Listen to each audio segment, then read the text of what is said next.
Hi everybody, sorry I'm running a little bit late. Ooh yeah, got some fucking encoding issues. That's neat.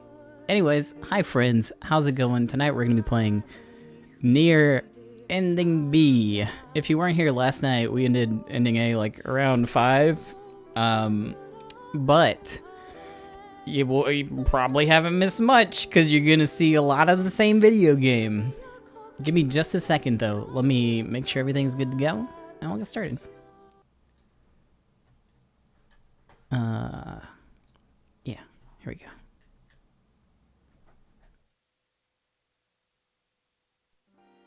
Whenever I interacted with Kaine, I was reminded about something from my past. Maybe my mind has been confusing her with my sister this whole time.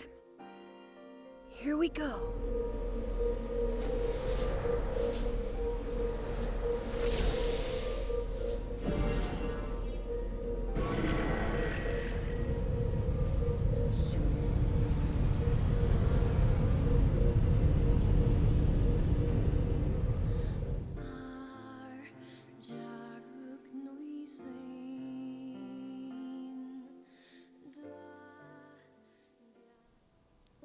The sound of rain filled the village. The steep cliffs that surrounded the area magnified sound, causing even the slightest drizzle to rattle like a thunderstorm. Thin wisps of smoke streamed from the huts as the villagers huddled in their homes and waited out the rain. A single child, however, had braved the downpour and was now wandering slowly towards the wooden, hawk-shaped weather vane at the center of town. The wanderer reached the vane, which had existed for as long as any could remember, and stared. The child's face had simultaneously delicate and fierce. Was simultaneously delicate and fierce, like a teacup that had survived a shipwreck.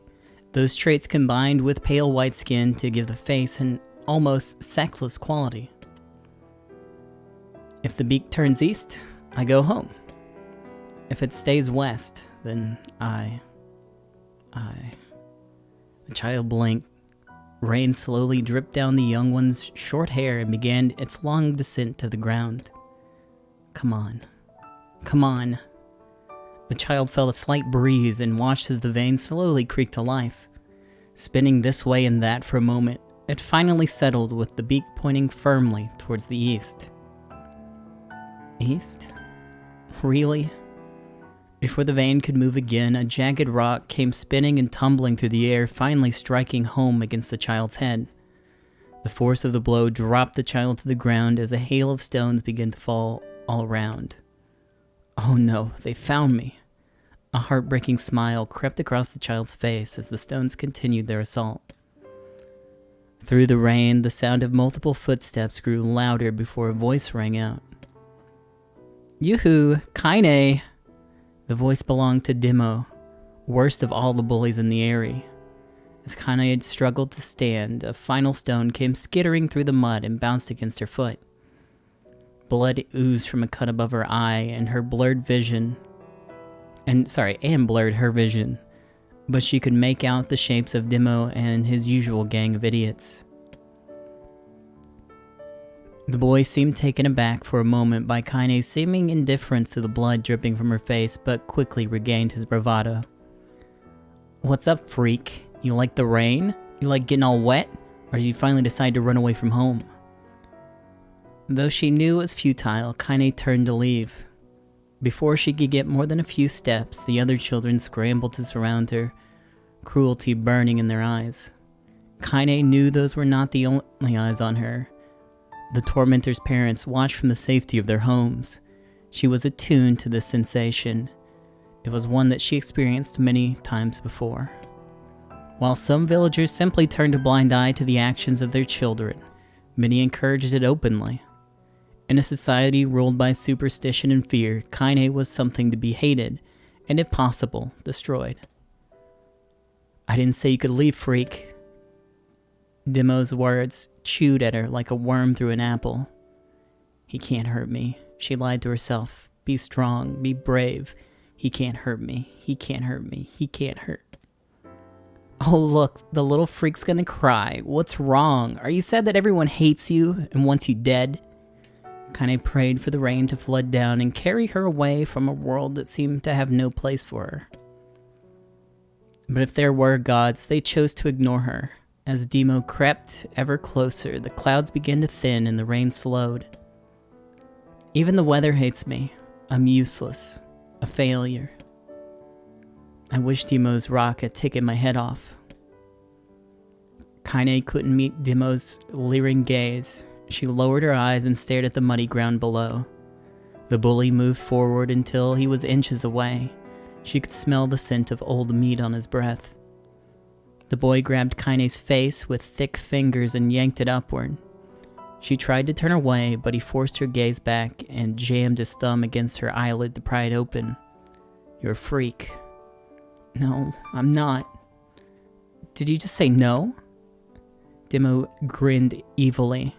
You don't say no to me. No one says no to me. Not even taking his attention from Kaine, he called to his cohorts. Come on, guys. Let's give this freak what she deserves. As soon as Demo finished, kicks and blows began to rain down upon Kaine. Demo paused, still grinning, as Kaine curled into a ball and tried to make the pain stop. I don't get you, freak. What you acting like a girl for, huh? Everyone knows what you really are. Kaine ignored the question, choosing instead to stare at the weather vane. It continued to point east, as if supremely confident about the future it had chosen for her. Go home? Yeah, that's a funny joke for someone with dead parents and no home to go to. Freak, chanted the children. Freak, freak, freak. Kaine closed her eyes and listened to the rain, waiting for the pain to start again. As the clutching hands of the village children closed around her, she bent her mind to the sound of the rain, letting it become her entire world. The rain fell, but the pain never came. Only when the laughter of her tormentors turned to terrified cries did she dare open a single blood-caked eye. Kaine was shocked to see Demo sprawled on the ground, holding his head and screaming in pain. She could see blood welling from the spaces between his fat, twisted fingers. Oh my god, he's crying. He's actually crying. Deprived of their leader, the other children glanced back and forth between themselves, as if waiting for someone to step forward and take charge. When no savior emerged, they began an uneasy shuffle away from Kaine. But the young girl was the least of their concerns. Instead, their attention was wrapped on the ancient woman standing a few feet away. After struggling for breath for a moment, she finally spoke in a voice thick with rage. Hurts like a bitch, don't it? Now I suggest you scatter before I throw another one. And if any of you little bastards ever touch my Kaine again...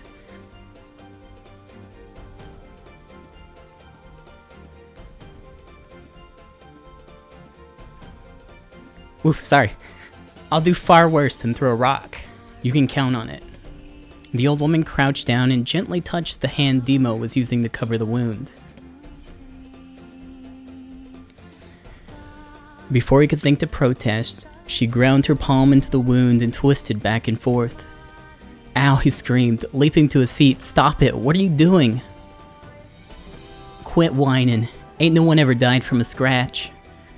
You hit me with a rock, you stupid bitch, a big one. That could have killed me. The old woman shrugged. Death is the best cure for stupid. Demo's face twisted with rage at her words. Locking his eyes on Kaine, he took a step back and spat on the ground. Get out. Leave this village. No one wants you here, either of you. Seeing the old woman grab another stone, Demo and his companions turned tail and ran. As they fled, the old woman grabbed her side and barked out a single laugh. Ha! Look at the fat boy go. Guess he's healthy enough to run from a fight.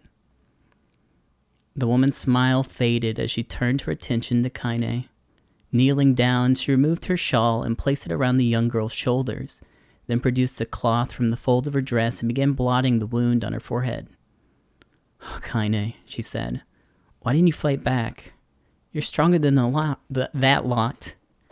The words of her grandmother stung Kaine and she turned away. Don't be nice to me, she said. I don't deserve it. Nothing matters anymore. Her tears, held in check for so long, finally began to fall on the muddy ground below. Everyone hates me. They think I caused bad things to happen. They think I'm a freak. I wish I was dead. As Kaine's tears turned to sobs, she felt her grandmother's hands on her shoulders. Despite her advanced age and diminutive size, she was a woman of surprising strength, and Kaine found herself unable to turn away. Don't talk like that, Kaine. It's a river wide and deep that flows between the realms of this world and the next, and it grants no mercy to any that attempt that crossing. You got a duty to fight until your last breath. Understand? The old woman tightened her grip and tried to still the tremor in her voice. You know the pain of losing someone close to you, Kaine. You know because you survived it. As the words hit home, Kaine was struck with the force of her love for the old woman. As a young child, she didn't even know her grandmother, but when her parents died, the woman quickly accepted her as her own. Grandma, as Kaine called her, was cunning, vulgar, and quick to violence, and their first few years together had not been easy. But with each year that passed, Kaine and her grandmother had grown closer. However, it was only now, sitting in the mud with tears and blood caking her face, that Kaine truly understood the depth of her affection. Here was a woman who had seen hard times, who had seen death, who had fought through all of these things and somehow emerged on the other side. If anyone could understand Kaine's pain and loneliness, it was her. Do I make you sick, Grandma? Of course not. Don't be an ass. Kaine drew her grandmother's moth-eaten shawl around her body and shuddered. But my body, it's not normal. If I was normal, then Mom and Dad wouldn't. Hush, interrupted Grandma. I'll not hear another word of this nonsense. You're my granddaughter and I love you, and if the folks have a problem with that, they can just go to hell. And with that, the old woman reached out and placed a wreath of dried flowers in Kaine's hair. The skill it took to bend the flowers without breaking the stems or losing a single petal was remarkable, and the beauty of it made Kaine want to cry all over again. Oh my gosh, these are lunar tears. Grandma, you made this for me? Lunar tears were legendary flowers. Most people could live their entire lives without ever seeing one, and yet here Grandmother had somehow collected a dozen or more.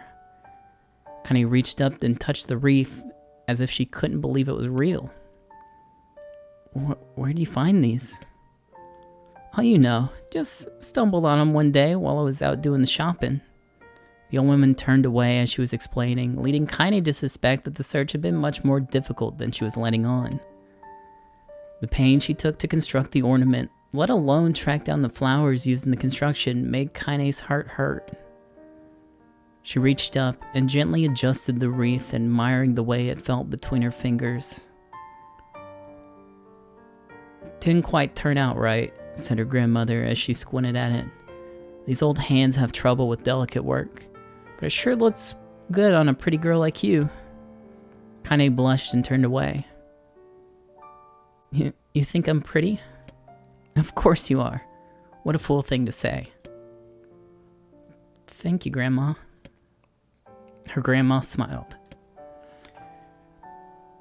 We're gonna be fine, you and me, she said. As long as we got each other, we'll be just fine.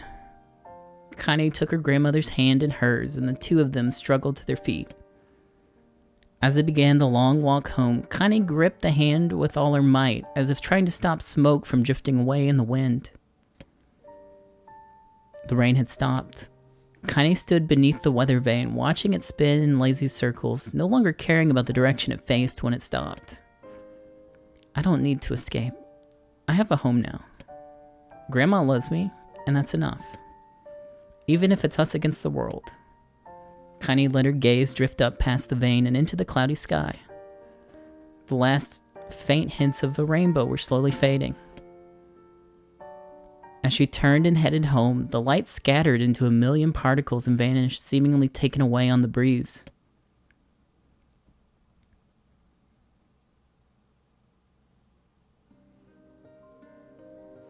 In the distance, Kaine heard the steady sounds of an axe striking wood. The noise had a purposeful quality to it, as if she was hearing a master woodsman go about his work. The firewood being produced, however, was far from a work of art as could be. Pieces of every shape and size were being flung about a barren yard with wild abandon. Anyone trying to stack such wood would probably die of frustration before the job was through. Stupid piece of shit axe. Kaine's grandmother flailed with the axe, filling the air with both splinters of woods and words that would make the most hardened sailor blush. "Grandma," said Kaine. "What?" yelled the old woman, taking her eyes off the wood for a moment. "Oh, it's you, Kaine? Don't get too close, or I might take your goddamn foot off by mistake." She brought the axe down on a piece of wood, sending chips flying in every direction. One spun past Kaine close enough for her to hear the whistle, at which point she decided to step back. Once she'd scuttled to a safe distance, she cupped her hands around her mouth and shouted, "Grandma! Do you need help? I can get you water or lunch or, a new axe or something." The axe, poised to strike another wobbly blow, paused in midair. The old woman considered her granddaughter's offer for a moment and then smiled. Tell you what, since I'm doing such a piss-poor job chopping, why don't you come here and take over while I go get the water? Shades have been restless lately, you know, and I don't want you running into one of those bastards. Relinquishing her axe, her grandmother picked up a long pole with wooden buckets on either end. Gathering water was by far the most difficult of the two jobs, but Kaine knew better than to complain. Once Grandma's mind was set, there was no change in it. Kaine did her best to help with chores, but Grandma took every task that required travel to the village. Though she had a long list of plausible excuses, Kaine knew the real reason. She didn't want her grandma to be taunted and harassed by the villagers. Granddaughter. Once Kaine moved in, Grandma decided to take up residence a good distance from the area. Out of sight, out of mind seemed to be the best policy when it came to the villagers and her granddaughter. And rare were the days when any but the two of them could be found on the rocky acre of land they called home. Kaine enjoyed the solitude, but harbored a secret resentment that her grandmother was forced to spend her golden years in such a place. After watching her grandmother leave, Kaine turned her attention to the task at hand. She had never chopped wood before in her life, and soon discovered why the old woman hated the chore. Swing after swing of the axe produced only a tiny crack in the wood, and when she finally managed to connect with a solid stroke, the tool embedded itself in the log and refused to budge. Frustrated, Kaine swung the axe around her head and threw it, log and all, across the yard. Damn it, crap. She suddenly understood the joy her grandmother felt in a good curse. Happier now, she picked up the axe, forced it from the wood, and resumed chopping. She had a natural skill with the blade, but the task was challenging and blisters soon began to form on her small pink hands. This is tough, and my logs are all weird sizes. Spitting on her palms and ignoring the pain, Kaine redoubled her efforts. Just as she was developing a rhythm, Grandma returned from the village. Setting down her buckets with a small sigh, she took one look at the logs and coughed out a wheezy laugh. "Pretty clumsy, girl. You better practice if you..." Her grandmother suddenly collapsed to her knees, causing one of her buckets to wobble precariously. Eyes wide, Kaine dropped the axe and ran to her grandmother's side. "Grandma!" The old woman shook her head and pointed a trembling finger at the bucket. Get the bucket. Can't let it spill." Kaine steadied the bucket with her foot as she knelt by her grandmother. A small bit of water sloshed over the side and made a new home in the hem of her dress, but Kaine didn't notice. Grandma, what's happening?" Crazed with panic, she grabbed her grandmother by the shoulder and shook. After a moment, the woman lifted her arms and batted Kaine away. "Stop that. Just stop now," she cried, breathing heavily. "It ain't like I'm dying. I'm just tired from the trip is all." Kaine desperately wanted to believe her, but one look at the old woman's shaking hands and worn face told her more than words could. Her grandmother had lived a long, hard life, and it seemed the bill was coming due. time when her grandmother watched over Kaine was ending. Sooner than either of them had feared, the positions would be reversed. The next morning, Kaine came to the side of her grandmother's bed and took her wrinkled hand. "Grandma, you're sick and you need medicine. I'm going to the village." The old woman shook her head and tried to rise, but Kaine gently pushed her down. "It's all right," she said. "I'll be fine." Her grandmother fixed her with a gaze that could melt steel. After what seemed like eternity, she finally lowered her eyes and sighed. "Well, I don't like it, goddammit. But I guess I should quit being so stubborn and let you grow up." The old woman watched as Kaine strapped on her boots and made her way down the road to the village. Hours later, as an unseen sun made its way across a dark and rainy sky, she was still watching. Kaine moved at a brisk pace, checking her pockets every few minutes to make sure the money her grandmother gave her was still there. Every noise caused her to spin on her heels, making sure that she wasn't being stalked by a shade. Or worse, Demo and his gang. But she encountered neither tormentors nor shades, and Kaine finally found herself at the entrance of the village. A few adults she could see glanced sideways at her, then muttered to each other behind raised hands before slinking away into the shadows. Her heart racing, Kaine took a series of rapid, shallow breaths and tried to calm herself. "I have to prove myself. I have to help Grandma. I have to be strong." She chanted those words to herself over and over as she slowly made her way. Finally, her eyes settled on a rotund, older woman who was angrily waving her arms in the air and telling anyone who would listen exactly what she thought of Kaine's presence. "Hey lady," said Kaine with bravado that she did not feel. "Where's the apothecary?" The woman's flabby cheeks shook in bewildered rage. "How dare this thing speak to me?" they seemed to say. But Kaine saw that her eyes held a different emotion. Fear. "Yeah, we're both scared, lady. Trust me on this one." "Which way?" Kaine repeated. The woman pointed to a small building on her right before hitching up her dress and stumbling off to the other direction. Kaine cringed, expecting a stone to come flying from the assembled crowd, but none came. Her mind was filled with a strange sense of pride as she made her way to the apothecary, but the new emotion had little time to take root, for as soon as she opened the door, she noticed a familiar customer at the counter. It was Demo. He'd clearly been sent here on some kind of family errand, because his gang of followers was nowhere to be found.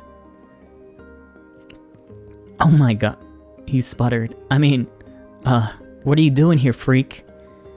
The insult was delivered without force, but Kaine happily ignored it, stretching on tiptoes to see over the counter. She asked the shopkeeper for the medication. "Ha!" barked Demo. That old bitch finally keel over? Go to hell, Demo." The boy's eyes grew so wide that they seemed ready to fall out of his head, but before he could let fly a comeback, or worse, a punch, the apothecary told him to knock it off before he kicked him out of the store. Demo slunk out of the shop, cursing Kaine under his breath. Once he was gone, she allowed herself to breathe once more, taking a brief tour of the shop while the owner prepared her medication. Countless tiny bottles filled the cramped store, each with a label written in some indecipherable language. An ocean of aromas assaulted her nose, creating a scent that was exotic, but not altogether unpleasant. Seeing such a variety of supplies gave Kaine a sense of peace. Surely in a world so vast, there would be a place that she could call home. On the far wall, behind the counter, rested a portrait of a stunning young girl. The picture had once contained bright, vibrant colors, but time had worked its magic, and they were beginning to fade. The beauty of the work, however, remained undiminished. "You like that picture?" Kaine turned to find the apothecary with a small vial of medicine in his hands. His eyes were gentle but sad, and they seemed to stare through her and into nothing as he spoke. "That's my daughter. I sketched it when she was just a little girl. She's been dead a long time now." Kaine didn't know how to respond. She just stared at the portrait and tried to come up with the right words. "Pictures are wonderful things," continued the shopkeeper. "They let the ones closest to you live on forever." He shook his head slightly, then looked at Kaine and smiled. Handing her the medicine, He reached into his sizable green apron and produced a handful of old wax crayons. You should have these. There's no one left that I wish to draw. Kaine took an instinctive step back, causing the shopkeeper's face to darken. Yeah, I've heard the rumors about you, he said. It's a small village. The word travels quickly. Between you and me, I'm not sure which of them to believe, but I also don't think they matter much. I knew your grandmother, Callie, and I think the way that she was driven out of this town is just deplorable. Grandma's name is Callie? Thought Kaine suddenly. She was still mulling this new fact over in her mind as she reached out and gently took the crayons from the apothecary's hand. Your grandmother's an old friend of mine, he said as Kaine scooted away yet again. And I owe her much. I'm willing to wager that she would like it if you drew a picture of her. Yeah, I think she'd like that very much. Kaine murmured a quiet agreement, but inside her heart was bursting. Sorry, I can't read. Never before had a villager treated her with anything but complete contempt. It was a tiny, almost imperceptible step, but it was a step nonetheless, and with enough tiny steps, she might one day discover the rest of the world. When Kaine returned home, she found her grandmother asleep in her bed. Her feet were blackened and raw, even bleeding a bit in places, leading Kaine to think that she had been pacing around the room until exhaustion finally caught up with her. She placed the medicine by her grandmother's pillow and turned to leave, but found the old woman's hand clasped around her arm. Back already, are you? Asked her grandmother with a yawn. Come here, let me have a look at you. Grandma sat up and examined Kaine from head to toe. Finally satisfied that nothing terrible had befallen her grandchild, she leaned back and allowed herself to relax. Well, how was it? Those bastards give you any trouble? It was kind of fun, said Kaine with a small smile. No, seriously, it was. It was fun, was it? Asked her grandmother in a voice which implied she believed anything but. Uh-huh. So anytime you need me to run an errand, just let me know. As she spoke, Kaine removed the crayons from her pocket. After a brief explanation of their source, she informed her grandmother that she was going to sketch her portrait. A portrait of me? Ridiculous. No one wants to stare at an old, wrinkled crone. Grandma, it'll make you live forever. Horse manure, said grandmother, throwing back the sheet from her bed. Living forever would just piss me off. Now put the crayons away and help with dinner. But Kaine would not relent, and in the end, Grandma found herself leaning against the wall of their house, as if posing for a master artist. Kaine took the crayons and eyed her subject carefully. Just as her grandmother was about to nod off, Kaine finished the work. After staring at it for a bit, she released it from her grip and let it slowly drift to the floor. It's terrible. It doesn't look like you at all. I'm sorry, Grandma. I thought these crayons would, make drawing easy or something. The old woman's eyes narrowed at her granddaughter's disappointment. Let me be the judge of that, she said, ignoring the pain in her back and reaching for the paper. The sketch could have been a person's face. It also could have been a boulder, a lump of clay, or an incredibly misshapen loaf of bread, all rendered in a chaotic array of colors. The old woman stared at the picture for a long time, then slowly wheezed at a laugh. Oh, Kaine, she said between laughter. You truly are my blood. You're as clumsy as me and I love it. But, hush, I won't hear any more bull about how ugly you think it is. It came from the heart, and I'll treasure it always. True to her word, the old woman gave the picture a place of honor above the kitchen table. In the days that followed, Kaine would often catch her staring at the portrait with a strange smile on her face, an action she interpreted as silent, mocking laughter. A week later, Kaine couldn't stand it no more, and asked her grandmother to take the artwork down. Posh, said the old woman. I'll take this down when they roll me in my shroud. She pondered this over a bit, then turned to Kaine and dropped to one knee. Listen to me, girl. Seeing this picture makes me happy in a way that I never felt before.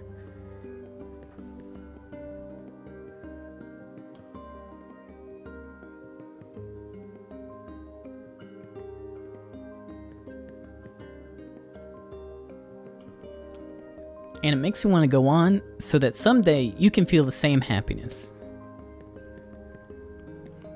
It was a moment that burned itself into Kaine's memory, a perfect blend of pride and joy and love that came together to form a lifelong remembrance. She swore to never forget this moment, to never forget the old woman who had made her place in this world possible. Time moves on. People and memories come in and out of life like ghosts passing through a hall. But this moment will be different, Kaine swore, because I'll remember it forever. Forever.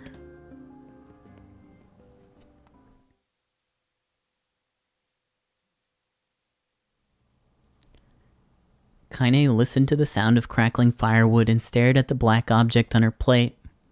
She had been pushing it around the wooden disc for a good 10 minutes, ignoring the amused stare of her grandmother. Finally, she summoned her courage and gave the object a brief sniff. The sharp, bitter scent flew up her nostrils and made its home there, causing her face to twist with disgust. "Grandma, I can't believe you want me to eat a bug." The old woman threw some more wood under the cooking pot and snorted. "That's no bug, you fool girl. It's a berry." "Why the hell would I be feeding you bugs?" "Yeah, well, it sure looks like a bug," said Kaine. "And I think it's burned or something because it smells terrible." With that, Kaine held her nose and threw the berry in her mouth, chewing it as little as possible.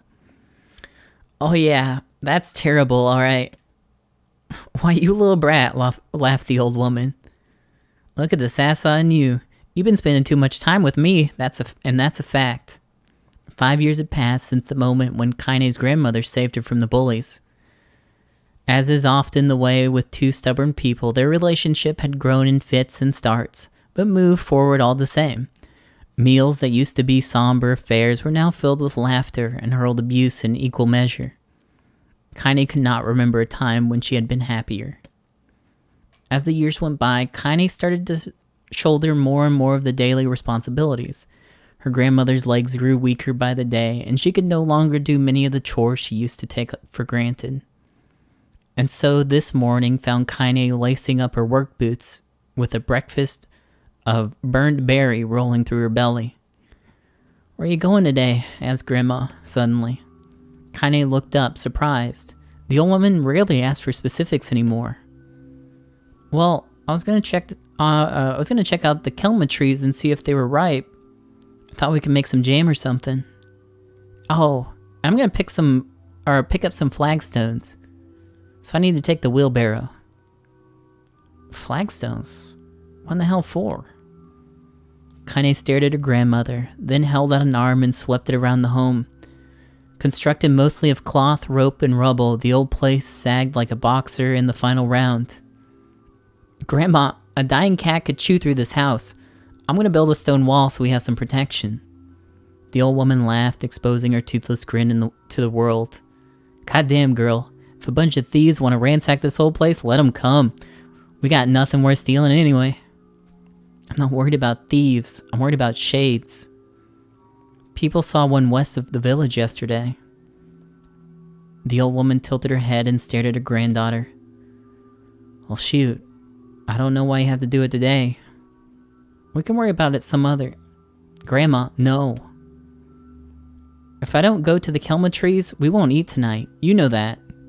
A confused expression passed across the old woman's face, and for a moment, she was a child lost at a carnival. "Yeah," she said after a bit. "Yes, of course, you're right. I'm sorry, Kaine. Lately, it seems my mind is..." She didn't finish that thought, instead walking over to her nightstand and gently taking the wreath of lunar tears from the drawer. The flower's petals had aged to a brilliant whiteness, and Kaine thought it was more beautiful now than the day she first received it. "You're gonna be a true woman soon," Grandma said as she placed the flowers in the girl's hair. "So that means less chatter about shades and building defensive walls and more talking about how beautiful you've become." Annoyed, Kaine reached up and removed the garland, but the look on her grandmother's face stopped her hand. "You're a beautiful thing," said the old woman. "And there ain't another like you in all the world. I'm very proud of you." Okay, Grandma, that's enough. Okay, Grandma, that's enough goddamn compliments for one day. My apologies. I don't understand. Thank you, Google. Oh, she's worried that I'm sitting here talking to myself.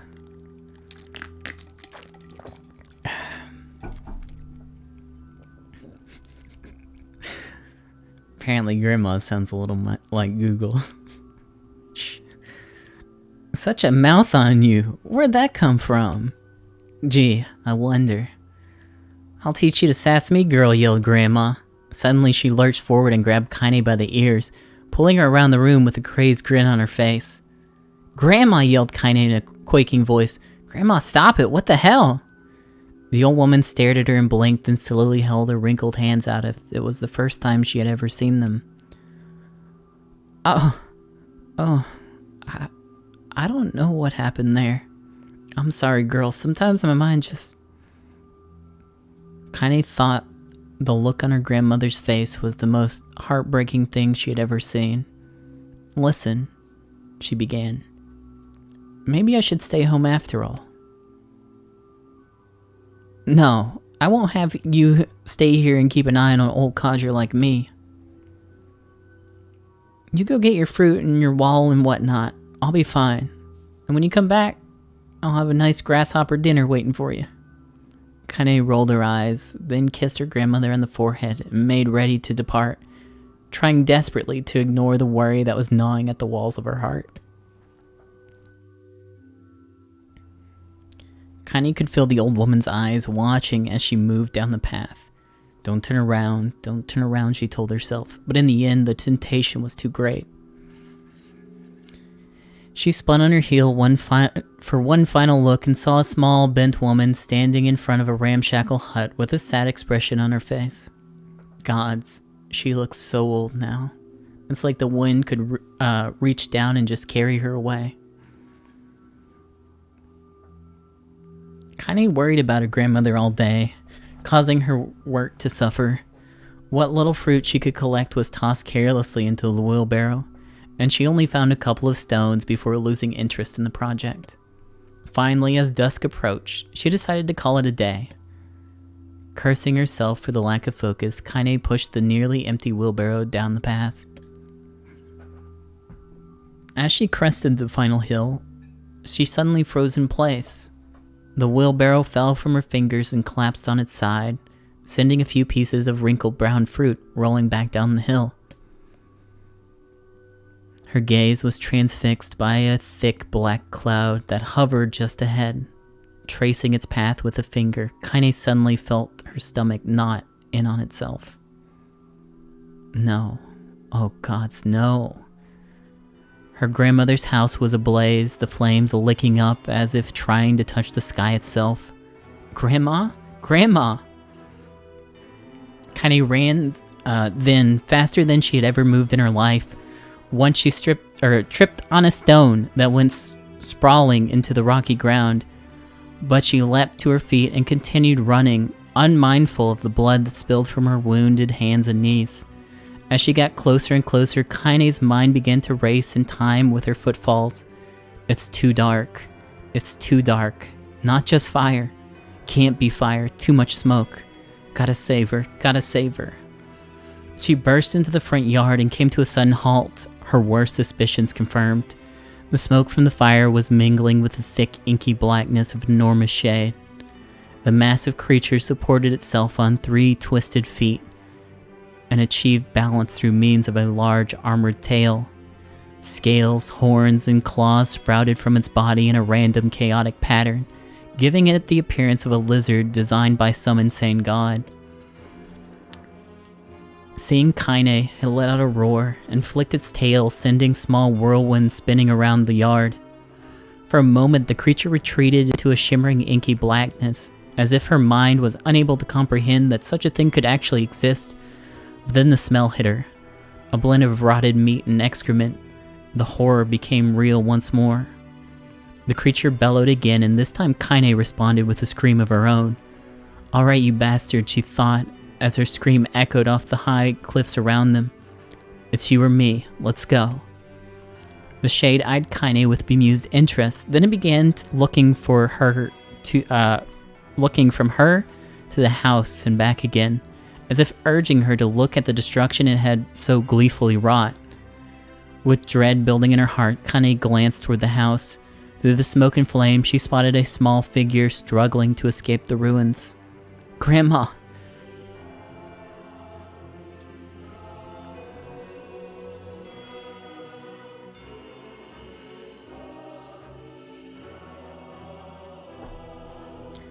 At the sound of her voice, the old woman began waving frantically. "She's alive," thought Kaine. "She's alive." Kaine's legs sprang to life as she raced across the yard towards the flaming wreckage of the house. Before she could advance more than a few steps, the shade opened its mouth and let out a roar powerful enough to uproot trees and send them flying. The blast sent Kaine tumbling through the air before smashing against the rocky earth. Stars danced in front of her eyes as she tried to remember how her legs worked. "Get up. Get up.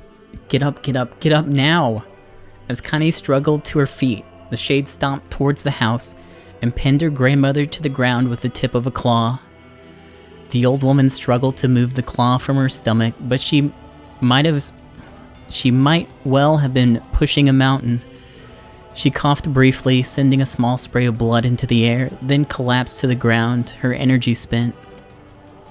Kaine lurched to her feet to fall back to earth with a gasp. Her ankles were on fire. One or both of them were surely broken. Ignoring the pain that screamed through her body, she began dragging herself across the ground, leaving a drunken trail of dust and blood in her wake. "Grandma, hold on. Just a little longer."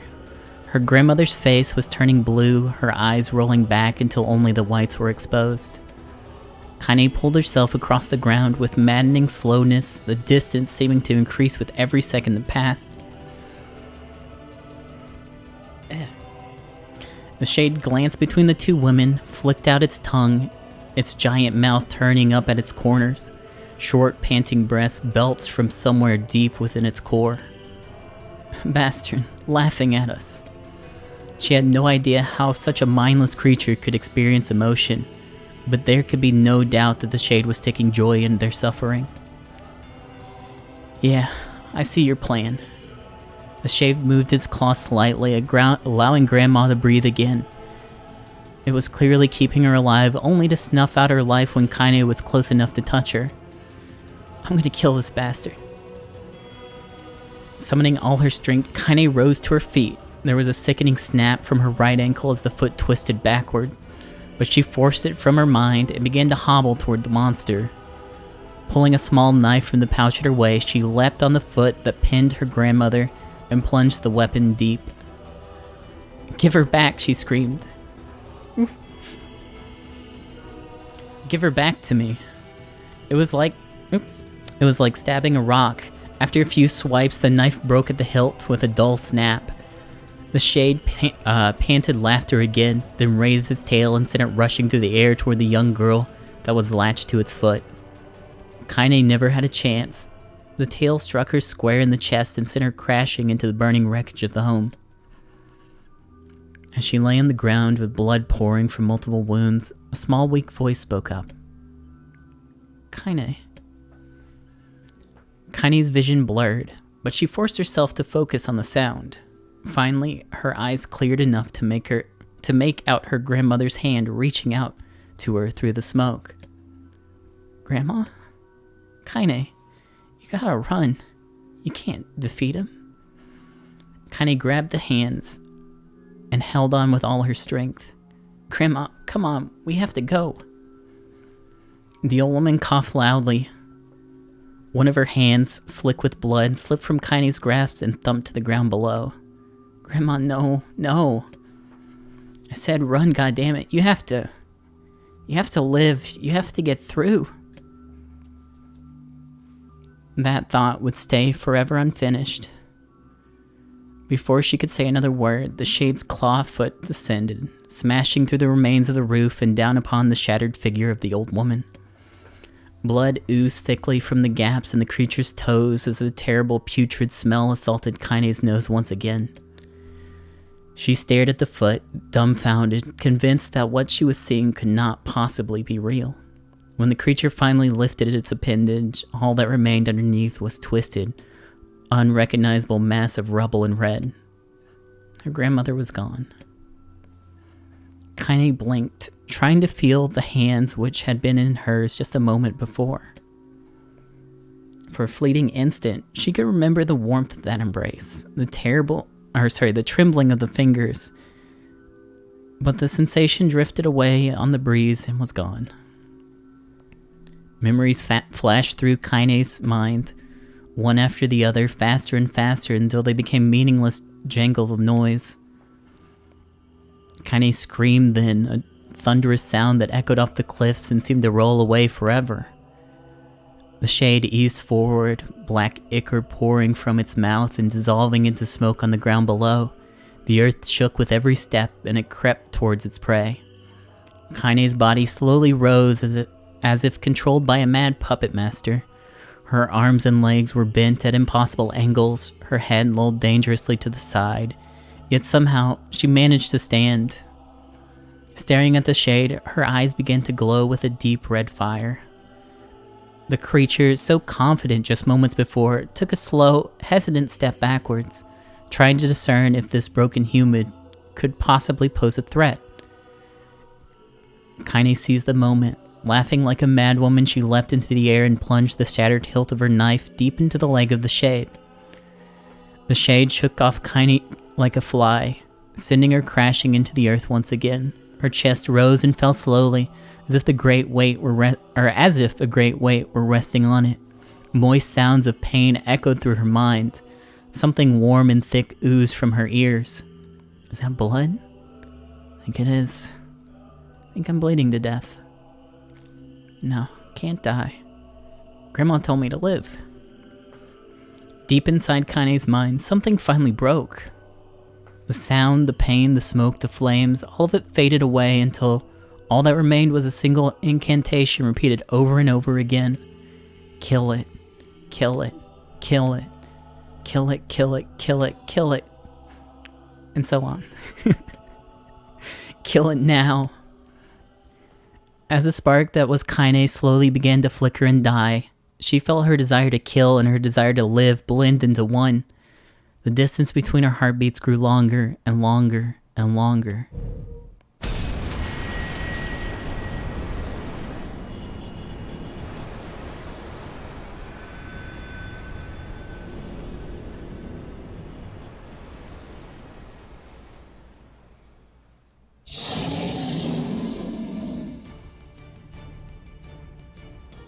The beast approaches.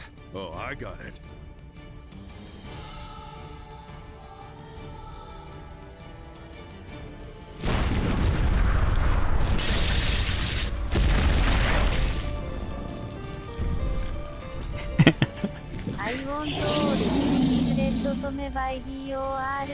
Oh, well, thank you. Try my best not to cry through the whole thing like a little bitch.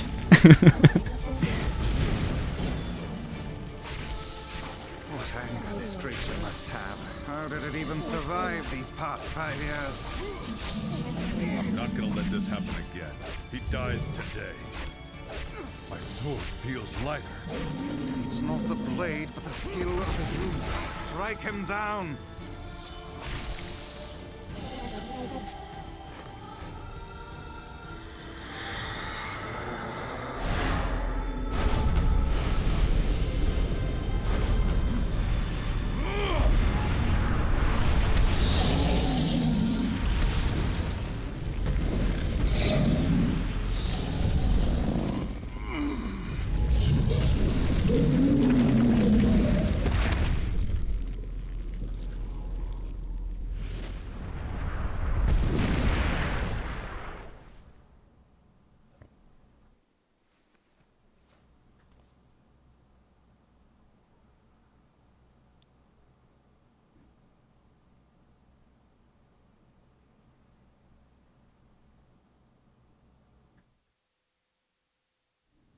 I guess story time isn't over. Gently, weakly, softly, the shade, sure that its tormentor was dead, turned and stomped off toward the horizon, stopping along the way to bellow one final roar. Couldn't kill it. So sorry, Grandma. Couldn't avenge you. Shamed beyond imagining, Kaine tried to turn her head to the side, but only succeeded in coughing up a huge gout of blood. It was getting difficult to see, and only after a moment of fierce concentration did she realize that her left eye was gone. Laughing to herself, she realized that she turned her remaining eye to the ruins of her home and noticed a ragged stump of an arm resting a few feet away. Yeah, that's mine, she thought with a mad giggle. This is gonna make clapping a real bitch. Ha! Cried a sudden voice from the depths of her mind. Finally gonna die, are ya?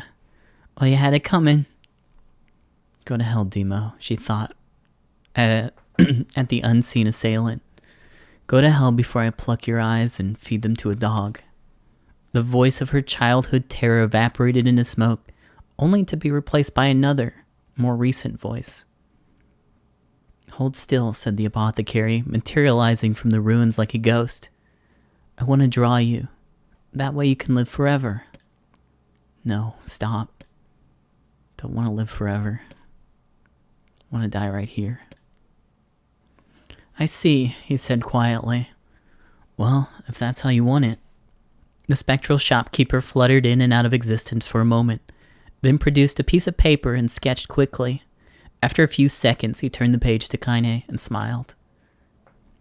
Since you rejected my offer, I decided to draw someone else. It was a picture of her grandmother, real as life. Kaine opened her mouth to thank the man, but stopped as the picture began to blacken in the middle. Before she could say anything, thousands of multi-legged insects began to swarm around the image, tearing it with sharpened pincers. Stop, no, don't hurt that picture.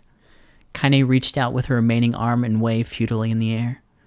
To her surprise, the insects fell off the picture into the ground below, where they vanished into tiny black tendrils of smoke. Relieved, Kaine turned her good eye back to the picture, only to open her mouth in a silent scream. The sketch now showed her grandmother as she truly was, a smashed, unrecognizable lump of nothing. The apothecary smiled, then broke into a jolly dance.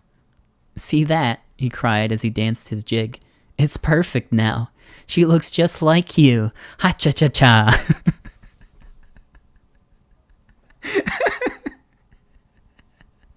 Could put a little more help in that, or a little more try in that one.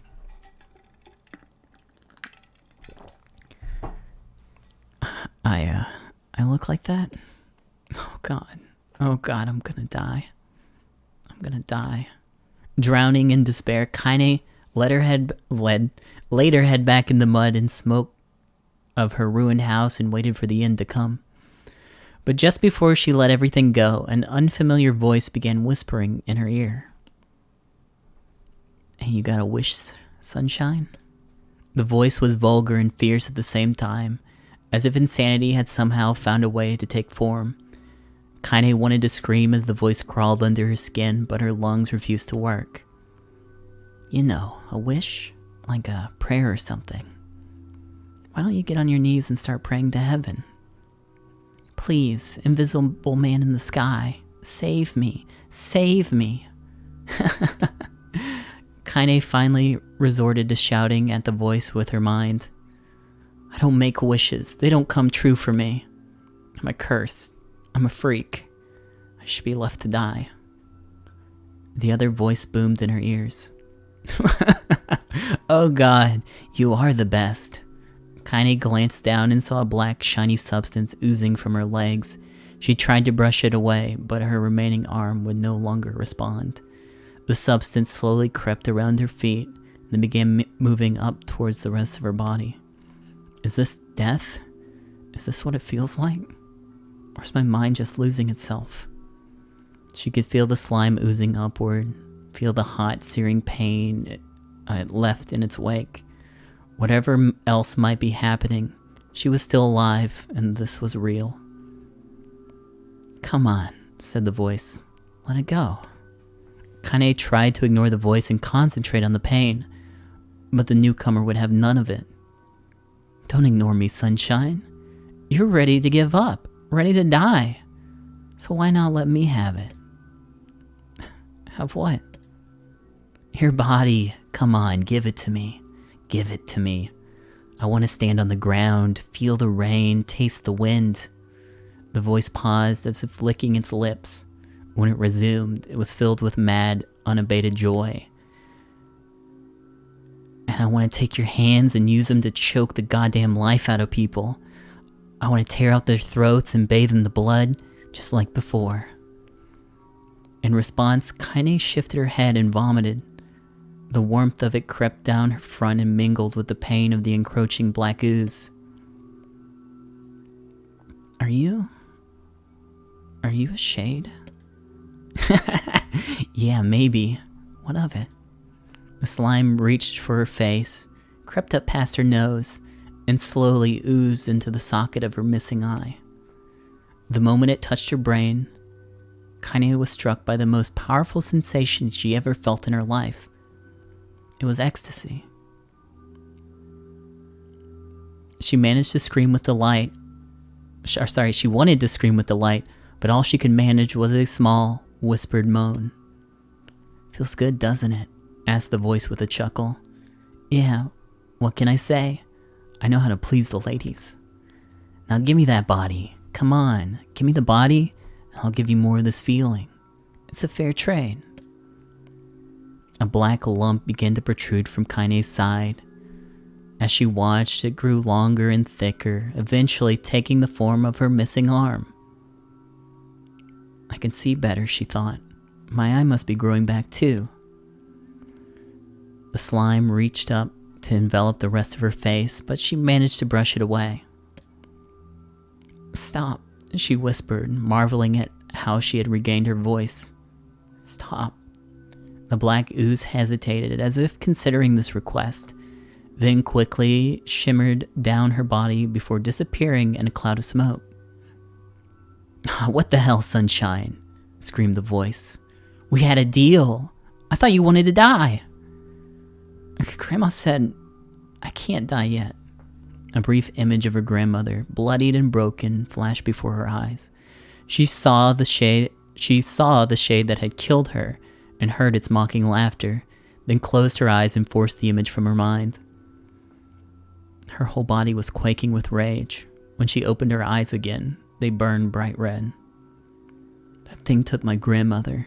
I have to kill it before I die." Kaine glanced down and saw a mysterious pattern. The pattern of the shades burn itself into her left arm. "Well, I'll be damned," said the voice cheerfully. "Look at that, sunshine. I think you and me are gonna be good friends now." Kaine stared intently at her arm. The more emotional she felt, the more the letters seemed ready to puncture her skin and began infecting the rest of her body. The arm clearly had a will of its own now. "Stop. Gotta stop." Holding her left arm in her right, Kaine took a deep breath and tried to calm herself. "Come on, don't fight it," pleaded the voice. "Hey, it's my favorite dish and I'm hungry. Let it go, feel the anger. Burn with the fire of revenge. Thirst for blood, then go out there and... Shut up. Shut up and get the hell out of my body." "Your body? Oh, that's rich, sunshine. Real rich. Look, why don't you just up and die, so I can have this body all to myself? What do you say? I bet those buddies of yours in the area would love to see you dead." Kaine grabbed a nearby shard of glass and tried to saw off the shade-infected portion of her side. Before she could, her darkened left arm grabbed the right wrist, crushing it. Kaine screamed and dropped the shard as the sound of bone crunching on bone filled the air. "Stupid idiot girl, you're possessed now, sunshine. There ain't no going back." The voice laughed again, a loud, long wail that seemed to go on without end. "Possessed?" whispered Kaine. Yeah, possessed, you and me. We got what you might call a timeshare arrangement. Remember how folks used to think you were a freak? Well, wait till they get a load of you now. Kaine looked up, tears in her eyes. The sky seemed smaller somehow, darker. Is this because of that shade? Is this how they see the world? So, listen, purred the voice. I know this whole possession thing seems a bit sudden, but it ain't all bad. There's plenty in it for you too. I'm a very powerful creature, Sunshine, and now that power belongs to you. You got enemies? People you want to kill? I can make it happen. That little fat kid who kept picking on you? That big old shade that squashed your granny? Well, we'll wrap them up in their own assholes. No more abuse for you, Sunshine. No more pain. Wait, said Kaine. You're a shade. Why would you help me kill another shade? What? You think I'm some kind of racist? Some kind of killing snob? I don't give a good goddamn who you murder, honey pants. I just want to drink from the well. Kaine considered this as she struggled to her feet, the power of the shade coursing through her.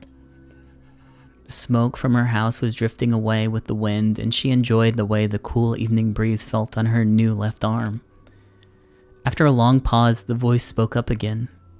So, how about it? You and me? We have some good times together. Sorry, we could have some good times together.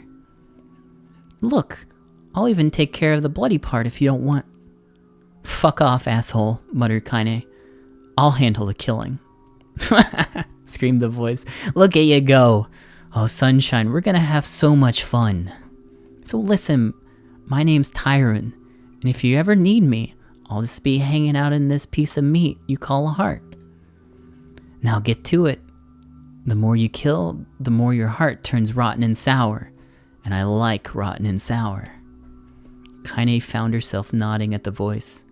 Yeah, she said. Yeah, I think this can work. I'm gonna find that shade, and I'm gonna strangle it with its own guts. And when I'm done, I'm gonna do the same to you, Tyron. Count on it. Laughed Tyron. I've shit bigger than you, so good luck with that. Oh, and hey, one more thing. Right now you and me are sharing this body, but if you ever run out of hate, if you ever, go soft, then I'm gonna take over everything. So keep on killing, Sunshine, and watch your back. The voice grew fainter and gradually faded away, fading to somewhere deep inside Kaine herself. Kaine waited until she was sure the voice was gone, then waved her new left arm around a few times. It feels perfectly normal, she thought.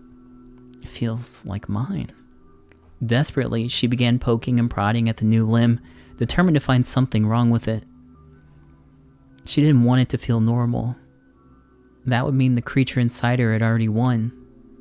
I'm not a shade. I'm Kaine. Repeating this mantra in her mind, she slowly began digging through the rubble of her house, being careful to ignore a certain red-stained spot in the corner. Finally, after what seemed like an eternity of heartbreaking work, she found what she was looking for. It was the wreath of lunar tears. Though it had been through hell and back, the garland's petals were as bright as ever. Kaine started to place it in her hair, then slowly lowered the wreath and stared at it. I'm sorry, Grandma. I'm so sorry. But I don't deserve to wear this anymore. I'm possessed, corrupted, a freak. And this time, I don't think there's any going back. Holding the flowers to her heart, Kaine fell to the ground and sobbed. As night gradually lightened to dawn and the people of the area rose to their daily lives, she remained in that position, as if tears could somehow wash away the horror that now infected her world. Alive. Stay alive. Stay alive. Grandma? Kaine, you gotta live. You gotta come back to us.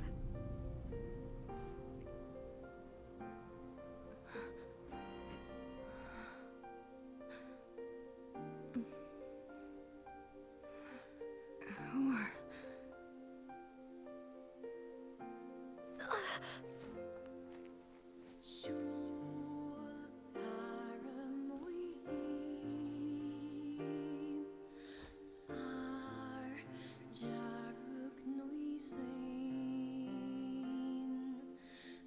Emil, you were the one calling me, huh? You still recognize me? Yeah, sure. I knew you right away. Thank you, Kaine. Good to see you, Kaine.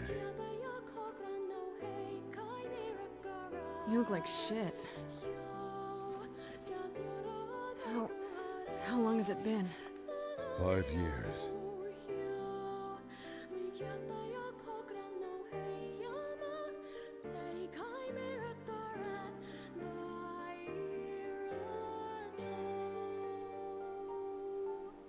Oh. That's a long time. Any luck with Yona? We are still no closer to finding her. We need a way to locate the Shadow Lord. This is for you. Lunar Tears. Did you make this? It's just a little welcome back gift. It's not much, I know. It's nothing like the one Grandma used to make, but... oh, hell. Thanks. Excuse me? Popola, we did it. We freed Kaine. That's great. Listen, can I talk to you for a minute? This doesn't make sense. Please, try to understand. People are tired and scared, and I'm sorry. I'm sorry you have to bear the brunt of that. It's crap. It's okay. We can sleep outside. No one's sleeping outside. You and Kaine saved this village, and now they want to run you out? People are afraid of us. And really, I understand. I mean, look at me. As long as you're still with us, I can deal with it. Right, Kaine? I'm used to sleeping outside. I'm sorry. We'll see you later. We're sorry.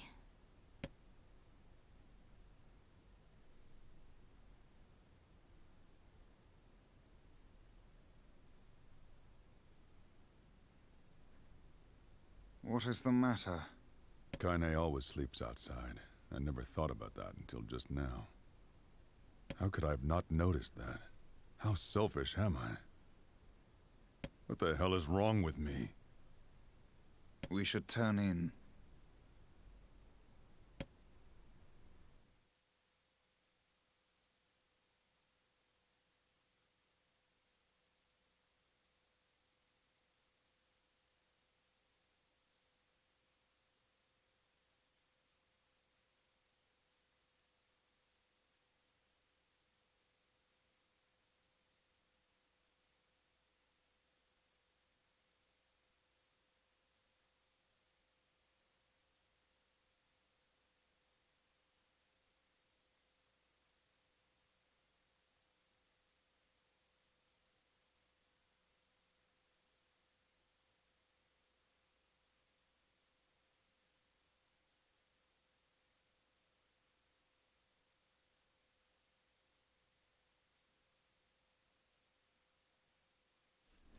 Oh, hey guys, how's it going? Story time's finally over. That was about an hour of exposition. There we go. Oh my god. Try my best to get through it without weeping like a little baby, but here we are. But oh my god, it adds so much weight to like everything that Kaine says. Like during the first time through, it's kind of hard to like Kaine, I guess, until you get some more information about her. And I think they do it pretty well in that little hour of text.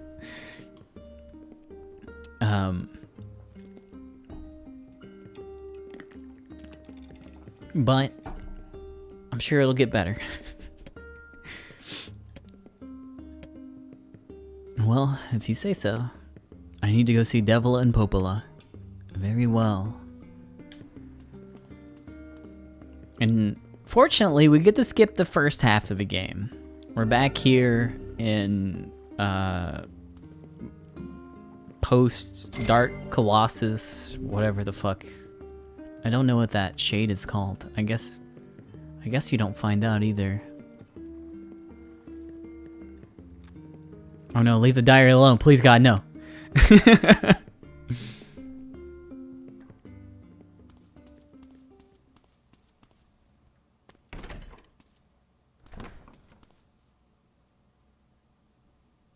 Jack of Hearts or Knave of Hearts? Okay.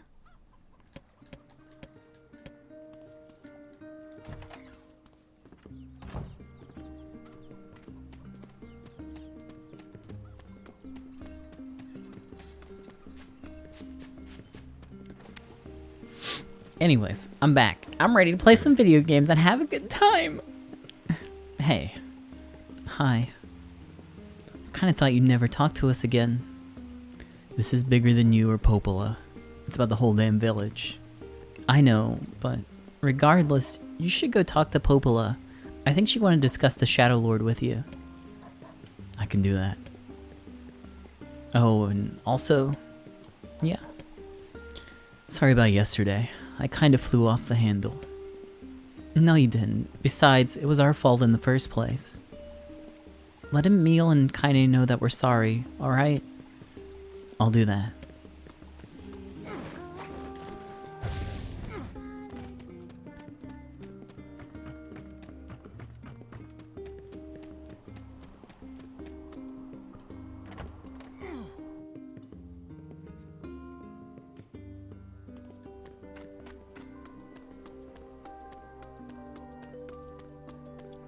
Fortunately, this time through, we don't have to worry about any weapons or any side quests. We can just go straight on through to all that good story.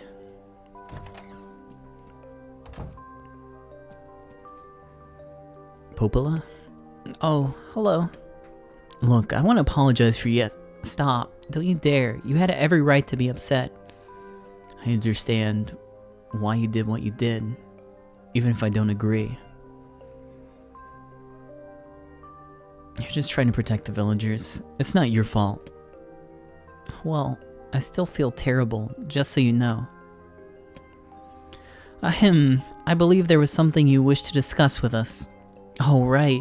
Yes, about that. You know about the Lost Shrine, right?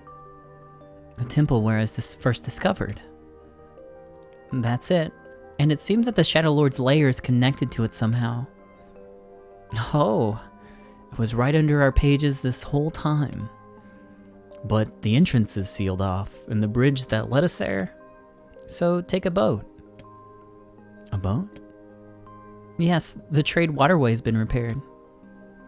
We've been using a lot recently. With all the shades running around, it's safer than trying to cross the plains. There's a landing point near the path to the Lost Shrine's back entrance. I let the ferryman know about you. He'll take you there whenever you want it, or whenever you need to go without charge. And that should make it easier for you to move from town to town. Thanks, Popola. I feel like you've done so much for me. I can't believe I was such an ass to you earlier. I told you not to worry about it, so don't. Alright, see you around. Yeah, and for the love of everything, be careful.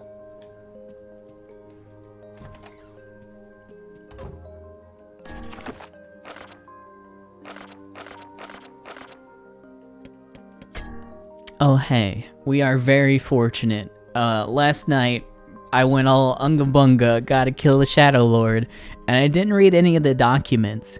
I think the game does an okay job of kind of like hinting at the story, but they're kind of important. I feel like a kind of a dick for skipping over them. So there's 4 documents that are, we're gonna read them real quick.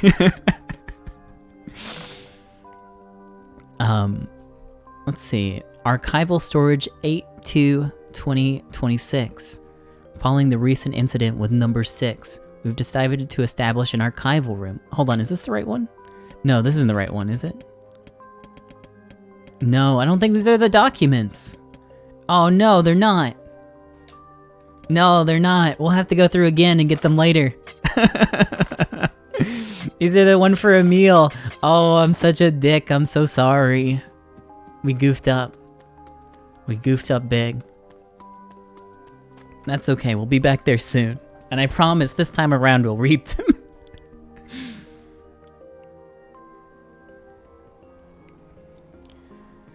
The path above the entrance to the shopping district should take me to the boat landing. Google them. I'll see if I can find them real quick.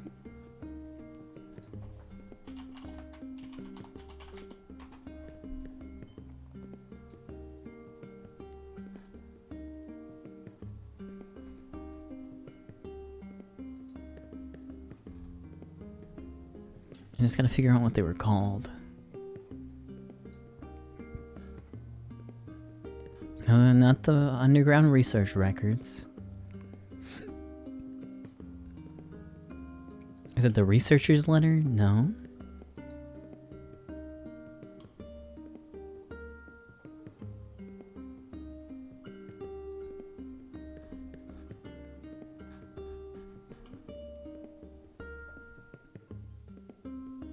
Oh, I did find a document with all the loading screen information.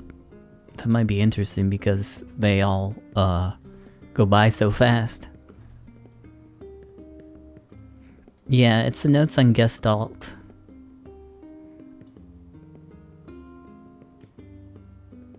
Popola, letters to Popola, loading screen document, love letters, weapon upgrade notice, underground research notes, researcher's letter. Yeah, I don't... Nier's dream? No, that's not it either.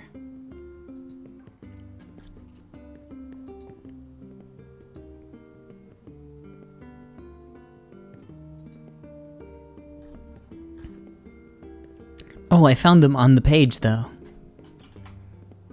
I think these are the ones.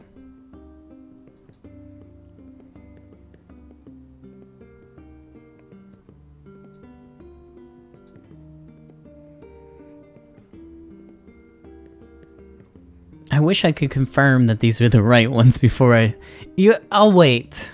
We'll wait and...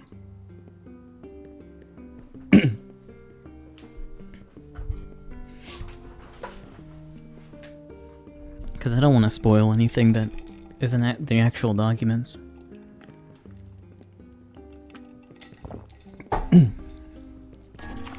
But I do think it was 4.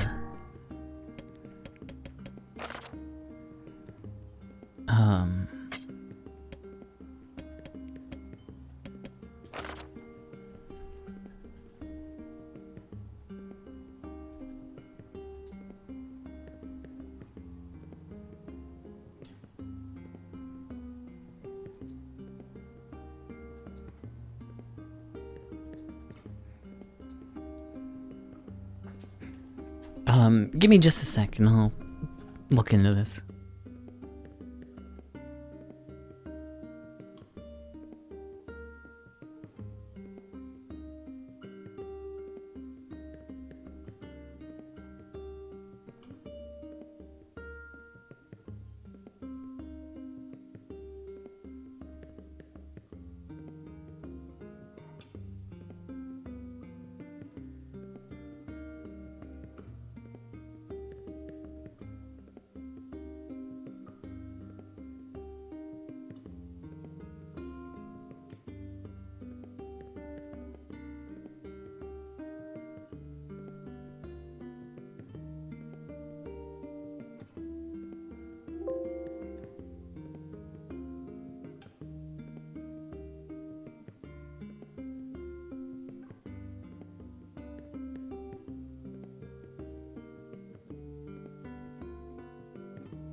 Yeah, okay. I double checked it, and these are definitely it. So let me save these. I'll put them up on stream so you can at least see the things as well. If this wasn't on a shitty fandom wiki and didn't have all the pictures behind a light box. Fuck. Hold on. I'll have to dig for a moment to actually get them.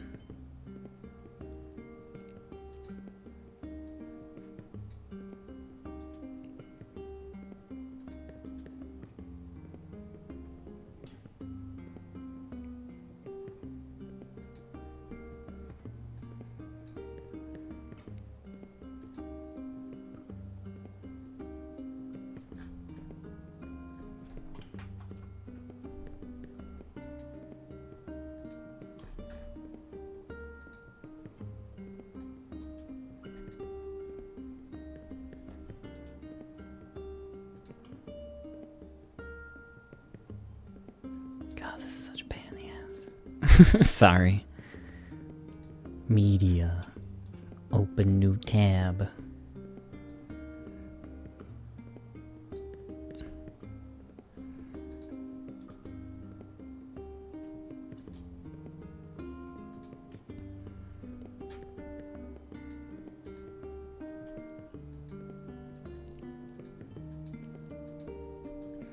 Yeah, it's a shame the documents don't carry over, and that's what I was kind of hoping on.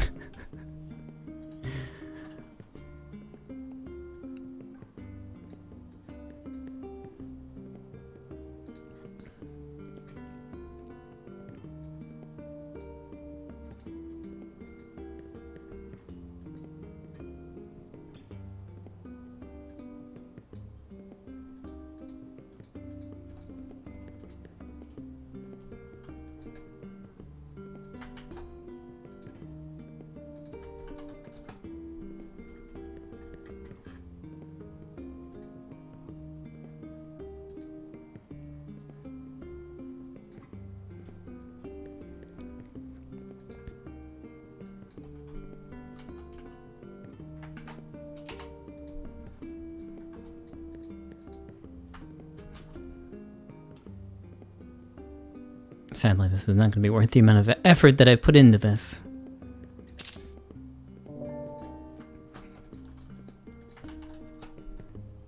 Sorry if you hear share X a few times here. This has turned out to be the easier way of doing things.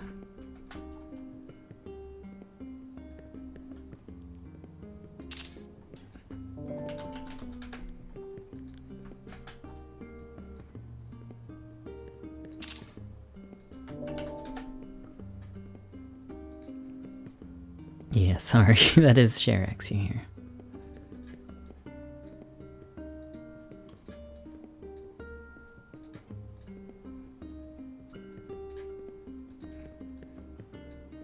Okay.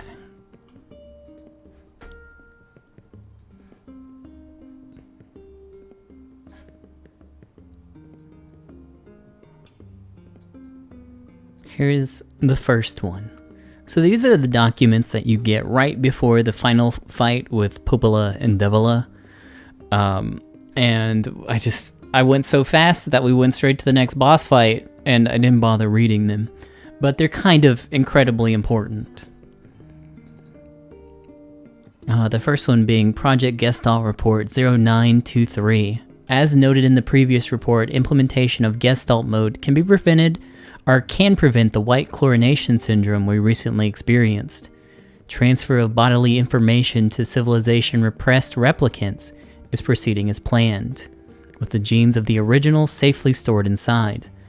Our role as surveillance androids to prepare for when the incurable bacterial disease eventually dies out is also underway. So far, this is proceeding without issue. And then it has the code names for both of them. It doesn't show it in the screenshot though, but for Devila and Popola.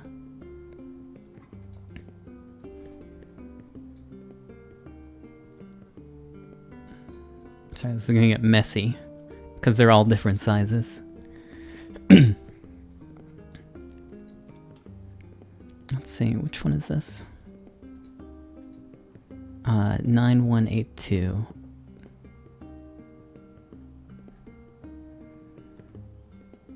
Let's see. This document discusses potential strategies for the relapse cases we've observed in recent years. The term relapse, of course, refers to the catastrophic loss of sentience seen in certain gestalts. The syndrome has defied even our most pessimistic initial estimates and continues to trend upward with disturbing speed. With some relapse gestalts beginning to attack replicants, there is a urgent need to take comprehensive actions. We remain convinced that an unknown technological defect in the Gestalt transformation process is responsible for the condition, but so far have been unable to confirm this theory. Research of this condition is now our top priority and looks likely to continue for some time. And then there's this one.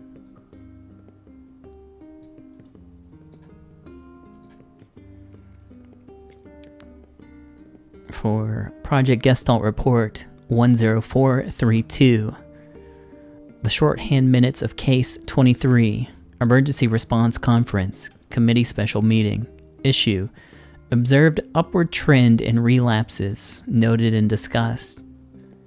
Issue, Acceleration of Restoration Schedule, Approved. Report, Debate over using codename Noir for Human Restoration Schedule. Report, Preparations to launch VICE decoding system for above. Report, Order collection of guidance and release code for Nier, alongside VICE launch. And then the final document.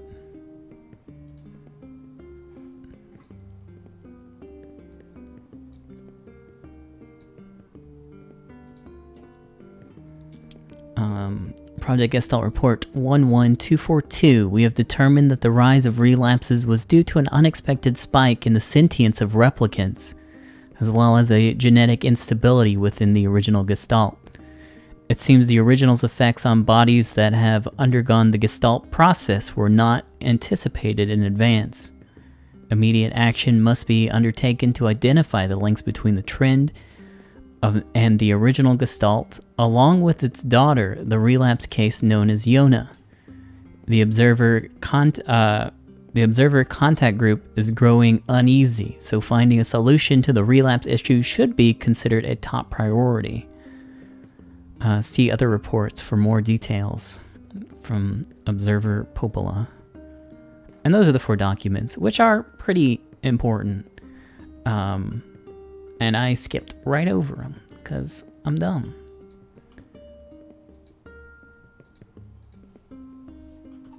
But, not a lot of answers there. I mean, some. It's still a little confusing, though. Let me delete these, so they're not...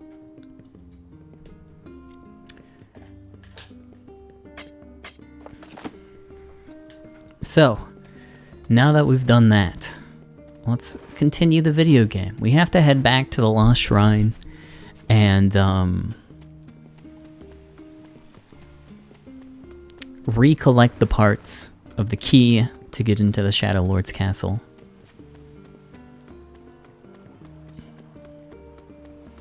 No problem.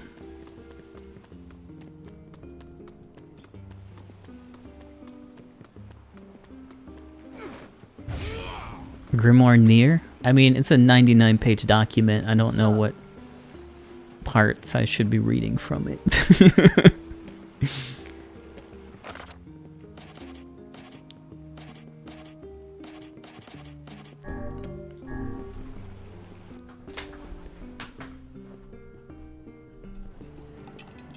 Lost Shrine is at the other end of this cave. And the Shadow Lord's castle lies just beyond. Let us make haste.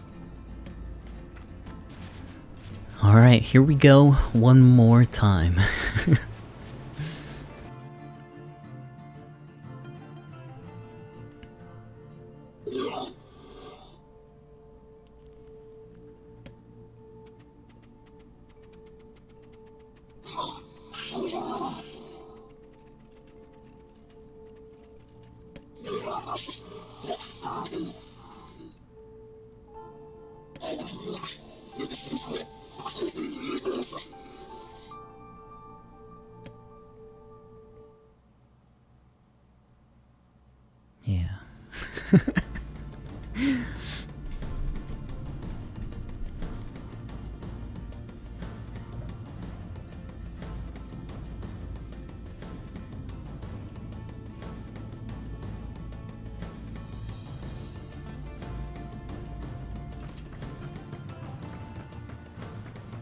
Where are all the shades at? This is strange.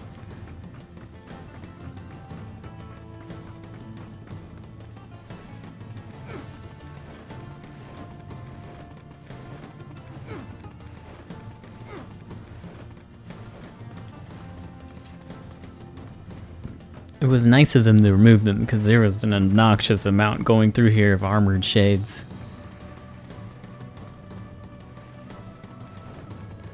At the end, you're right, it is after this fight, after you get the key. You are correct.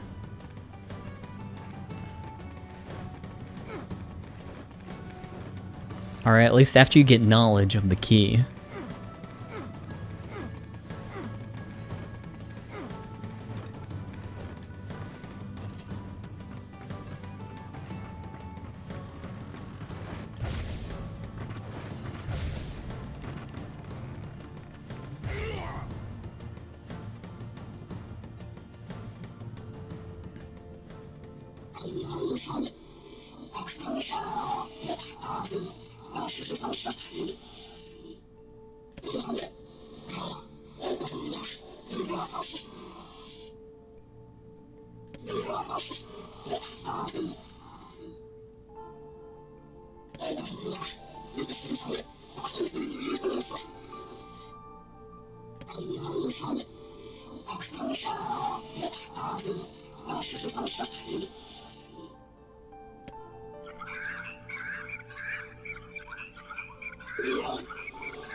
Time for depression? What do you mean? It's time for box puzzles.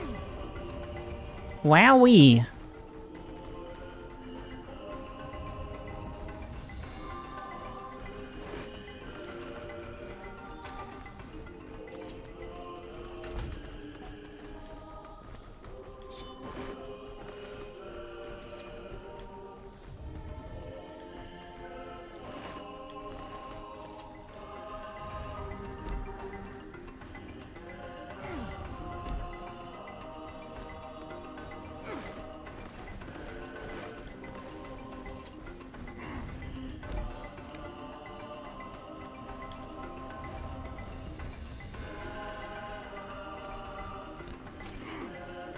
This is all too easy.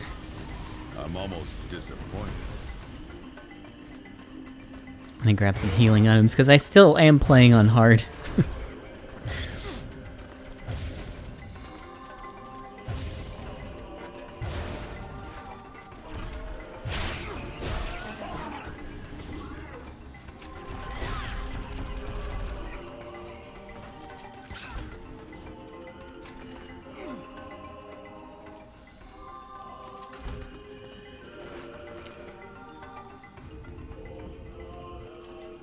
I don't know, maybe like doing them the first time, I didn't mind it too much. It felt like a little Zelda dungeon. Who doesn't like Zeldor?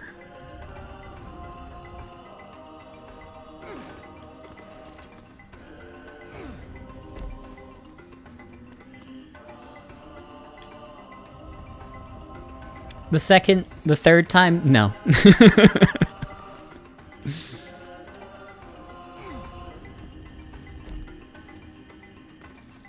They even change up the puzzles from the first time that you come here. I'm not too sure why, but...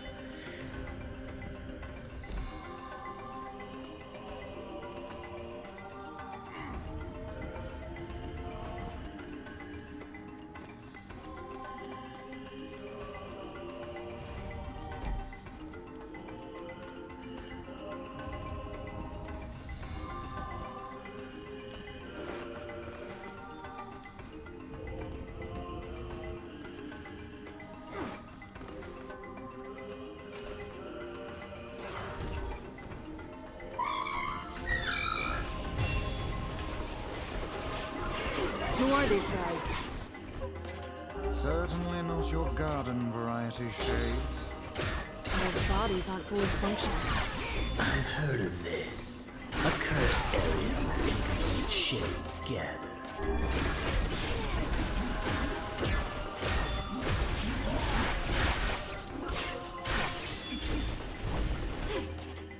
I'm about to die.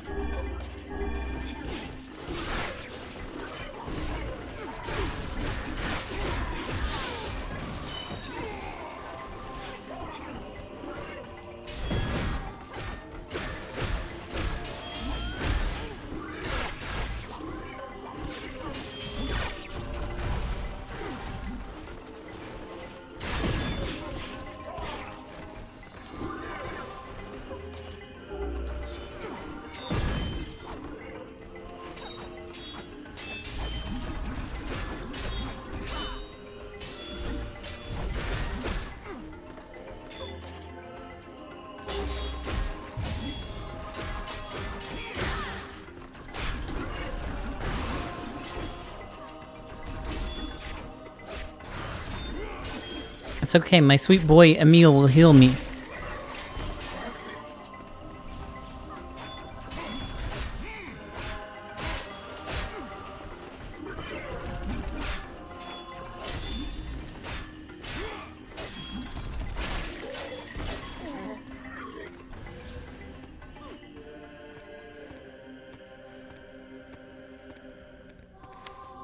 So Kaine is the only one that can understand the shades.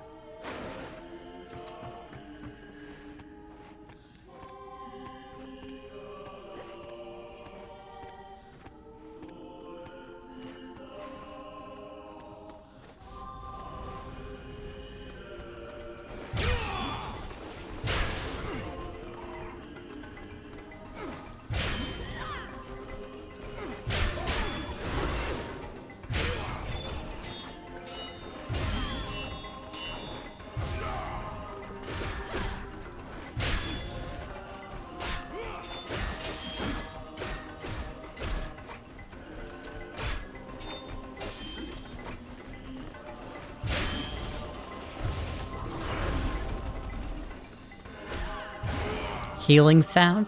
Nope. That's okay. Let's just fucking go.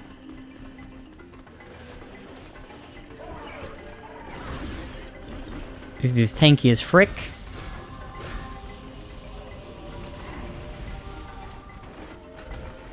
I got boxes to move.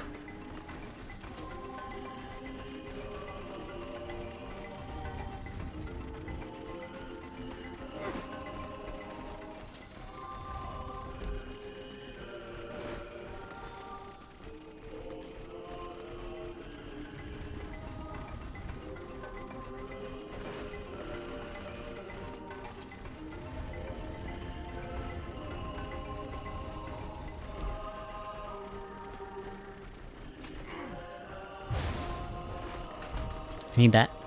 I need that.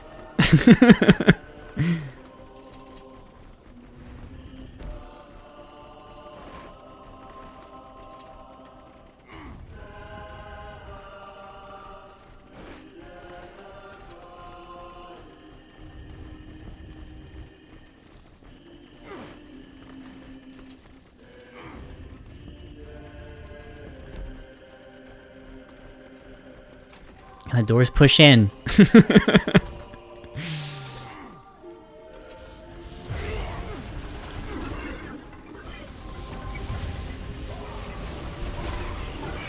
Okay, I guess these doors don't open.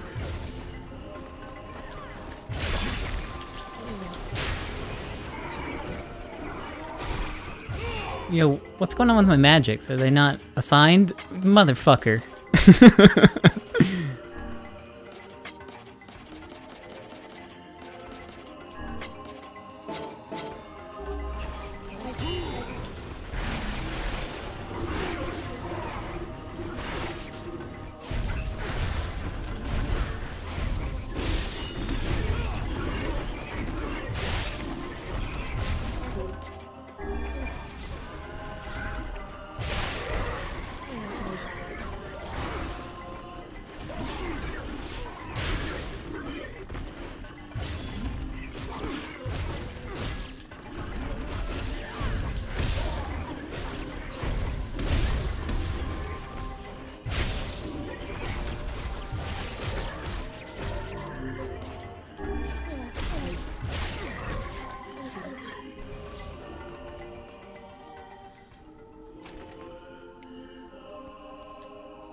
Yeah, I can't find him.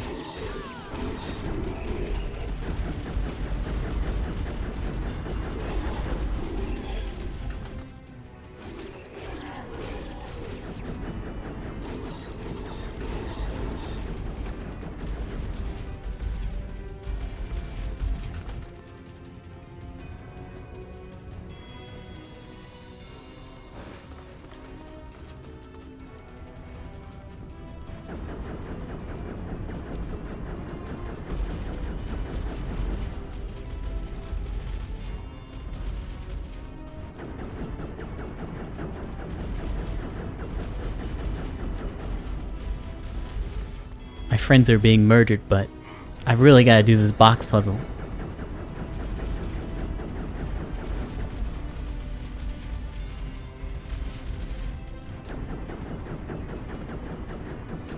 Hell yeah. That's the good stuff.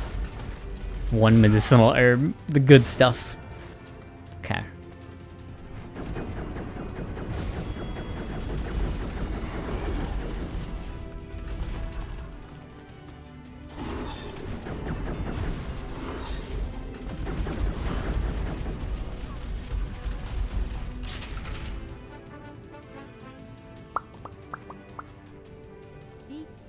Bigu.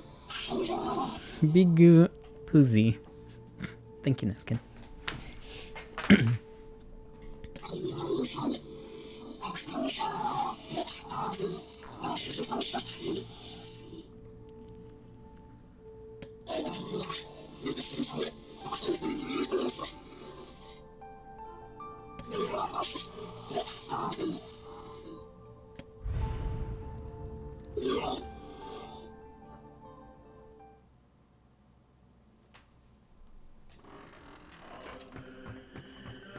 Kaine, Emil,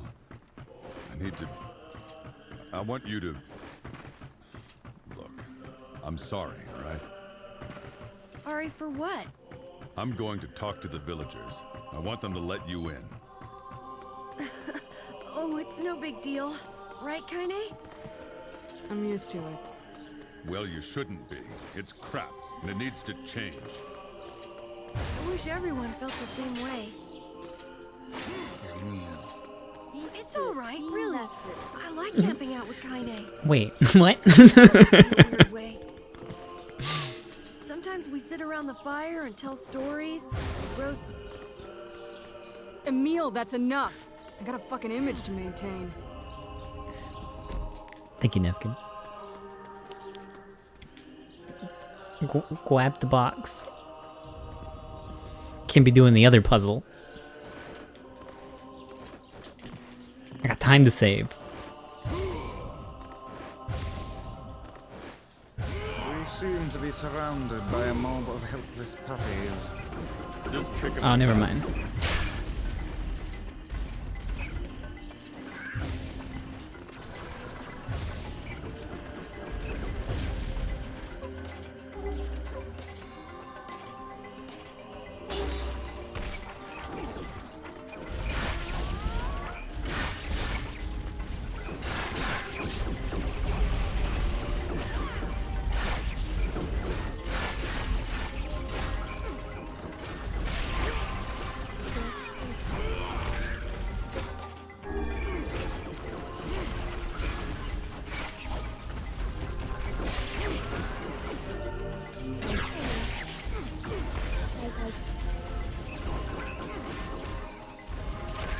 Dang, I might have to go back down to normal difficulty.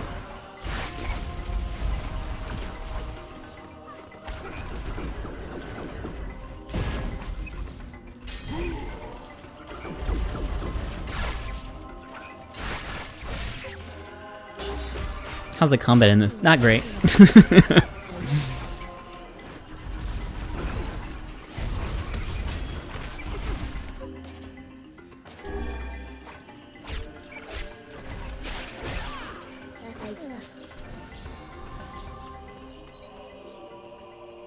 Yeah, let's let's make it a little bit easier.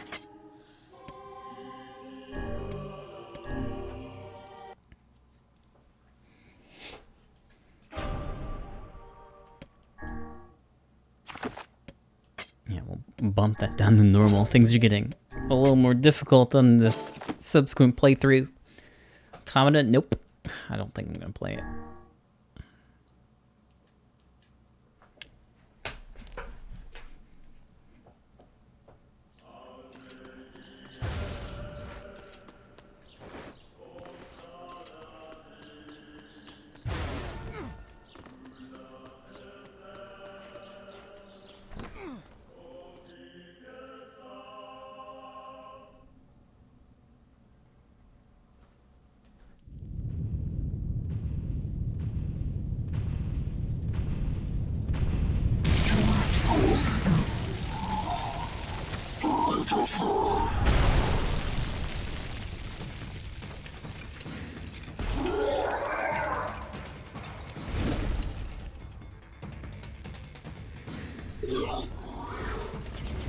What's going on? There's dozens of them! These are creatures of the darkness. Lure them to the light.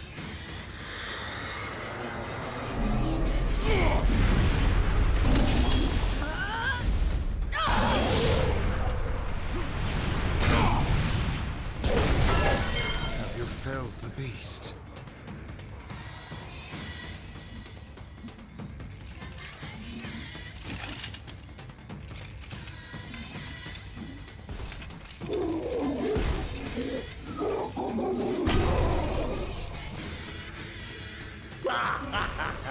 Oh, this is one stubborn son of a bitch.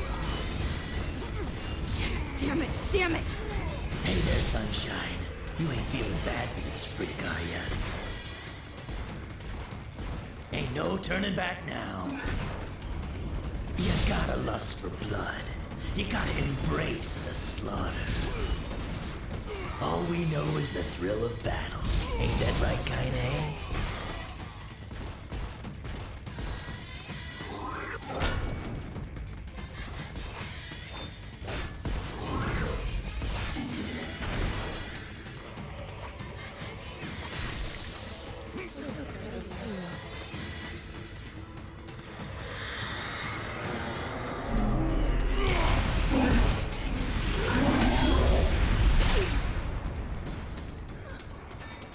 Kaine!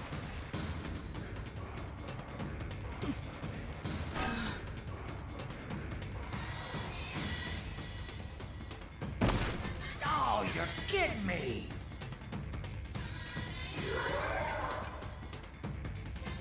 Kaine!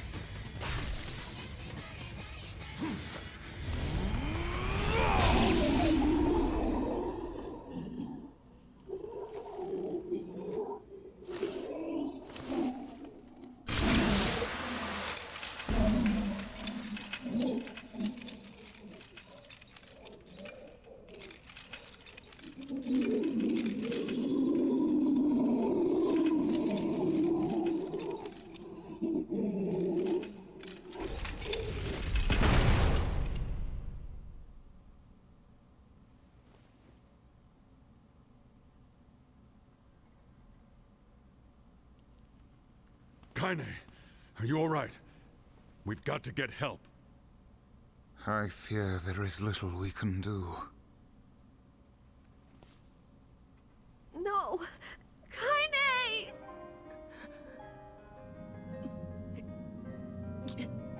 Get back. What is that? It's all over for you, Sunshine. Kaine! Kaine!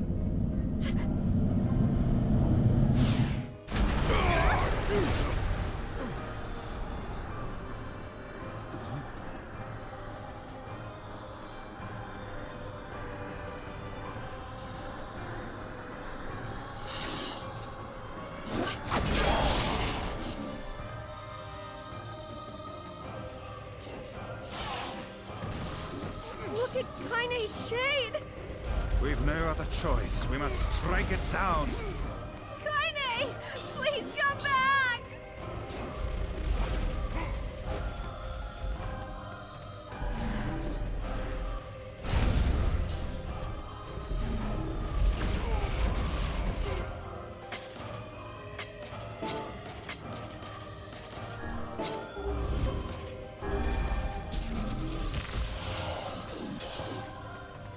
Stay your blade. Magic is required against this foe.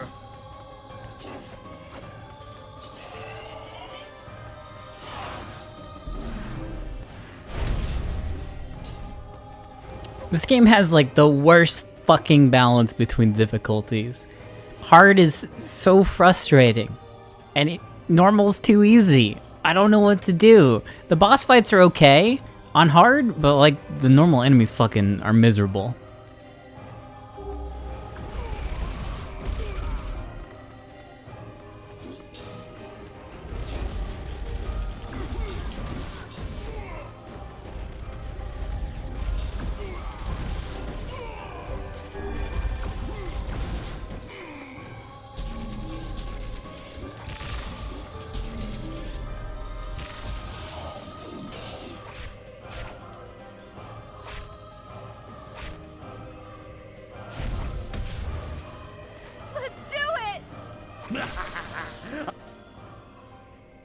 Oh dear.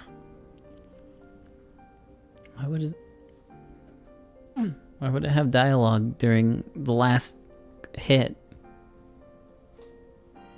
Why, game? Why do you do this?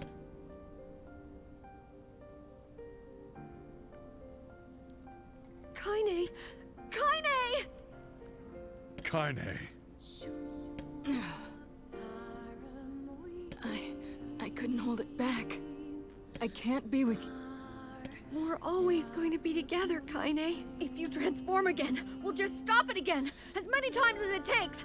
I don't care how tough it is, we're gonna get you back. I like sleeping outside because I'm with you, Kaine. I'm able to ignore my appearance and keep going because of you. I'm weak and sad and lonely, but somehow you make me strong. You're my friend and I need you, so you can't go away.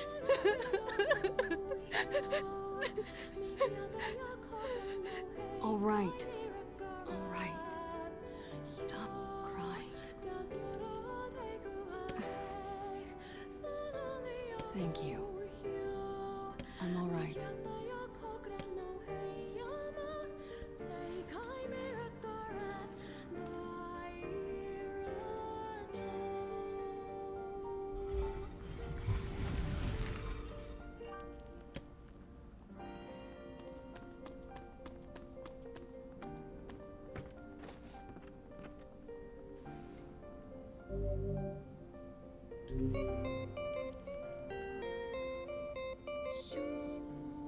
Hey, thank you. Thanks for that Twitch Prime. What is this? I have no idea. How remarkably useless of you. Let's go ask Popola.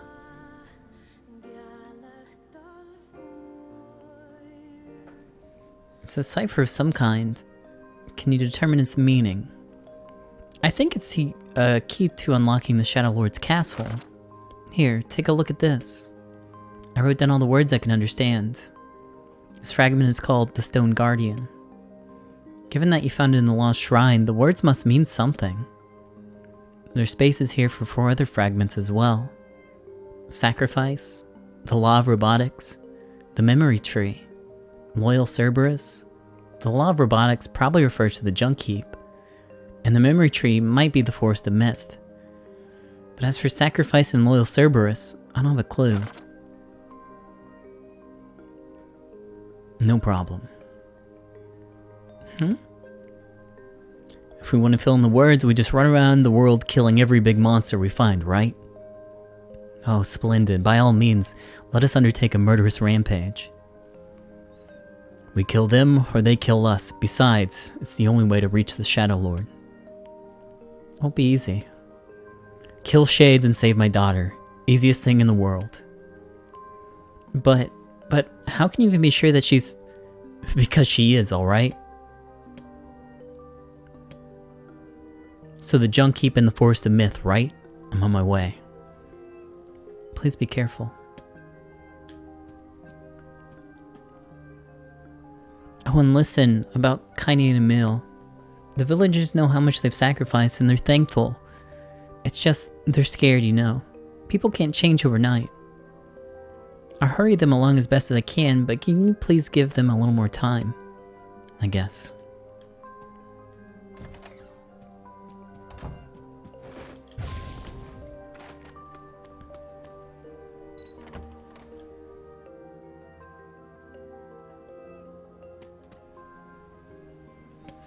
Let's do the junk heap first. Popola said we might be able to find a key fragment at the junk heap. Perhaps we can find a clue at the two brothers' weaponry.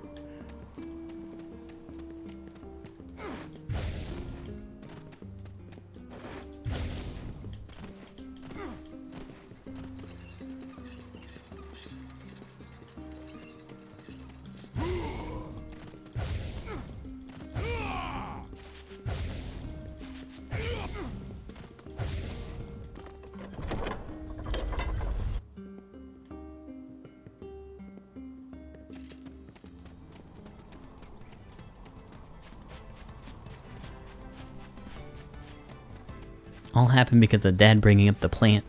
I guess so. It would be kind of a boring story, I guess, if Yuna just died in her bed and nothing happened.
Where'd they go?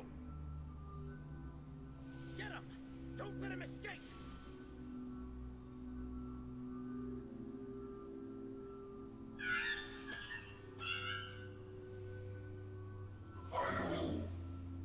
There's something over there!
Who are you?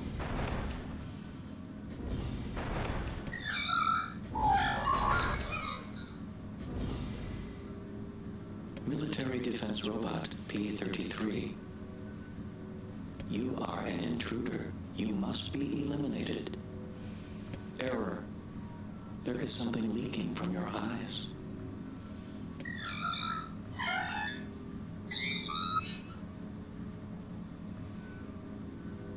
What is crying?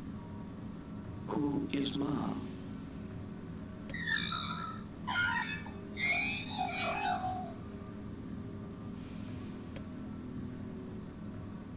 My creator is also dead. He perished hundreds of years ago.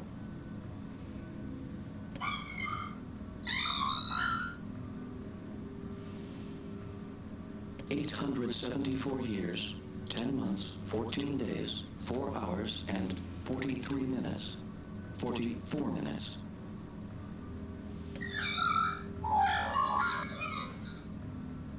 I am incapable of being lonely, or missing others, or crying.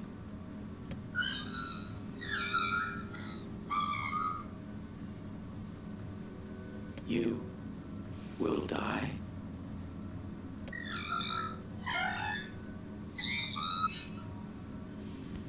Why will they kill you?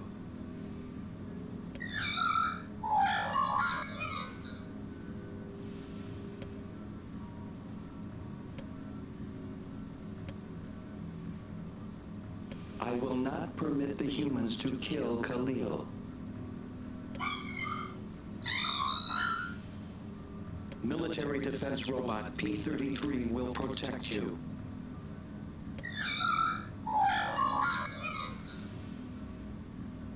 P-33 is charged with defending others. P-33 will defend Khalil.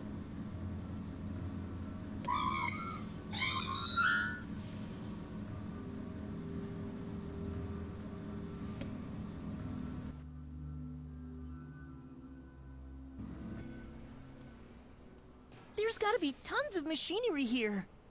Yeah, but I don't know how much we can actually use. Oh, wow! Check this out! It looks brand new!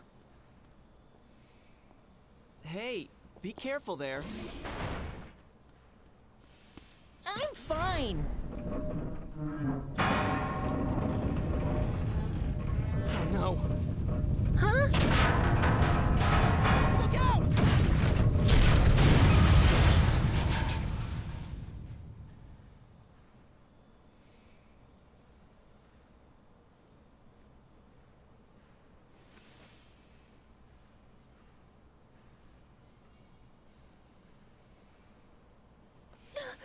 Jacob!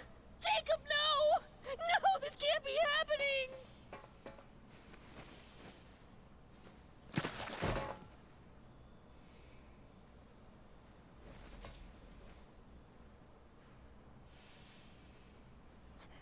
No!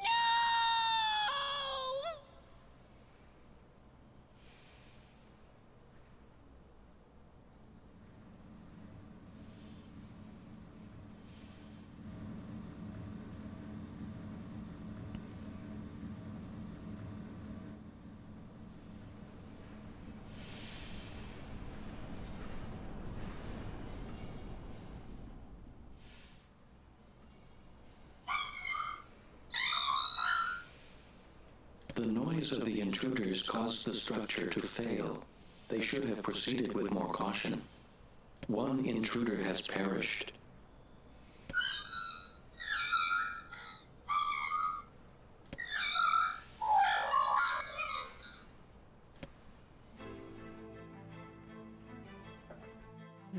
The junk heap.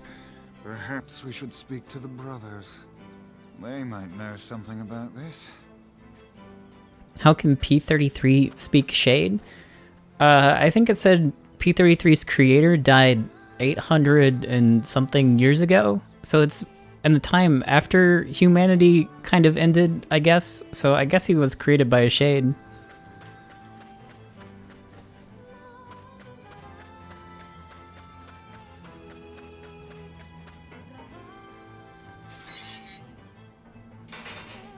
None of the replicants know that kind of technology. We just smash things with our clubs.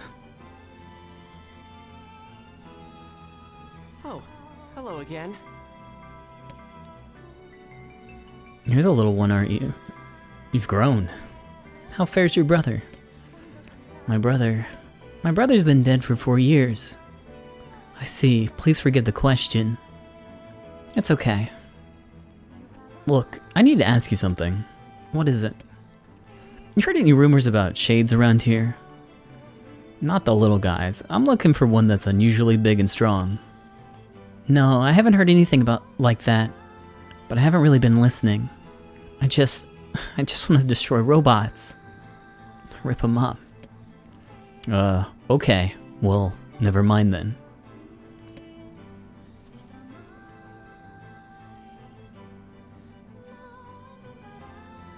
Sorry to bug you.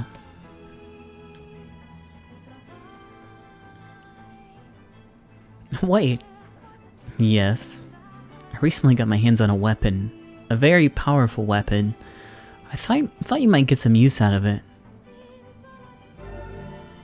Oh boy, we got another iron will. Do we not already have this weapon? Shh. These things happen the second time around. This sword has seen better days. Yeah, it's pretty beat up. I mean, there's potential, but it's fairly powerless right now. Can you repair it? I can repair anything that's with the proper material. If you'll fix it, I'll get you the parts. I'm so glad I decided not to throw this out. I'm gonna need some memory alloy. Only the really big enemies on the second basement level have them, so watch yourself. Also, here's the passcode to get down there. Use it on the elevator. You got it.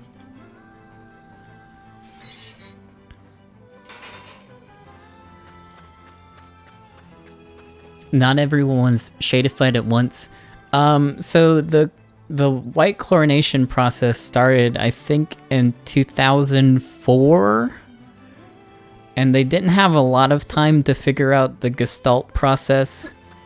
I don't think anyone really survived it for that long. They would have had to survive it for almost 500 years, I guess, at that point. No, yeah, 800 years ago, so about 500 years. And that definitely didn't happen.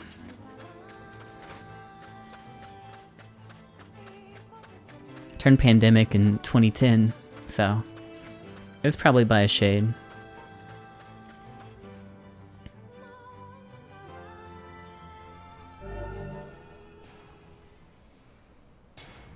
Obtained memory alloy. Oh, okay. About the older lad, he was but a child. He died protecting the only family he had left. It's a damn shame. Thanks, game.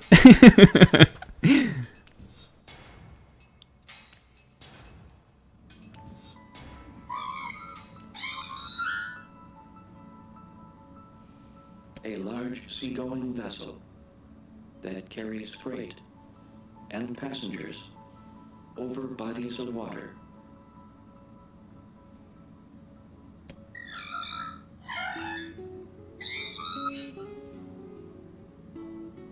You have taught me much, Kallio. You have helped to expand my vocabulary. You have instructed me in the ways of the outside world.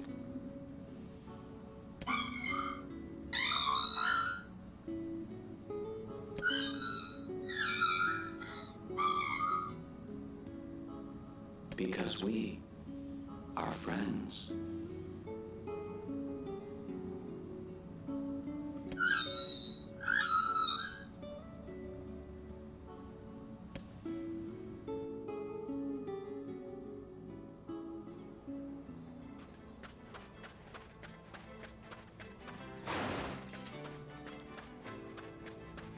Either way, there's a lot that goes on in the Nier timeline outside of what happens in this game.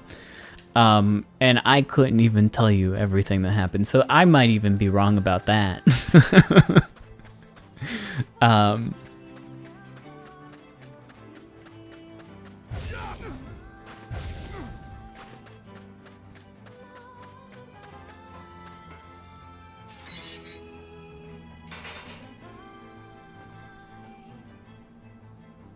That's some pretty impressive stuff you found. I'll start upgrading your weapon right away. I won't charge you for it either, since you helped me out.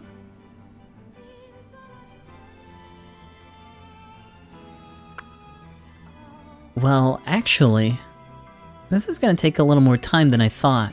No sense in you waiting around. I'll send you a letter once it's ready. That'd be great.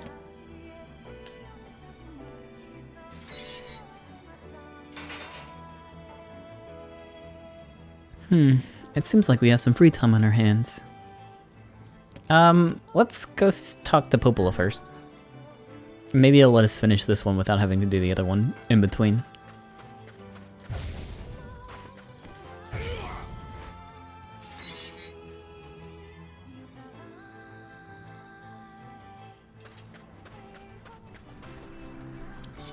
Yeah, I believe there was a date on one of these. Hold on. Ah, there's not. Actually, is there? Nope, I don't see it. Let me open Grimoire Nier and see if it has any dates.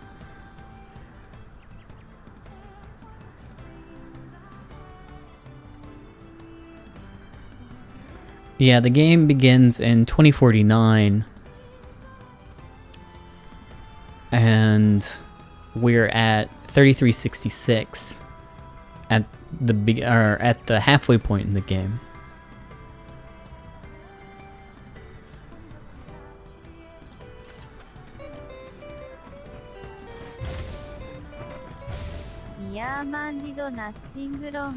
He's trying his best for Yona.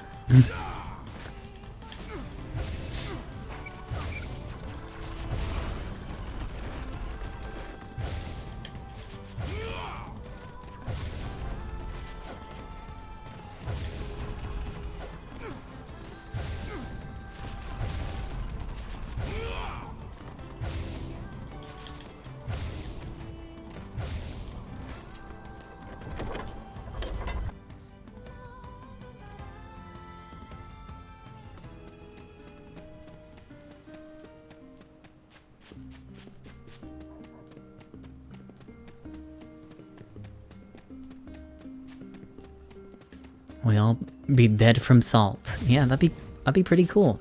Actually, we'll either become salt or become part of what? The Red-Eyed Army? Either way, it doesn't look great.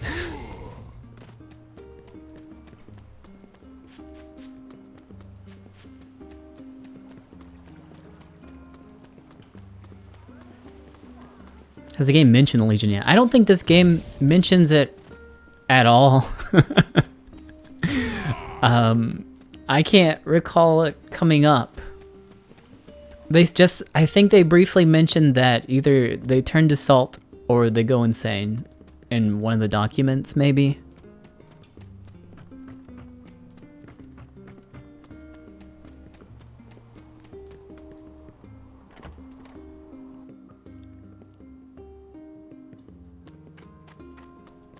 Like I said, there's a ton of stuff that goes on in the background of Nier that never even touches the game. Which kind of sucks, I guess. If you don't want to read a 99-page Word document. Hey. Ah, you're back. Have you learned anything new about the Shadow Lord's key? No, sorry, this is really hard. Loyal Cerberus might refer to a dog, but I've never seen anything like that would fit the bill. Well, keep trying, Popola. You're kind of my last hope. I'll do what I can. Oh, and by the way...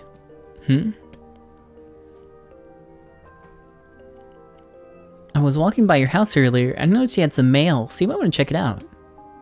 Oh, thanks.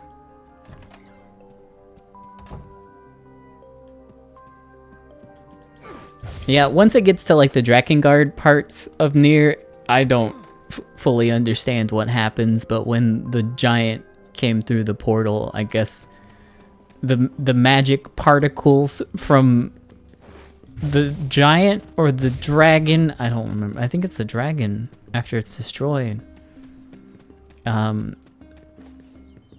Infect people and it causes them to turn to salt. From the giant, okay. The king's getting married. Sorry, I skipped the letter. We've already read it once before.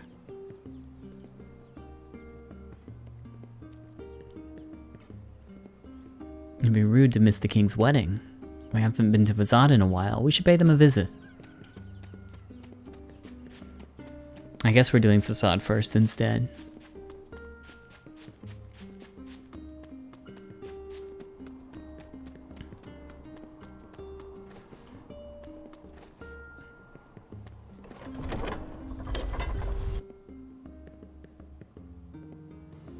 Hold on. Give me a second before we do this, though. I'll be right back.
Okay, sorry about that. I am back.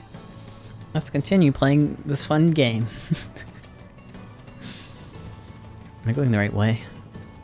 Okay. Yeah, it's the only way to go right now.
Oh, man, all the wolves wanted to do was coexist. Well, okay, well, fuck you! You can eat them. Indeed you can. Long ago, people operated food stands where they impaled the creatures on skewers and fried them whole. How the hell do you know that? Who can say? I do not know. Some portions of the past are inexplicably clear in my memory. Whatever, Gramps. What was that, hussy?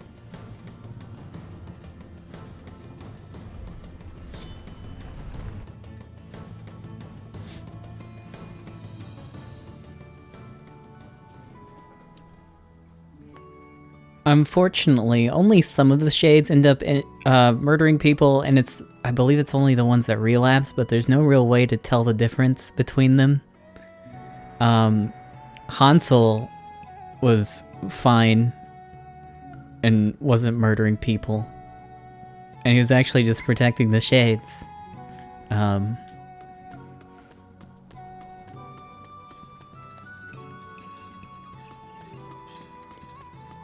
not Hansel, Gretel? I think Gretel was the one who survived. I can't remember. I think Hansel's the one that died.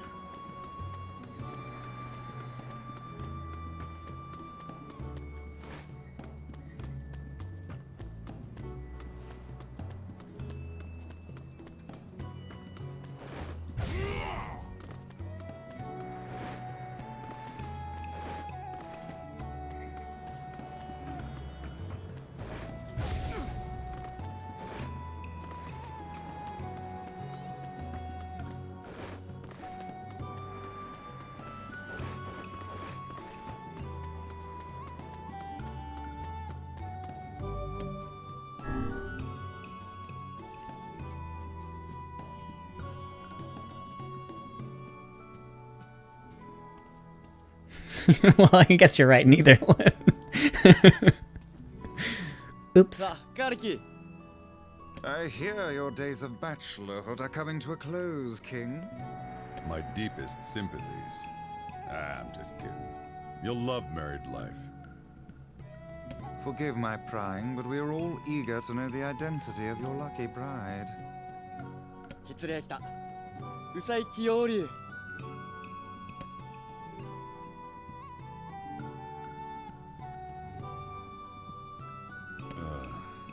Have we met? You have grown into a fine example of womanhood. I am sure you will make a splendid queen. Kaine's gonna want to see this.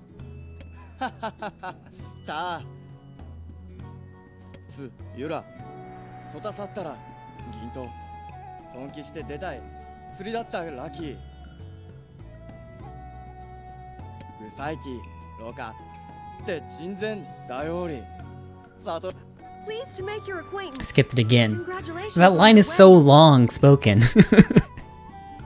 Sometimes it just don't make sense.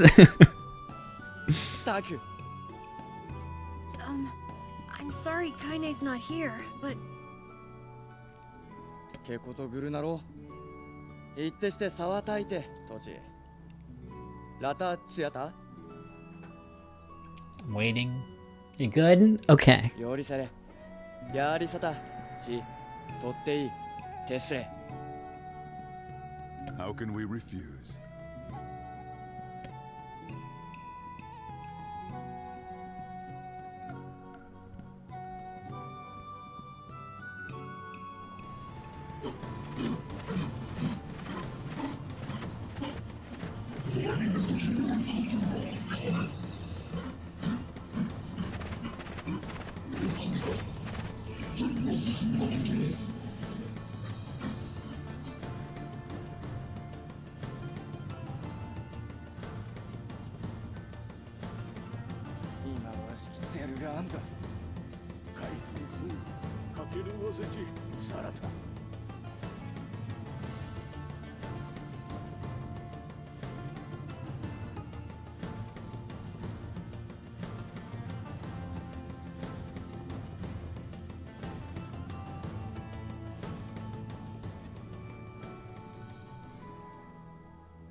I just don't understand why they have a rule governing the timing and water temperature.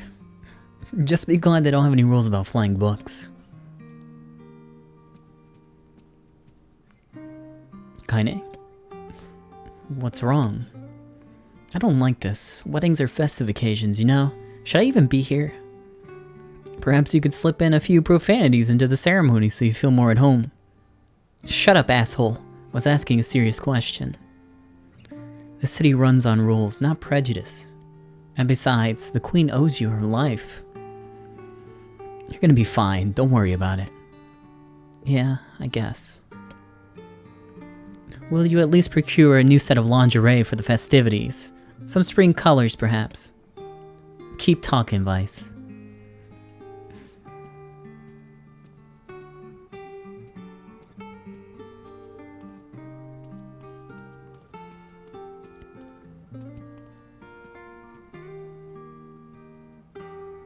Oh. Can't sleep? Weddings are so exciting. I may not sleep for days. Hell, Emil. Sounds like you're the one getting hitched. Yeah, I know. Although, I'd like to get married someday. I mean, if I can find a girl who doesn't mind what I look like. Yeah, so what was your wedding like? Did you have a huge feast where you made lots of toast? Was there dancing and gestures and bears on unicycles and... It was a long time ago, Emil. Well, would you ever have another one? Alright, that's enough weird questions. Go to sleep.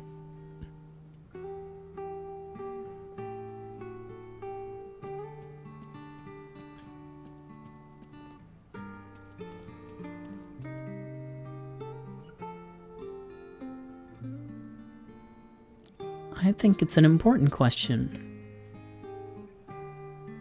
理由停滞飢えたゼルガーンとヒウゼシ続いている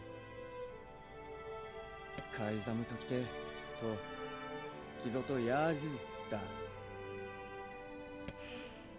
トンシチイワイゾとタンサルアインだ Finding light in the bad times is the mark of a true leader. I couldn't have spoken better myself. Your people deserve a moment of rest and celebration. こうだった And a man works better when he has something or someone to fight for. Trust me, this is a subject I know well.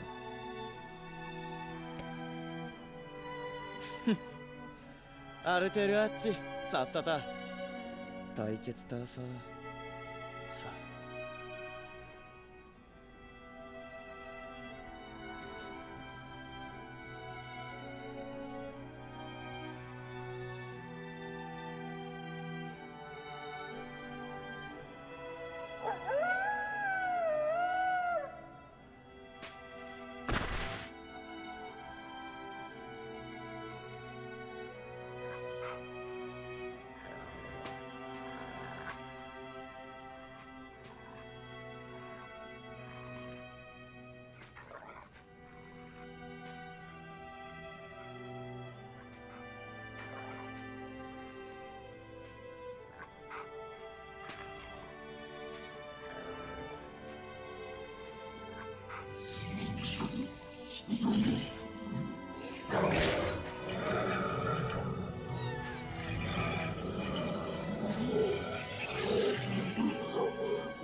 Hey, Soup. Yeah, you made it just in time for the fun part of the game. A wedding! Flowers everywhere. Everyone's happy. It's great. I'm kind of jealous. Aren't you kind of jealous, Kaine? Oh, come on.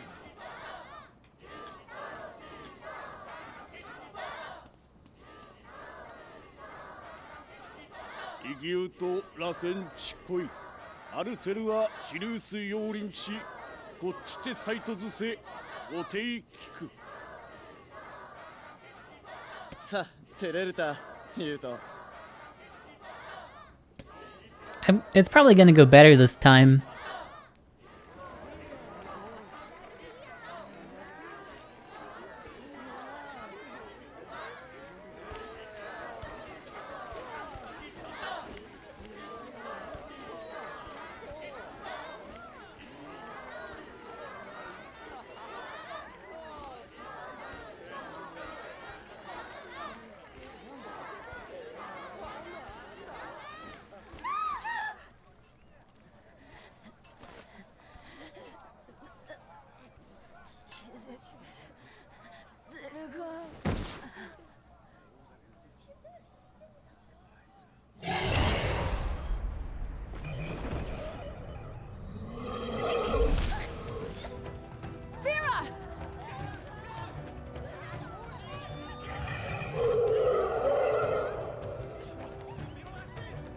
That wolf is a shade.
Here! Here! あさて久しを決戦改ざんぐさちあんちわれフィアコンタよりにたくなあたきおよりかちそれでたく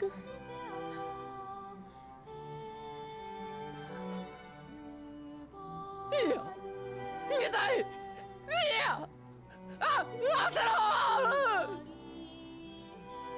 したかりきたたさすゾリタできたいやキルタコスキタ痛い殺し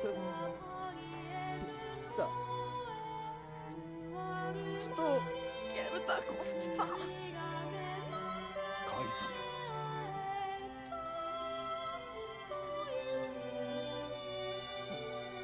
トイキチ歌を打ってぐっといい方に打ってやはりこすきた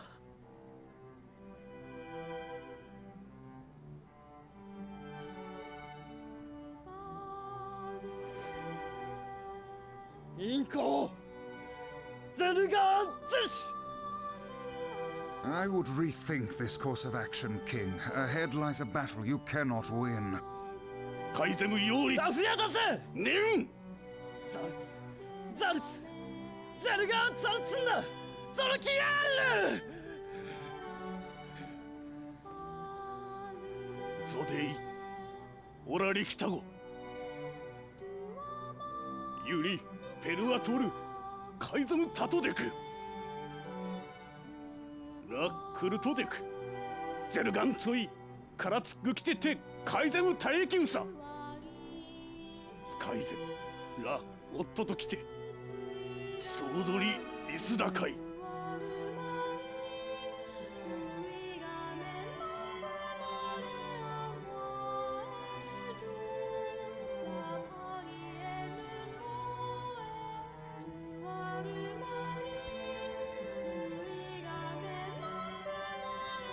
The king's grief is strong. I doubt he'll stand down at this point. I think you're right. Sooner or later, he'll go charging into the wolves' den. Will we let him go by himself? Of course not! Then we must prepare for the fight. It will not be an easy one. Oh, I promise you. Hey, let's just go on and do something else. Go meet the king of Facade.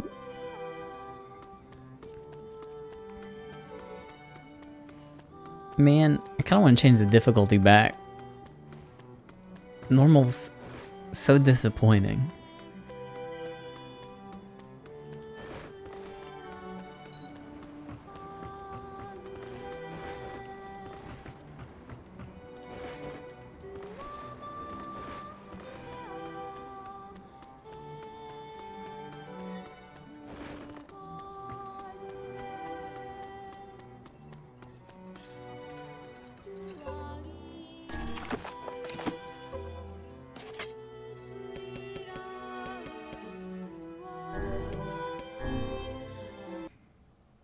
Since when can you change difficulty? All you gotta do is go out to the main menu to do it.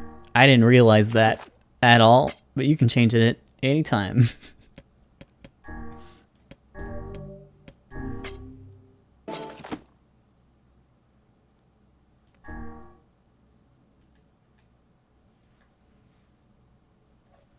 I did too. When I first played through, I got all the way up to like Hansel and Gretel. And the fight was so frustratingly hard that I gave up on the game and didn't continue playing it.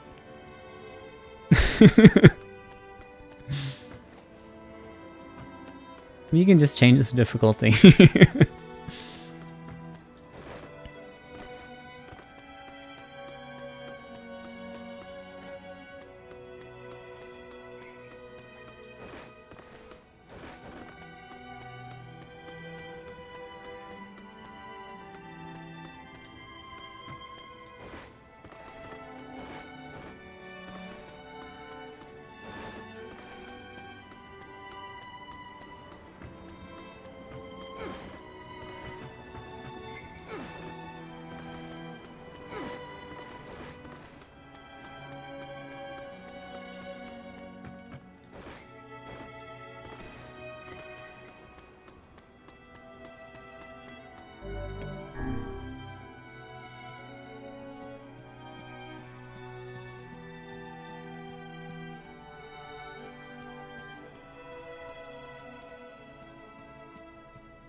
ゼルガン、キゾとヤージとレルイギュジゲイツアウルアルテルアダとスコスラエダ Madness. The wolves who attacked were only a fraction of the pack. How will you fight them all? ゼルシタイ All right, count us in. デケワッチ ワセイ We're not doing it for you, dumbass. It's for Fira. Kaine, you can't speak to a king like that. If this is indeed the plan, then let us make haste. We can ill afford another tragedy. ペルア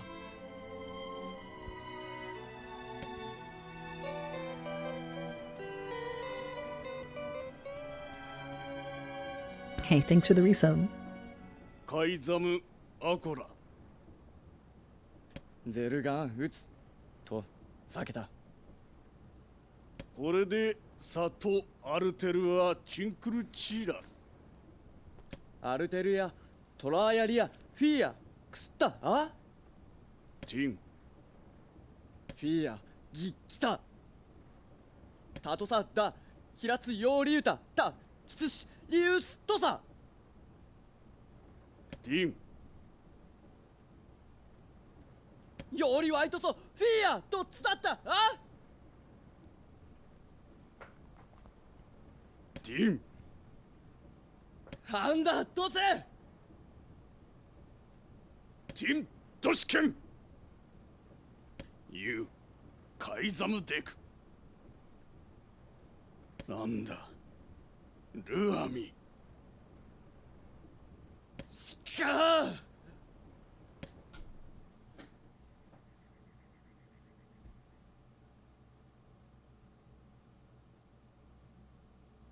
あんだいえフィーヤロテとやりかきクソできたと食いてゲルだ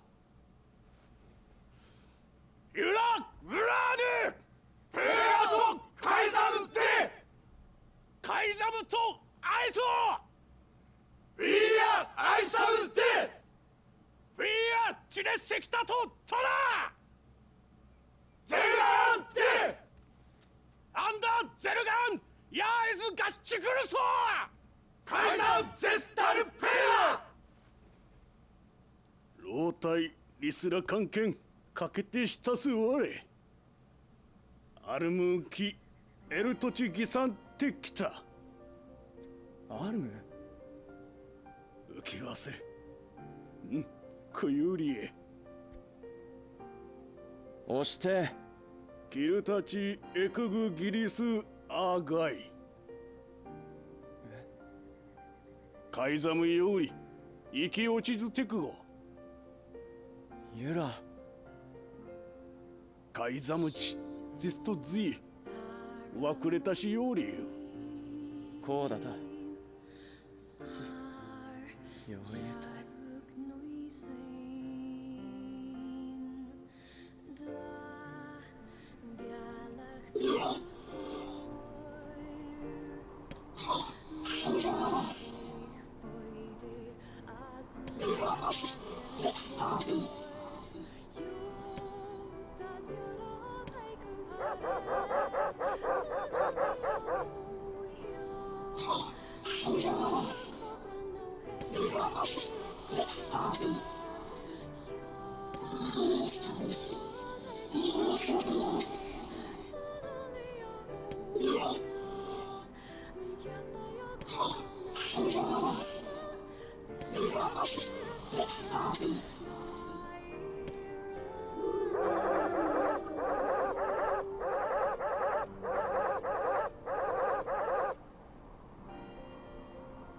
クリゼルガーン立ち得だ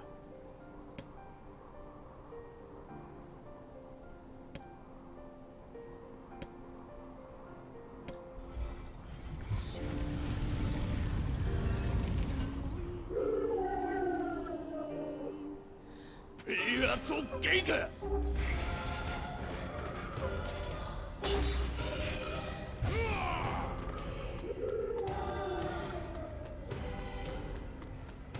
The wolves appear to be targeting the king. セゲルダ・カイザムカイザーリッケオーリ He seeks the king of Facade.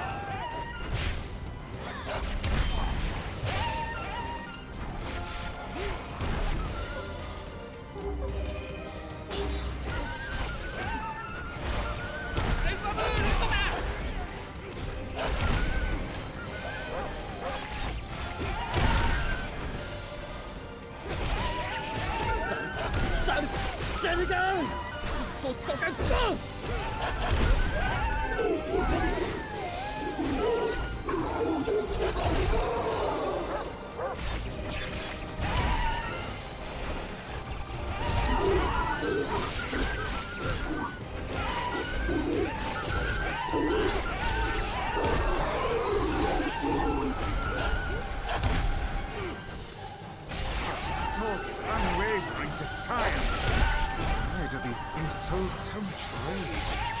The smaller wolves are not infected with shades, but as for the leader...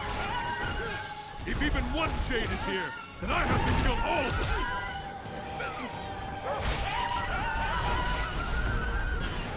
Play this again when it comes out? Hell yeah! I'll take any excuse I can get to replay Nier.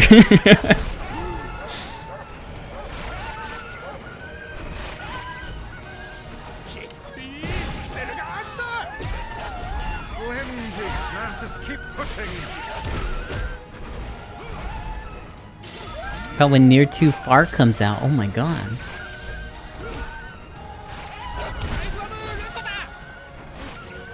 I can't wait.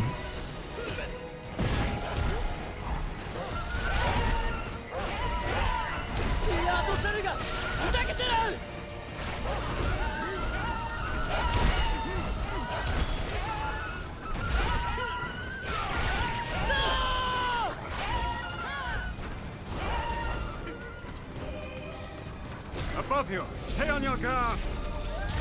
Got bopped.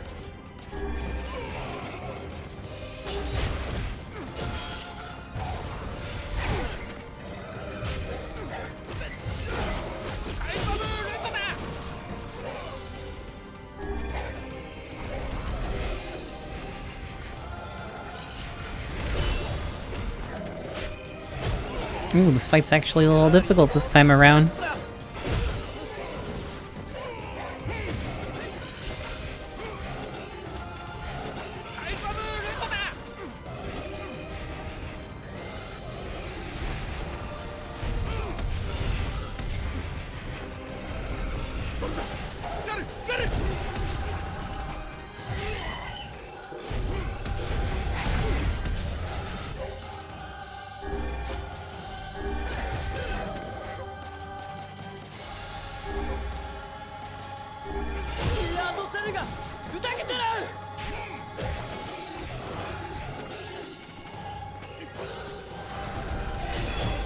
I swear, I'm pretty sure enemies scale with you on hard. This is such a big difference from on normal.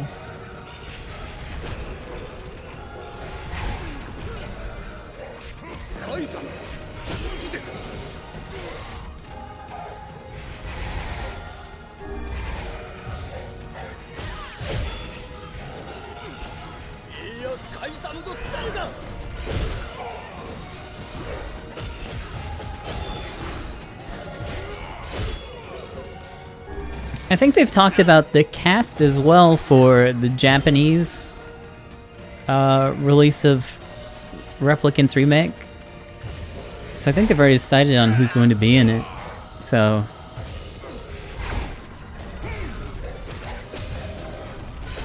it's probably unlikely.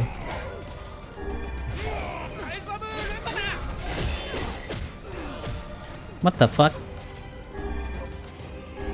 I got 2 herbs left and I need a half a bar. It's not looking good.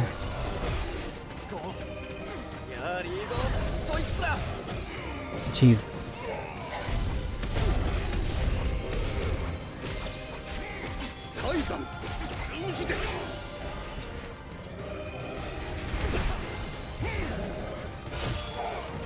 That dash sucks. But maybe it's just me that sucks. The king is in danger. I'll guard the king. That's what Vera would want. You must worry about protecting more than yourself in this battle.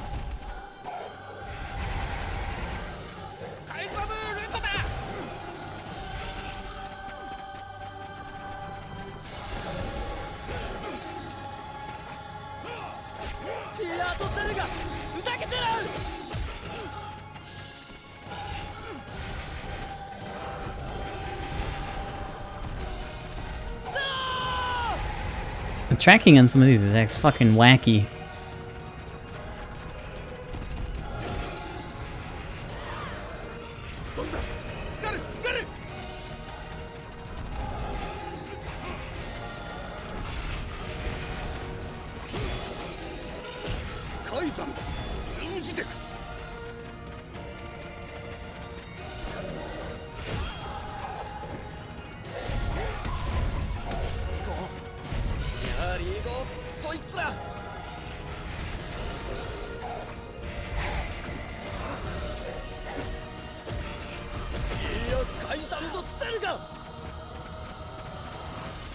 Sorry, I have to play it real fucking careful. Oh, speaking of real fucking careful, I goofed.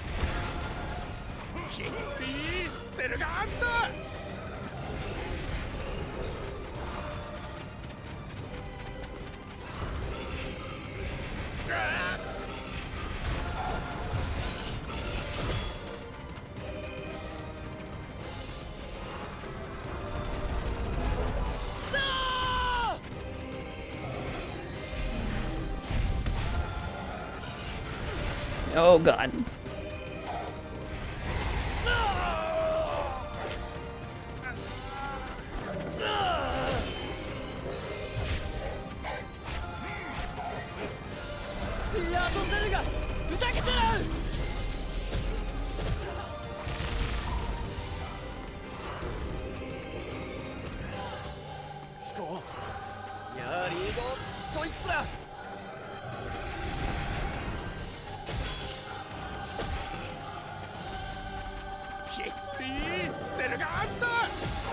Oh no, the timing.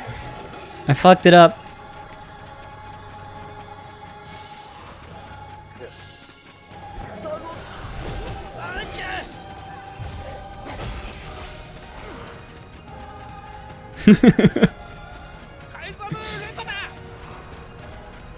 It's okay.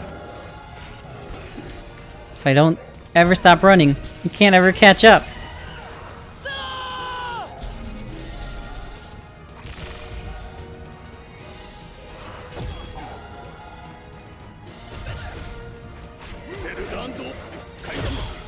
Fuck.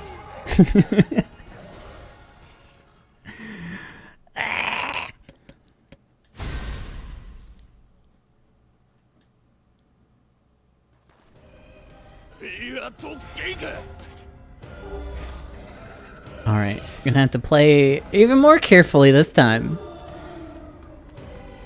Which means Phoenix Spear for the whole first half. He seeks the king of Facade.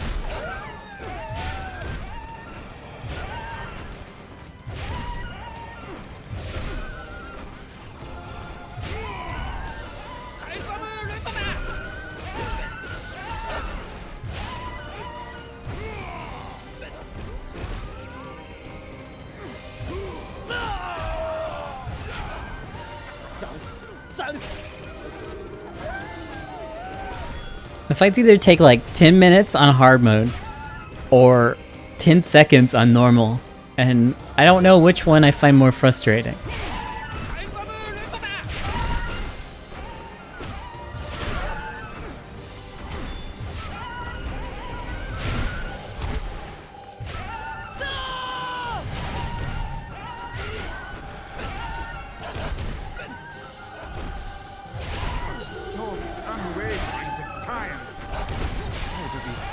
So much rage. The smaller wolves are not infected with shade, but as for the leader... If even one shade is here, then I have to kill all of them!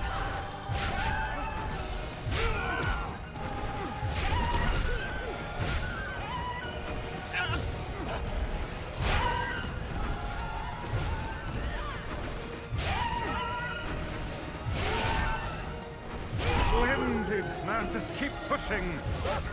Yeah, Nier definitely isn't meant to be enjoyed for the gameplay.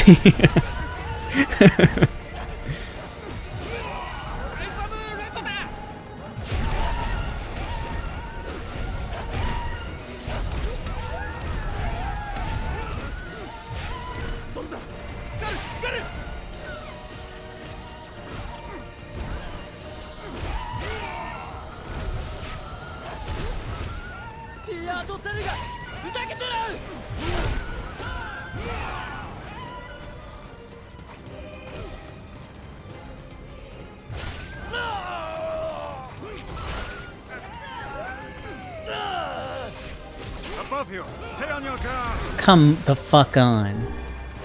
Stay on your guard. Insta hit.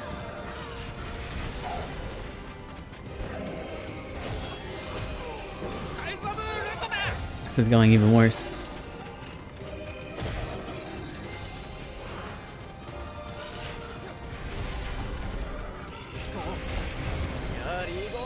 そいつだ。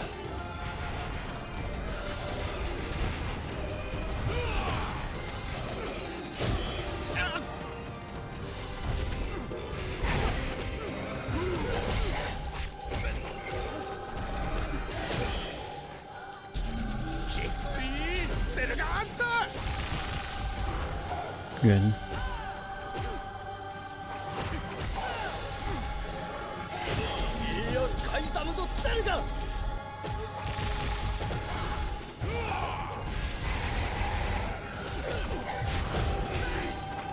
ゼルガカイザムサ峠セルトだ。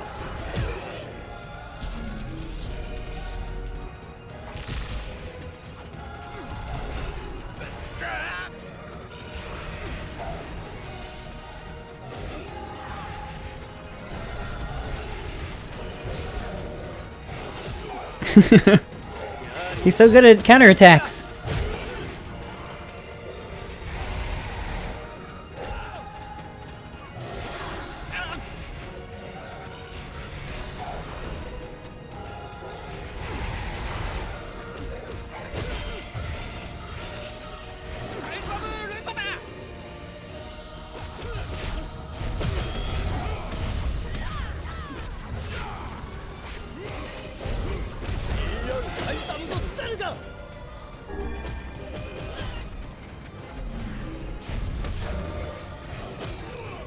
I don't know why that doesn't stagger.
You don't like his grunts? I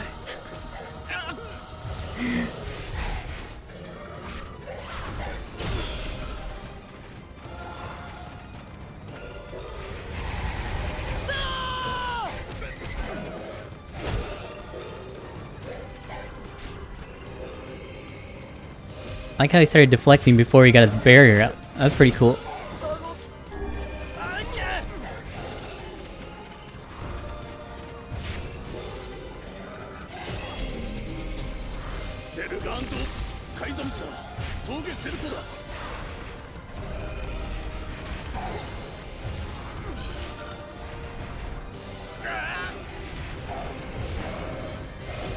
It gives you so little time to set that up.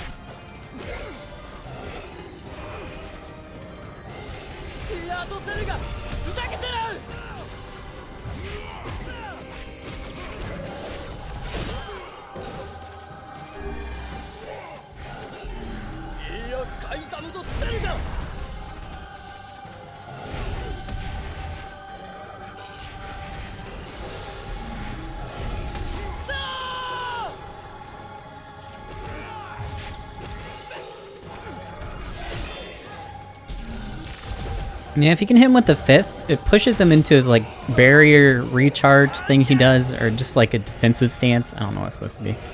I guess it's just a shield from magic. And then you can go up and stab him a couple times. Fuck.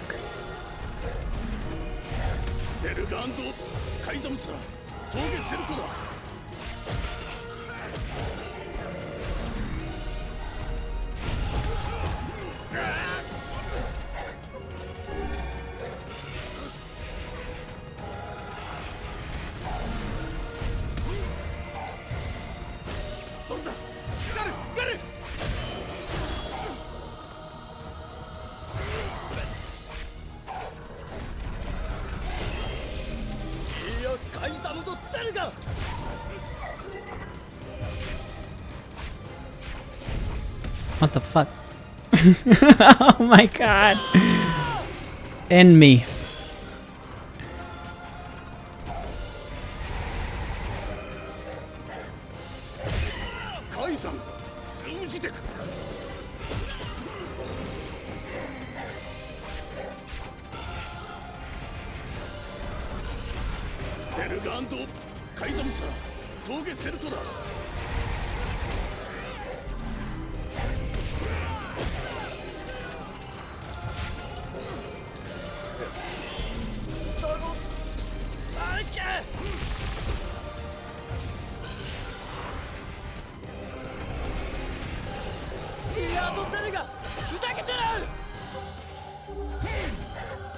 Is there something to...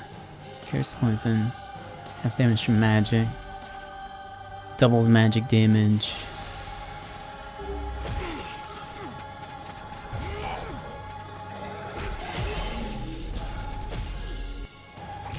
Trying to see if there's something to regenerate magic quickly. I'll guard the king. That's what Vera would want. You must worry about protecting more than yourself in this battle.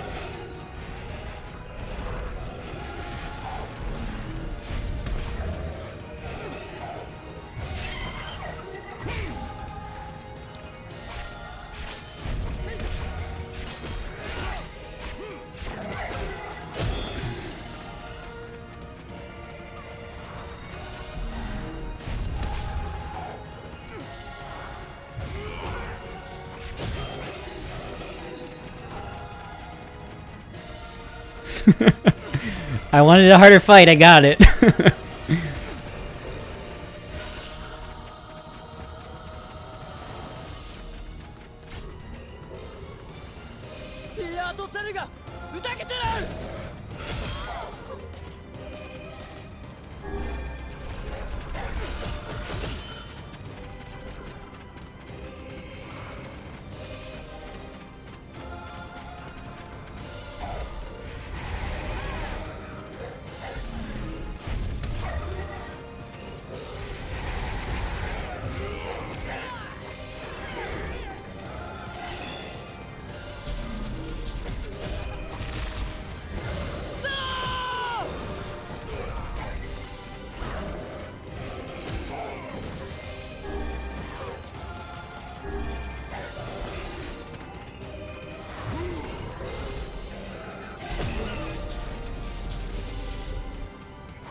This is it.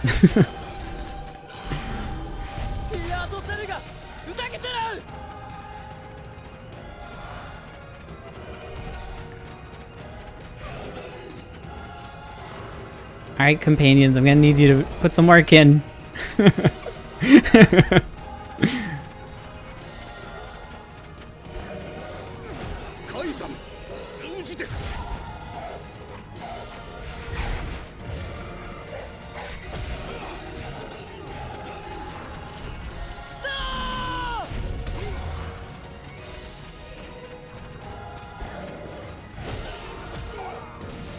I don't know about that one.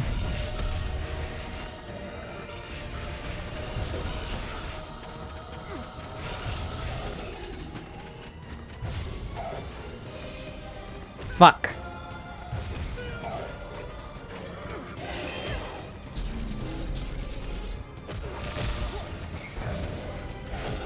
I swear the sword never... Well, it's not a sword, so that's probably why it never hits, but...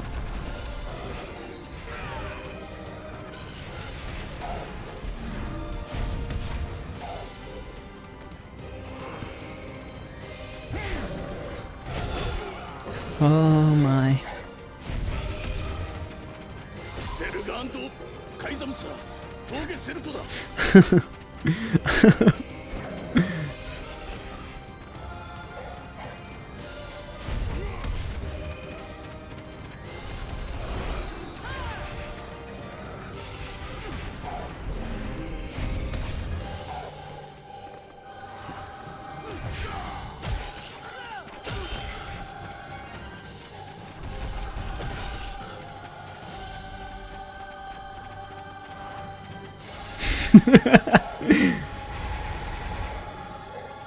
That could have been good.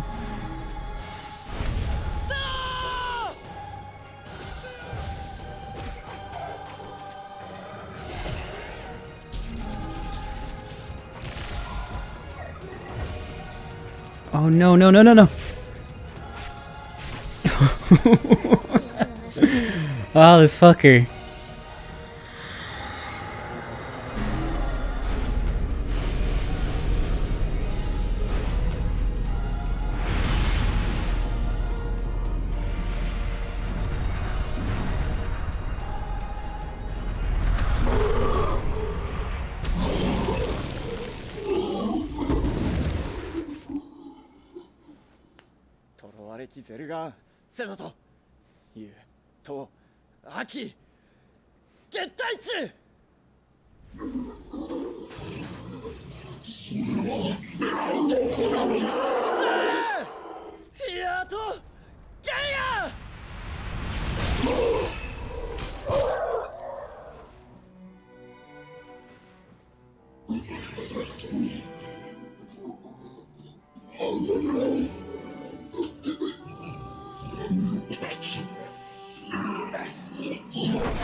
I believe that young Fira was perfectly content with the life she had. Of course. Does this not sound like what she would say to you? She was terribly proud of her king, and now you must do all that you can to honor her memory. Ah, Dada. Doris Kiori. Daito. Lichi Laeru. Kaizamuchi Tada. Kete. Is that another infernal rule? I skipped it again. Uranu Peruato. Li. Arterua Chioaru. Anda Toshidoshi. Arterua Yari. Lo. Fia.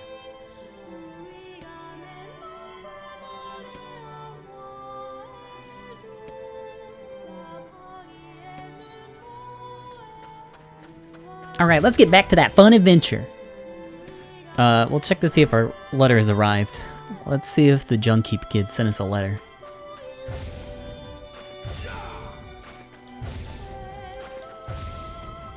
Oh, we can use the fast travel boat because we're conveniently close to it for the first time ever. Will it get us anywhere any faster than normal? No.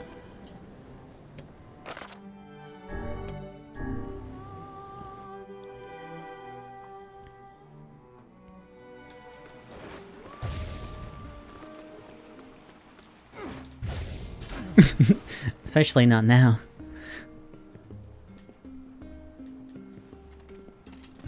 Our water supply has been contaminated lately. Oops, sorry about that.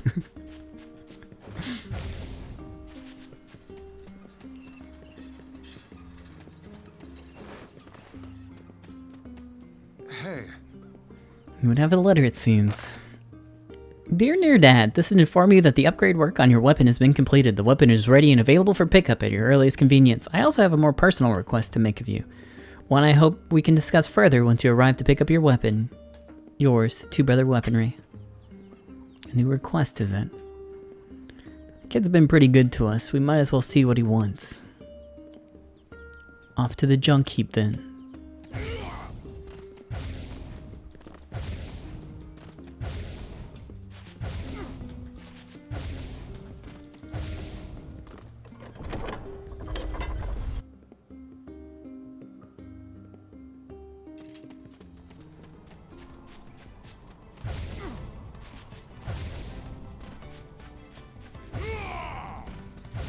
I can't recall if anything changes in the Forest of Myth.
Alright, bad news. We're going back to normal difficulty because that was horrible.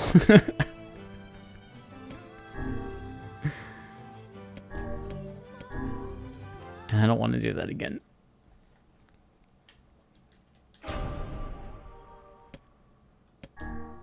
Oops.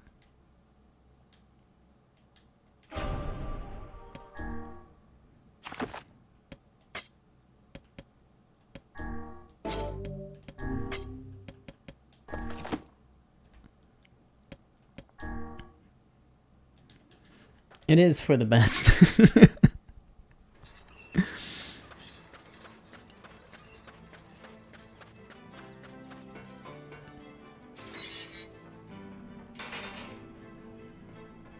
Hey there.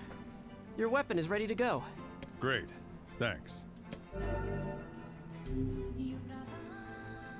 You know, with a weapon like that... You were going to say? I need to ask you for a favor. Oh, yeah? I want you to avenge my brother. That's a rather ponderous favor. It's my mission. It's why I've been creating these weapons for the past 4 years. I don't care about money.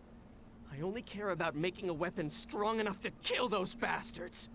What bastards? The ones in the mountain. That little shade and his robot. There are shades here? Your brother was killed by a shade? Yes. And what have we decided, It's killing time. Oh boy, it's killing time.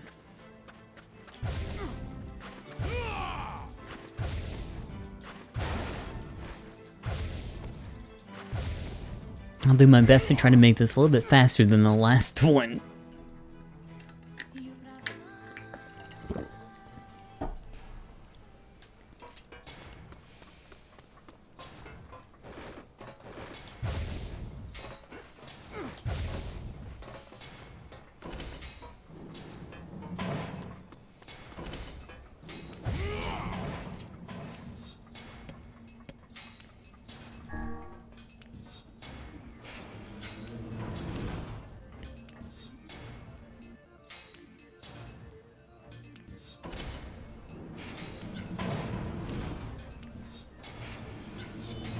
The elder brother postponed his joy for the sake of his sibling.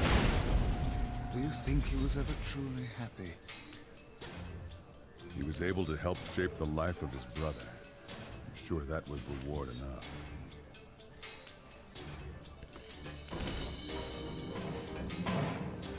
Yeah, I figured. Of course, there couldn't be a moment without some dialogue being interrupted.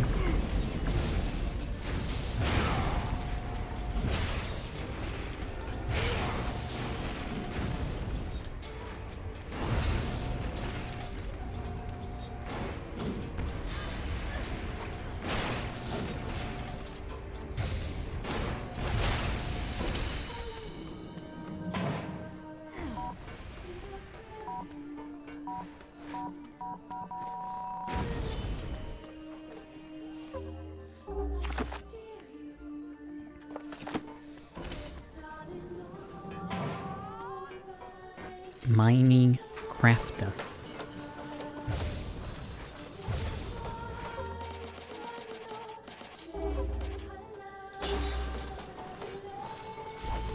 Oh. You can't dodge out of it. Oops.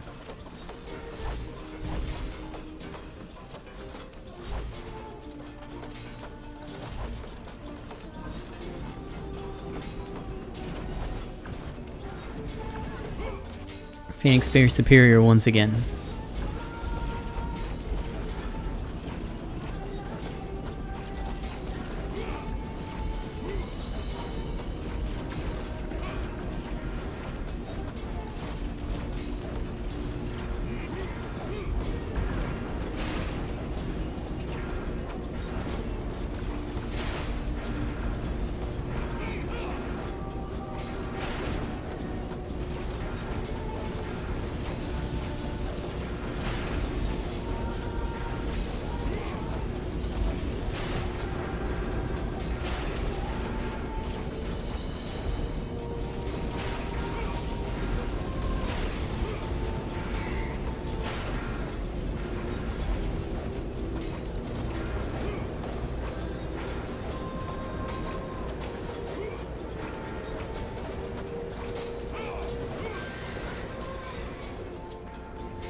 Yeah, I don't know. Someone told me that hard doesn't scale with your level, but it definitely feels like it.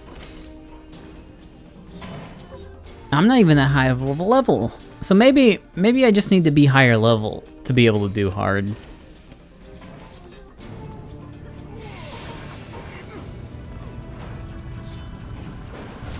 But your level might not affect how much damage you do in general. And it might be more based on your weapons.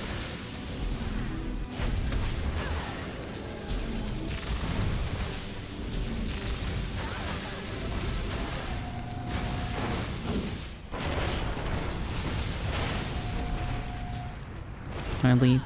No.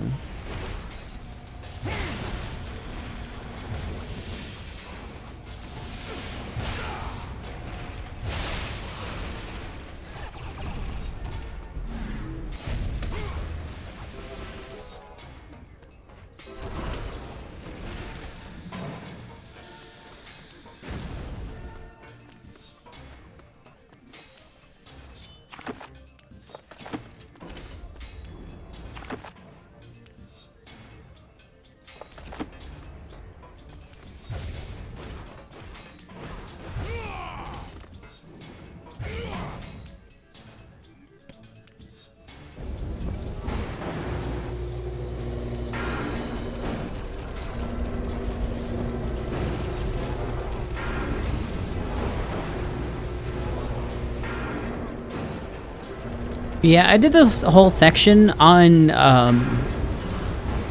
hard last time. No problems. Got through the bosses, except for the final boss. I died twice on that one during the final bullet hell phase. Now, though, they are real tough.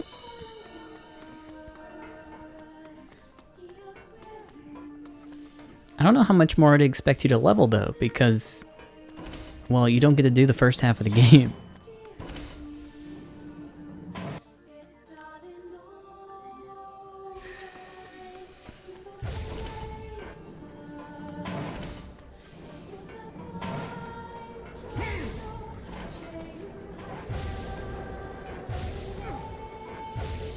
I've never heard of a shade living with a machine.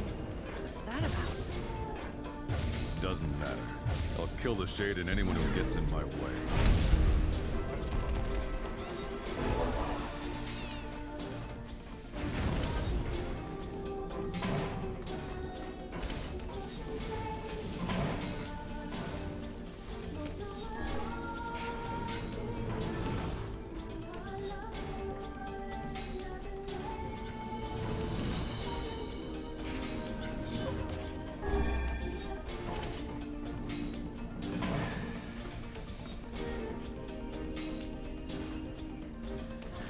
Beyond this hole lies the robot. I'm going in. I wish I had half the courage you possess. Oh, but you're coming with me.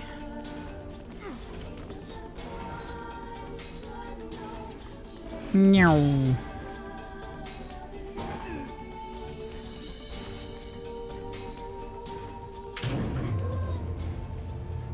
Smash Shade. Save Yona.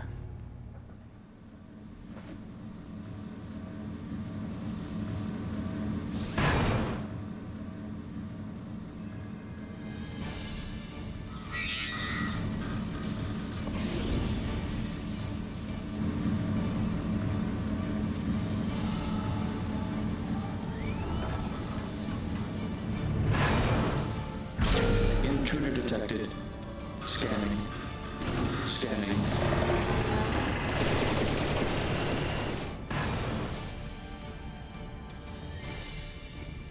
There it is. Good lord, it's enormous. Intruder detected. Scanning. Scanning. Exterminating.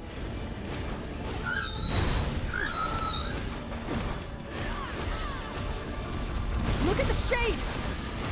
That thing is commanding the robot somehow. Aim for the legs! Knock it down! Take out the shade! Exterminating. In.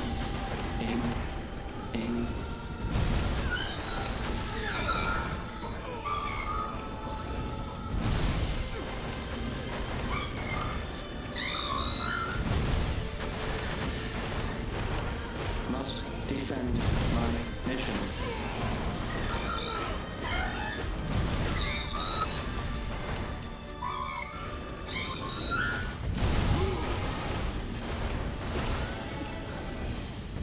No! Damn it! That's a shade! It's a shade! Kill him! Kill him! Feel the hate inside you.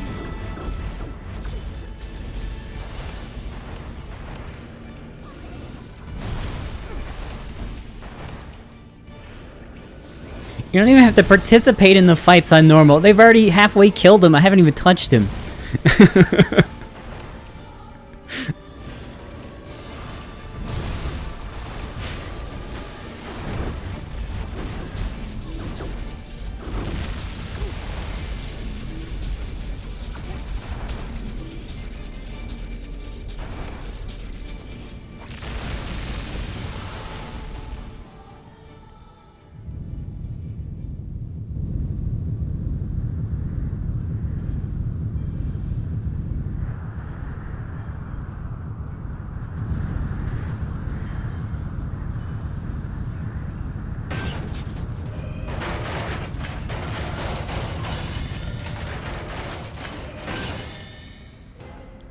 It's a Gundam.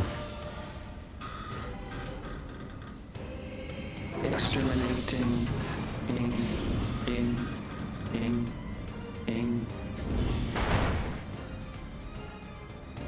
This thing can transform?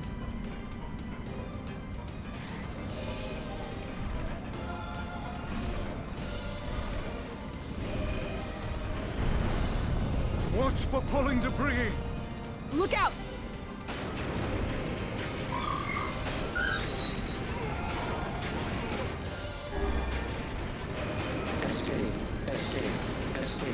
Escape. Go. See the world.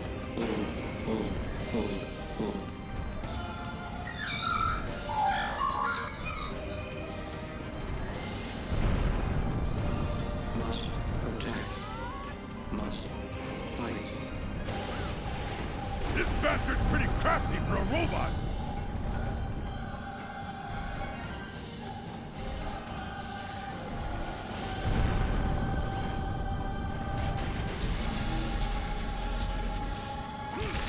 No mere robot can face the majesty of Grimoire Weiss. I can't concentrate with all this bullshit fancy talk!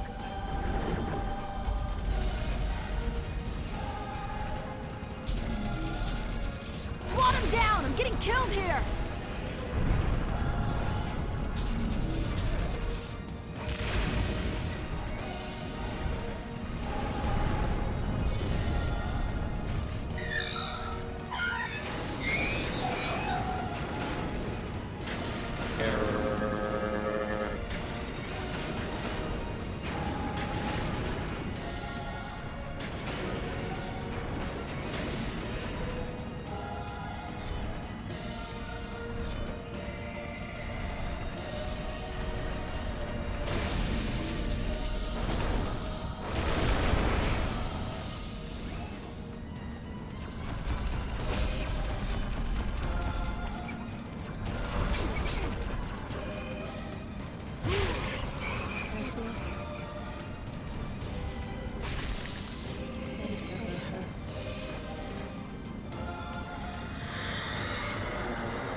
Must defend my mission.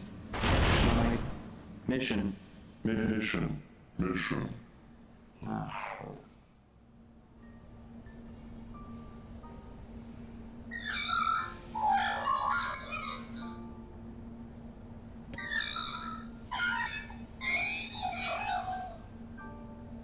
Khalil together. BP alone. BP cry.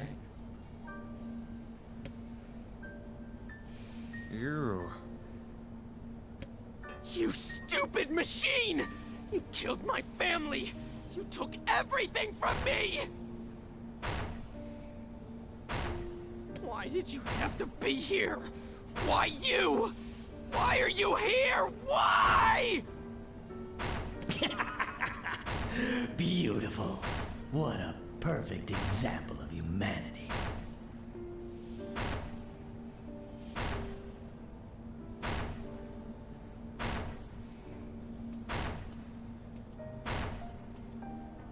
Hitting that thing won't bring your brother back. But he's dead! And it's this bastard's fault! And hitting it makes me feel better! Just wait! You freak! You goddamn freak! I'm gonna explore this entire mountain now! I'll make terrible weapons! Killing machines! No one can stop me!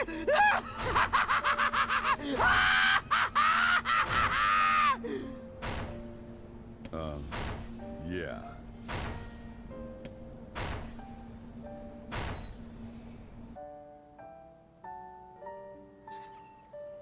Madness driven by hate.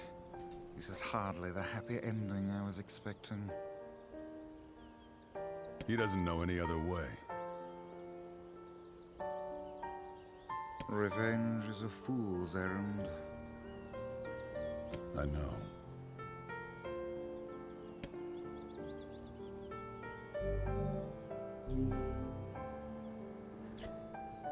Popola said we might be able to find something in the Forest of Myth.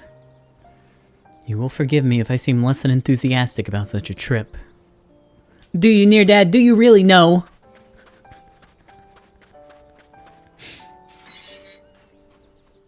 Whatever. It's time to go read.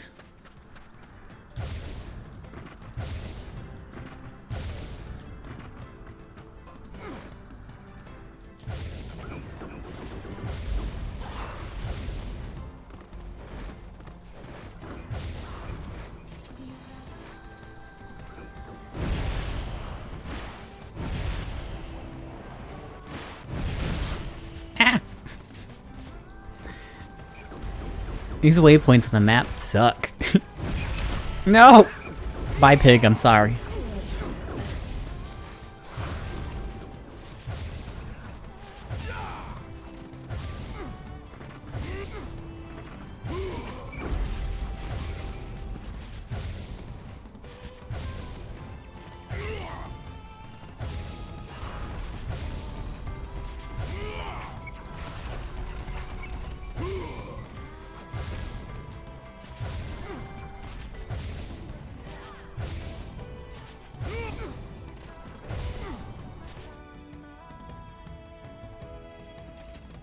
This is the village from the dream. Yeah. Truly a nightmare I hope never to experience again. I hear you. Alright, here we go again. Oh, hello. Hi there. How are things? Huh? You want to know if anything unusual's happening? Well, I have been feeling a rather strange presence when I visit the Divine Tree. The Divine Tree? Yes, it's a legendary tree that exists in the heart of our village. Did you investigate the cause of this presence? No, not really. And why not? Well, we're not supposed to go near the tree except for prayer. And why is that? I don't know, alright? It's just how things have always been. Weird.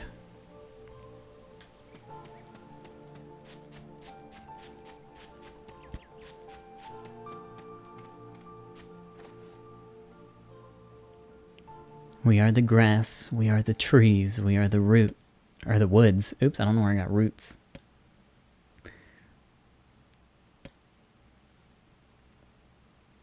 Why do we seem to encounter nothing but odd people lately? You should talk Vice. Pah, as if Grimoire Vice is capable of spouting such nonsense. Hang on, I don't think it's done. The dark form that governs all memories. May the words form themselves to your liking. That'd be nice. Plans on planning anything else this evening? It depends on how fast we get through this. If I get through this relatively quickly, then we'll probably play a little bit of Dwarf Fortress later. Maybe? Black, pure darkness, painted over everything. Words scattered here and there across the blackness. Kind words, difficult words, amorous words, all sparkling in the dark like jewels. The words were few now, but time was shorter. Grabbing the words in desperation, the tree turned to the sky. This is wrong, whispered the tree in the voice of the wind through the leaves. This is not how it was supposed to be. The plan has failed. I don't know if it's worth going through this again, because this is exactly the same. I don't know if there's going to be any moments that are different. Once long ago, the tree had remembered everything about the world. That was its task, its purpose. I do have to get the questions, at least. It shivered with something approaching joy as it collected the memories of mankind. This was no accident. Emotions were as much a part of the tree as root and bark. Memories collected like dew on the thick green leaves of the tree. And once they had formed a web that spanned the entire world. Words collapsed into sunlight before passing through the leaves and into the pool of memory. From the pool, the words joined together to form colonies. The colonies united into whirlpools of light, and the light coalesced into stars. Each star was like the child of the tree, and it loved them all. Look at my memory. A child is here, brought low by disease. He's far too young to have suffered so. Thin beyond words, the boy's skin is a shade paler than the bleached hospital sheets upon which he lies.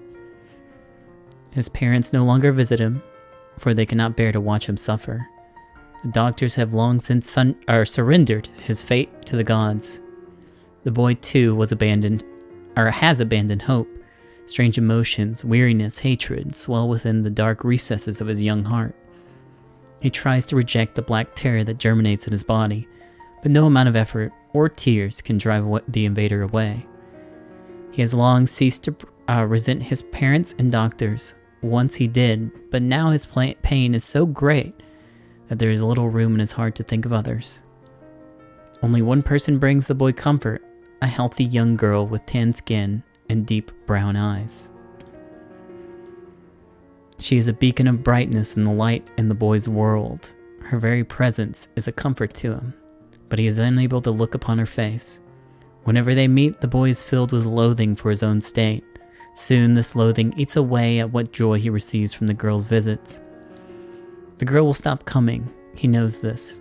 His every waking moment is spent in fear of this day. He thinks that if he could talk to her, if he could tell her of his feelings, that this might not be so, but this conversation never happens. The girl disappears. The boy dies alone. The tree scoops up this memory and carefully stores it within itself, etched upon it in a single word: envy. Look at my memory. There's a female warrior. Her greatest enemy is a beast with red eyes that she cannot fully comprehend. When she strikes it with her sword, it turns into a pillar of salt and dies. So now, our second time through, these stories make a little more sense. But when the white smoke clears, a new enemy rises, and another, and another. The warrior knows that her struggle is folly, but fighting the unending stream of enemies fills her with a sense of joy and purpose. Somewhere deep in the warrior's drug-addled mind lies a vague memory of a daughter. Perhaps the child only exists in her head, the dying remnants of a powerful dream. She does not know. Her friends and fellow warriors come and go, some flee in terror, some are eaten. She began the fight with 33 companions, but most are gone now. The warrior's body shudders. She does not understand why at first. By the time she hears the fierce low sound, the arena is already enclosed in darkness. Looking up, the warrior sees a beast so large that it blots out the sky. She's laughing. She's been doing so for as long as she can remember. Covered in blood and dirt, the warrior laughs. She laughs and laughs until the town that contains her daughter collapses into a pile of dust. The memory has been stored for a long time. It's etched with a single word: loss. Look at my memory. A red dragon falls from the heavens. That memory has been lost. A shame. It was a favorite of mine. After many centuries of existence, the tree saw that its carefully labeled memories were beginning to dwindle. Once seemingly infinite, the memories now seem ready to disappear forever. The tree did not feel sadness at this. Grief was an emotion beyond its comprehension. It did, however, have the distinct feeling that something was missing. The mountain of memories it had so carefully assembled had disappeared. The tree stretched its branches as far as it could, but new memories refused to flow. The pool of memories was a black, empty pit, a hollow place where life had once flourished. The tree had lost its purpose. There was nothing to be done but sift through the few remaining memories littering the ground under its branches. This is why the tree was pleased when the man and his companion entered the room. Well, this place is gloomy as hell. The room Nier Dad had entered was almost completely empty. All he could see were a few crystals scattered haphazardly on the ground. Picking up one of the crystals and peering into it, Nier Dad suddenly saw a familiar sight. It was the Forest of Myth, its villagers prisoners of their own dreams. I apologize, the tree thought. That is all that remains. As Nier Dad stared at the jewel, bewildered, a voice suddenly called out from the depths of his mind. The voice implored them to listen. It was an order. Following it was mandatory. Abruptly, the pair realized that they must listen. They must listen. Look. A small, shadowy presence appeared from beneath the floor. It looked to be a shade. The shade grasped several jewels in its hand. More jewels tumbled out of its mouth like shards of broken teeth. Sights and sounds tinkling from each one before vanishing forever. The creature was abusing the memories, treating the precious objects like a collection of cheap playroom toys. The shade appears to be consuming the memories. That little thing, it's barely worth my time to kill. The tree extended a branch towards Nier Dad. Without a second thought, Nier Dad brought his blade down on the shade, tearing its stomach wide. Jewels burst from the shade and poured across the chamber floor. Look, thought the tree. There's the conviction memory I had lost, and satisfaction, and many others as well. Yes, this is good. The tree opened its mouth and attempted to speak, but no sound emerged. A millennium of silence and solitude had caused the tree to forget certain things. But rather than be upset, it greeted the development with good cheer. Focusing all its power on the riddle of speech, the tree formed a kind of makeshift vocal cord and tried again. I implore. It spat out a glimmering green jewel. One more time. I implore you. There we are. What was the color of the lost envy?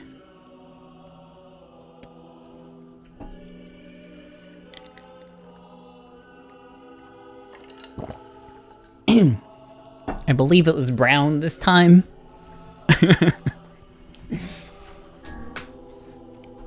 It spoke. This shade has intelligence and emotion. Who cares? Nier Dad brushed Vice's comment aside with his sword, as his sword sliced through the shade's right arm. The shade extended its remaining arm to Nier Dad. I must touch him. I must make contact. The moment its fingers brushed against Nier Dad, the tree felt a warm sensation begin to burn. Something hot coursed through its fingers, up its arm, and out its entire body. It was emotion, more than the entity had felt in centuries. The tree cried out in surprise and joy. 1,000 years alone, 1,000 years in quiet contemplation. The tree felt like it was going to break apart. For long centuries, the tree had been alone, its heart sealed with heavy chains, but no more. New, powerful emotions began to take hold, causing its heart to lighten. This was more than the simple emotions it's been designed to feel. It was the beginnings of a soul. And the man was the key. This was the promise made long ago. This was how it was to be released. The tree's stomach began to throb in pain, a new and unpleasant sensation. But the time was not yet right. I implore you.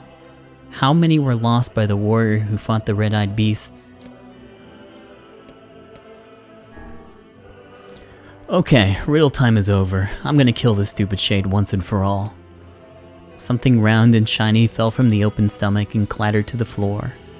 The key, shouted the book. Grab the key! The man's sword slowed.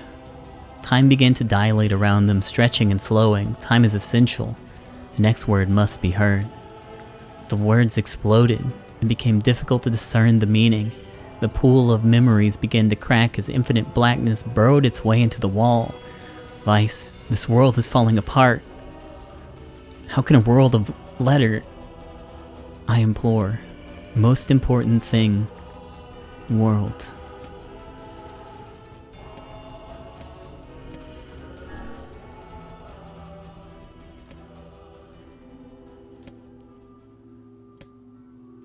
The light was complete. The memories disappeared. The tree's identity began to dissolve. As the letters slowly faded, Nier Dad was drawn back to the real world, and the tree was satisfied.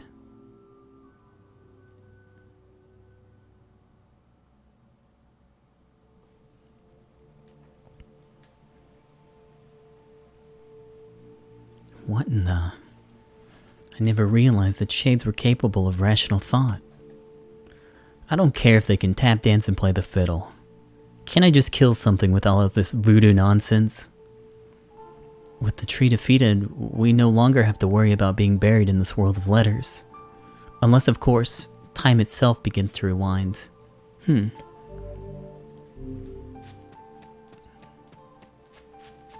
Gotta save Yona. Smash.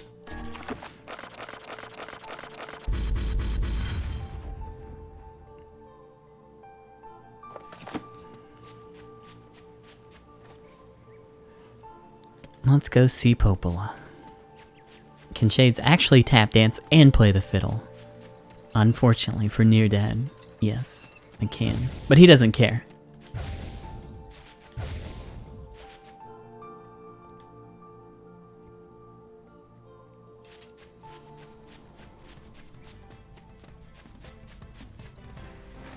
Popola. Got her.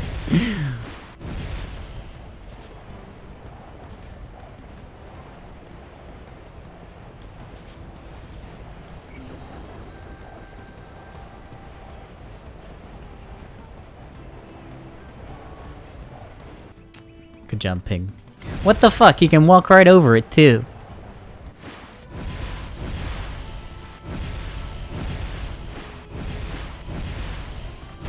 Ow.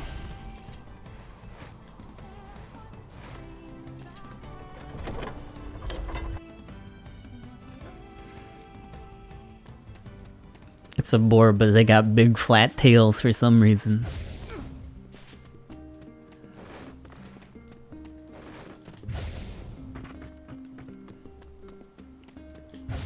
Helps him go fast.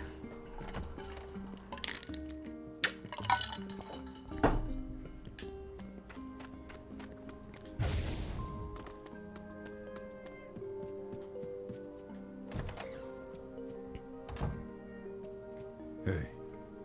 You learned anything new about the Shadow Lord's key? You know, I was just gonna talk to you about that. You remember the area, right? That depressing shell of a village. Not so much anymore. I just got this letter from the village chief. Yep, there you go. I'm not reading it again. Sacrifice. This is it, but how? They know about the key, is what it says, and they're opening their gates and trying to be more social. I brought this up with the leaders from every town in the land. You did? This entire affair strikes me a bit too convenient. I'm afraid Grimoire Vice is correct. What? Oh, come on, what now? The area has been shut off from the world for years. And now they not only open their trade routes, but they freely exchange information about the Shadow Lord. I agree, it seems rather unnatural. Yeah, well, it doesn't bother me. If I won't get Yona back if I sit here and try to make sense of every little thing. And if there's shades there, I'll just kill them all and be done with it. Oh dear. Well, if that's the way you feel, I guess I won't stop you. Try speaking with the chief when you get there.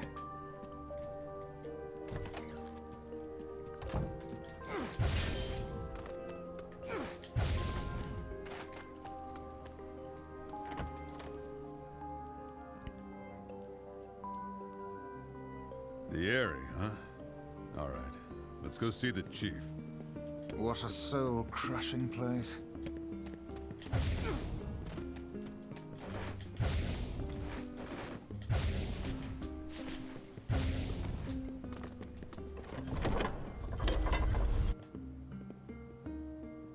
Maybe they'll have some, new cool weapons.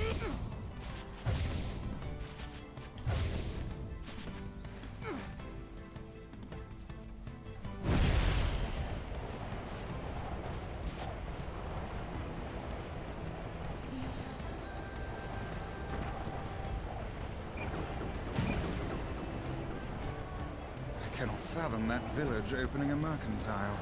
They must have truly opened their minds.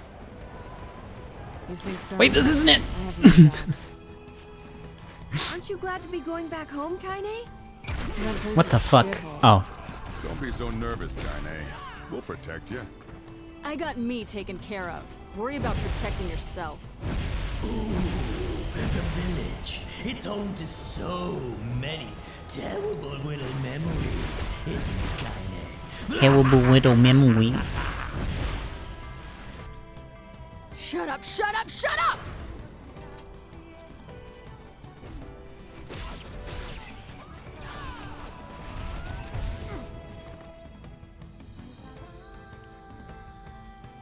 We do not desire.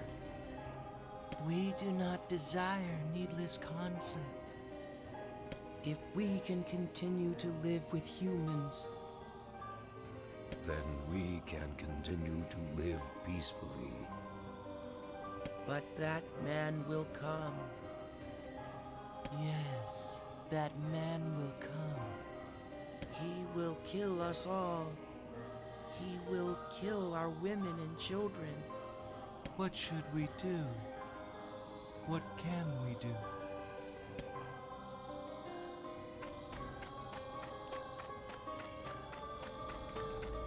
I wonder who they're talking about.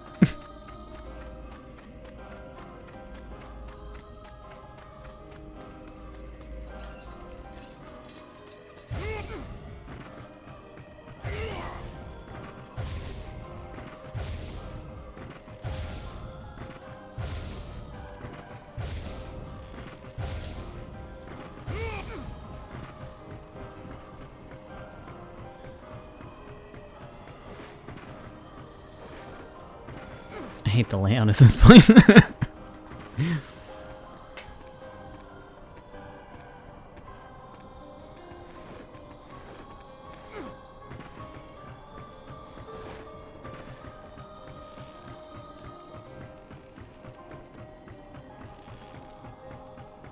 I'd almost forgotten what the breeze felt like. Man, I was so tired of holing up indoors. Sup? Sup?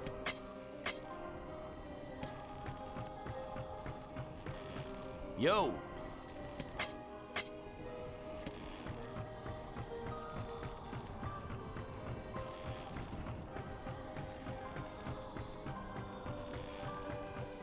Man, Where is my thing pointing to?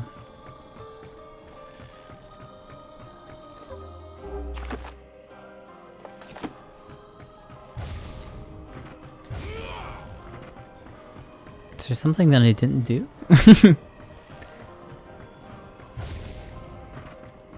Oh, maybe I need to go to the chief? Oh yeah.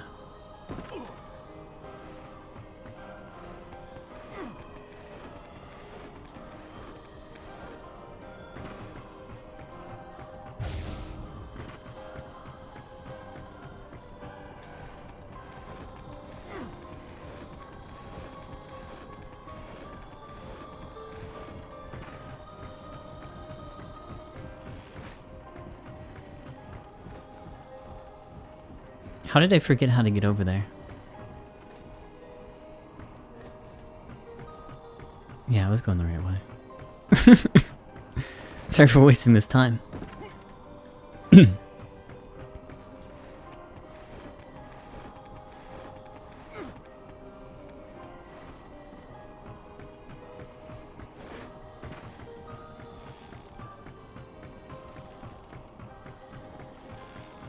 Oh wait, you can't. Maybe I just need to talk to more people. man. I'd almost... Sup?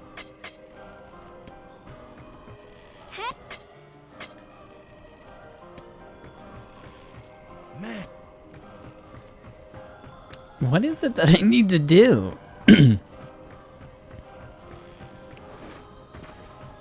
Because I don't go through here yet. What's the problem?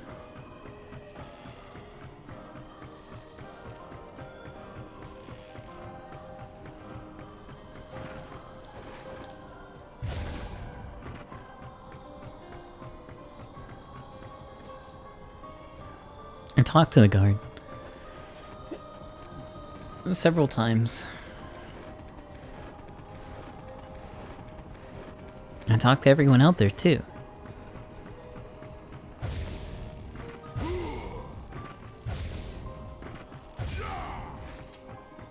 And there's...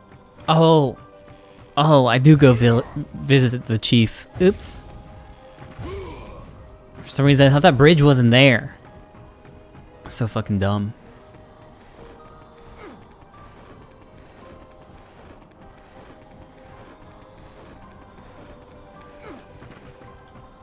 He's like, what letter? Go away.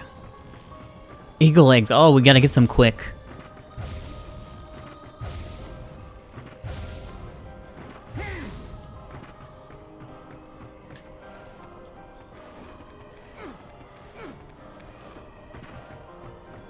Hey.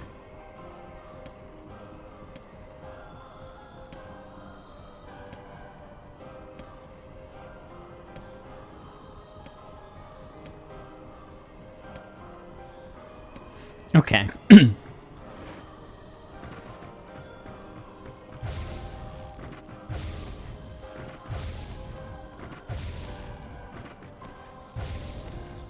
Don't worry, dude. I got some secret eagle eggs. I'll share with you later.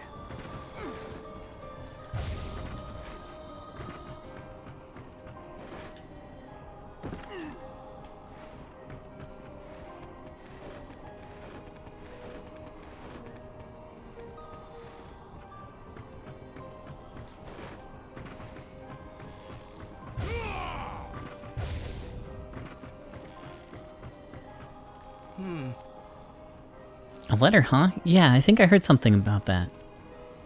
So you know about the letter? Maybe I don't. I'm not sure. Which is it, man? Oh, and if I may ask, are you friends of Kaine? You could say that. Ha, I've heard the rumors. Here to hunt shades, are you? Exactly. Our aim is to defeat every last one. Every last one.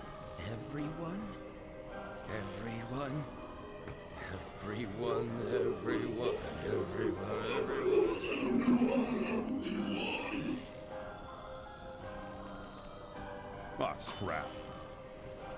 Look out! This man is a shade. It's a trap! I thought as much.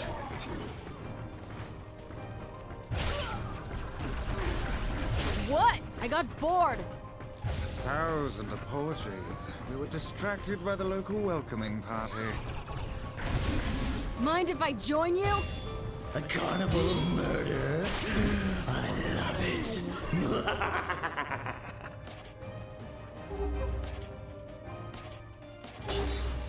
Kaine, the villagers are possessed. But not all of them. Some are still human, so be careful.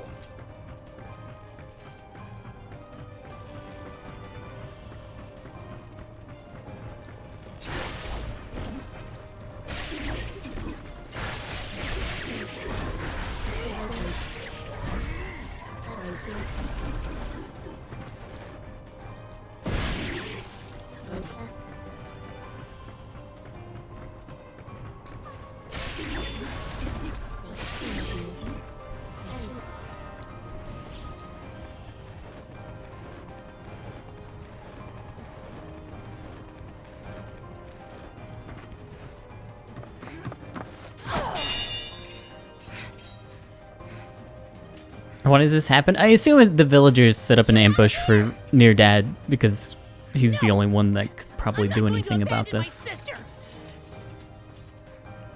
I love this voice acting. Who are they? It's so good. Leave her. This woman's a shade.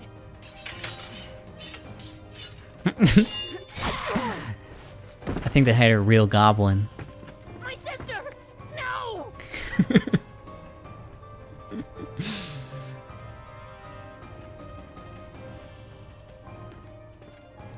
You people are the true monsters! Stay back.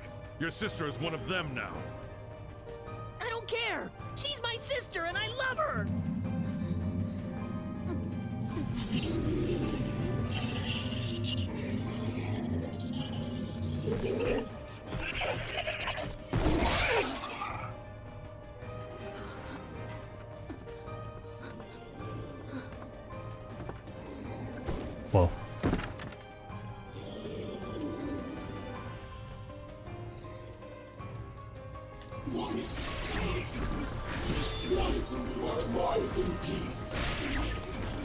Kaine! Stop it!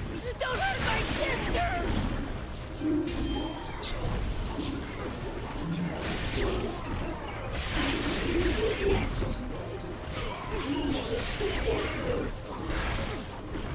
What madness. These people are behaving as if we are the villains. You are the cursed one. You are the ones who should die. Kaine, look out! Kill them! Kill them now! No! You've got to stop this! We're trying to save you from the shades! Please! Please stop! Oh, wait. What's the drop rate on that? Was that 25?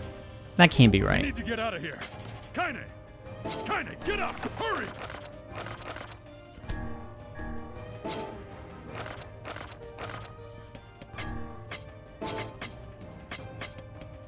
Wait, did it unset all my words?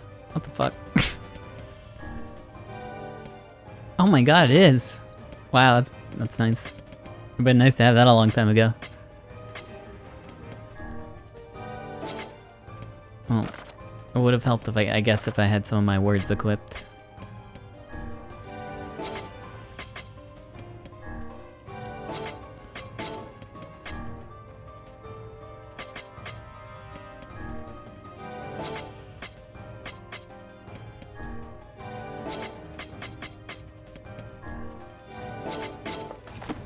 Oh, the little vixen has finally run out of steam. Is it my turn now? Are you sure about that, sunshine?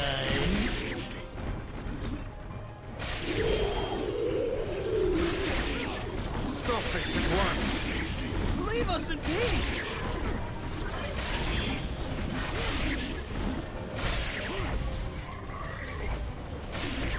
Get there!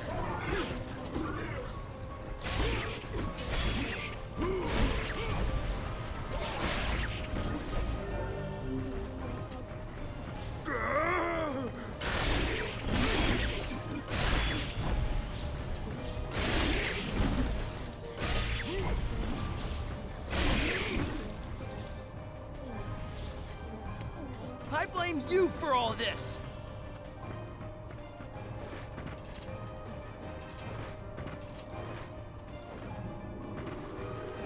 Why did you have to come? Everything was fine until you appeared.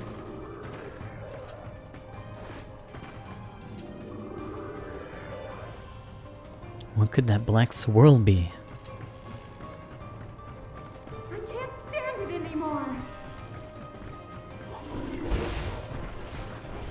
Clank. Clunk.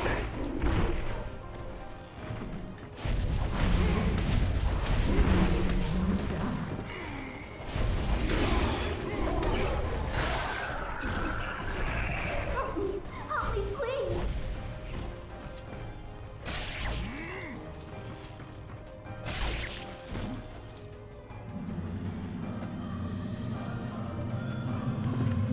What's that?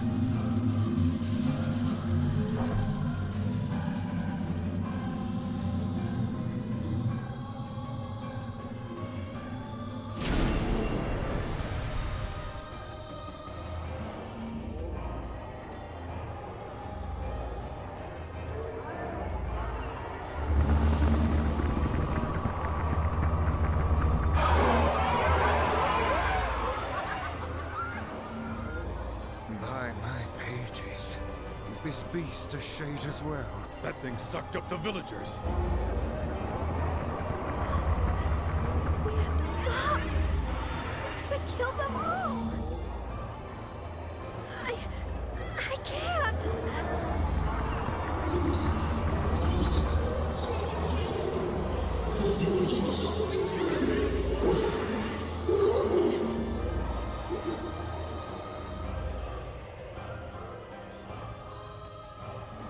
I feel something from within the bulb.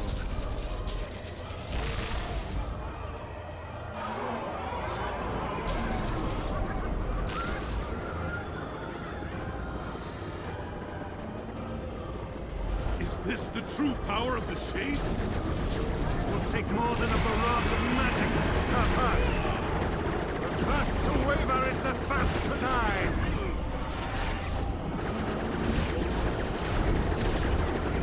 Oh no, I'm the first to die!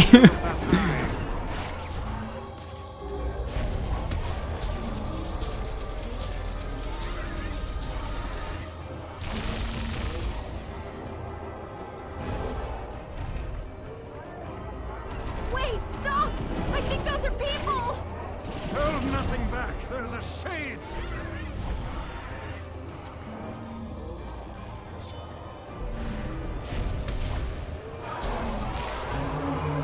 The surrounding tentacles appear to deflect magic.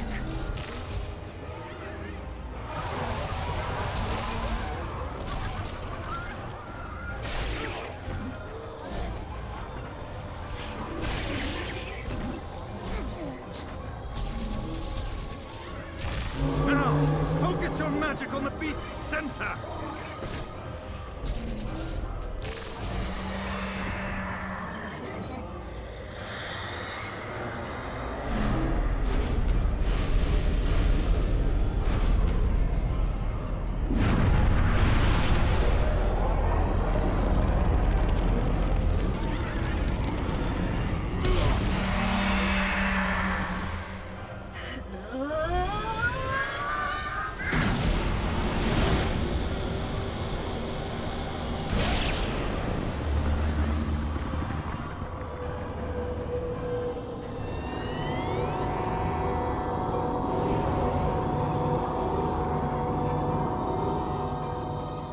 Look out! Something's coming!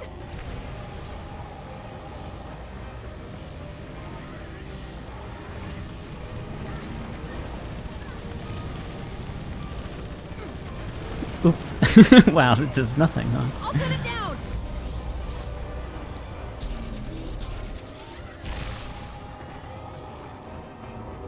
Its weak point is located around the back. Attack it from above. Emil! Emil! I'll keep it busy! You should be able to attack! From behind!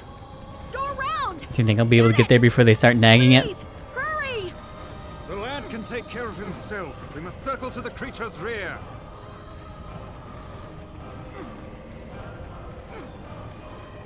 Move closer. You cannot harm it from below.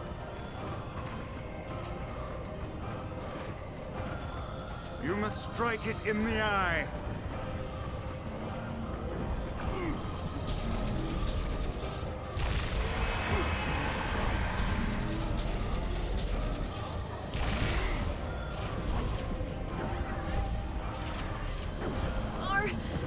Are you there yet? Marking on it. Did we get it? It is escaping to the inner level. I'm coming. Gotta catch my breath. It's okay, Kaine will be better soon. It won't help anyone if we lose you here. God damn it! We beat the hell out of that thing! How can it still move? Its combined powers are beyond even my greatest suspicion.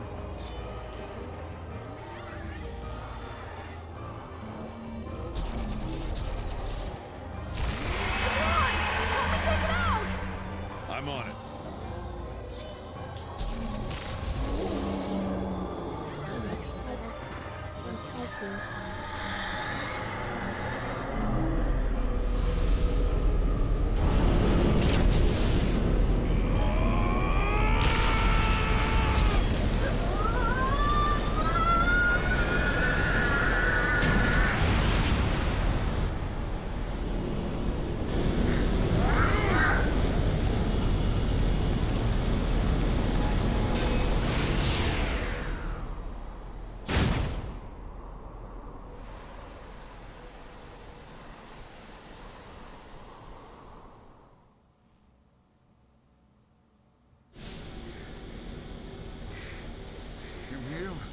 Emil, wait!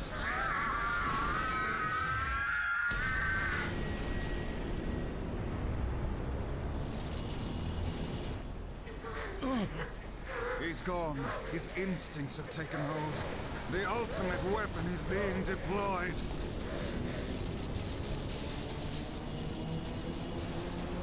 This ain't good, sunshine.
I killed innocent people. I killed them all. But you saved our lives. Didn't you? If it wasn't for you, we'd all be dead. We owe you.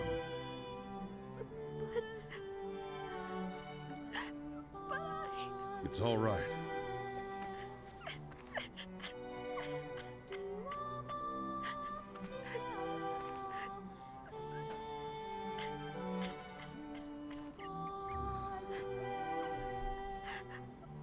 Don't look back.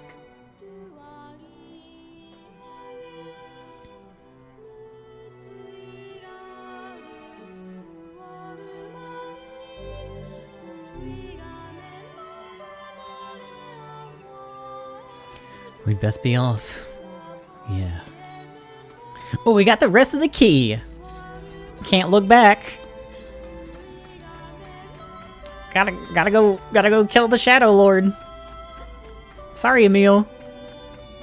You're just gonna have to suck it up.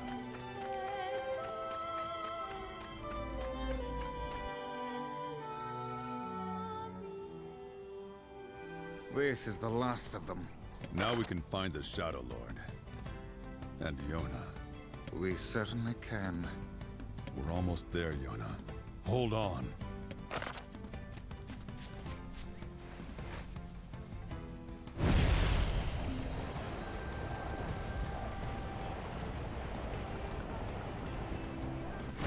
Watch this. Boom! Oh fuck. Ah! We should return to Popola and see if she has any final words for us. Nah, fuck off. I'm going to do it. Don't have time to talk.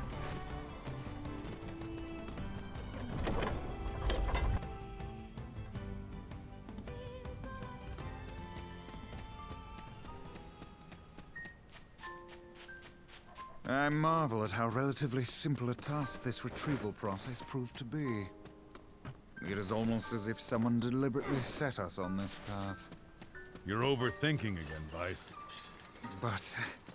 I don't care if it's a trap. Yona's waiting for me, and I'm going. I see.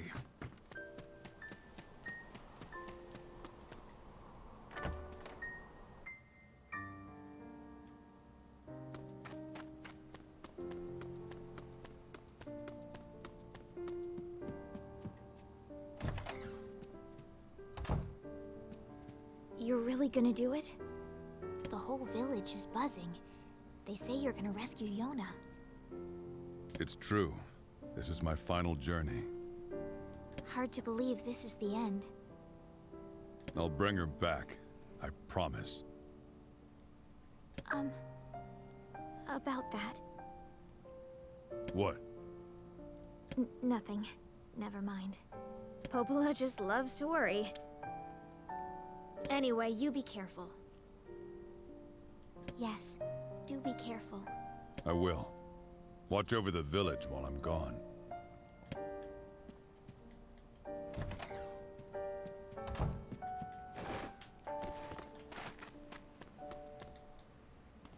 Wow, how unhelpful they've been.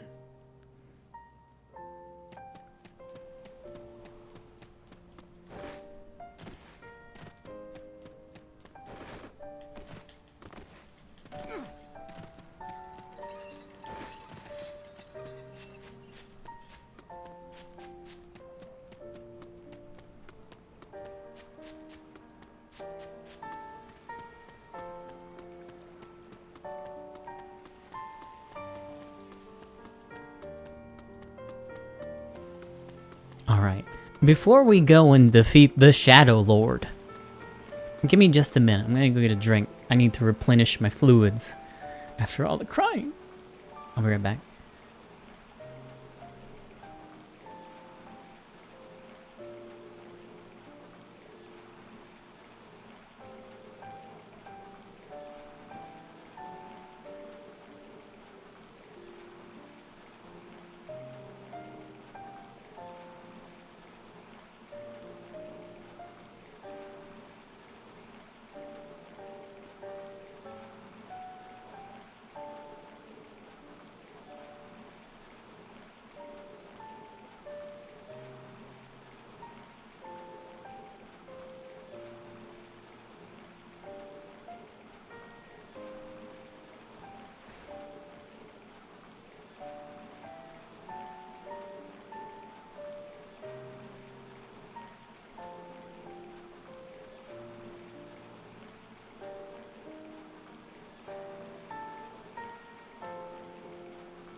Can't stop crying over all those dead eagles. Alright, I am ready to continue.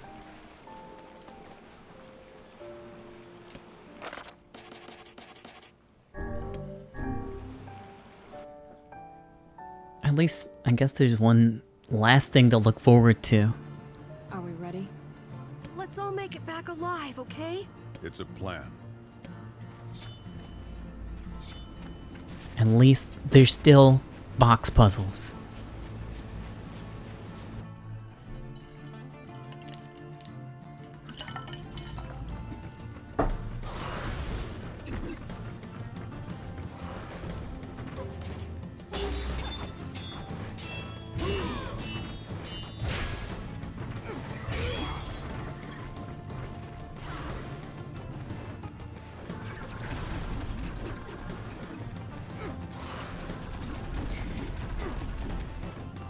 Yeah, I guess in part 2 you never have to go back to Seaside.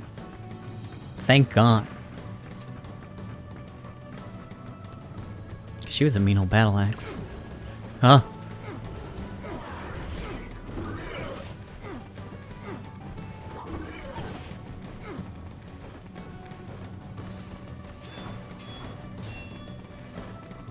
What was that?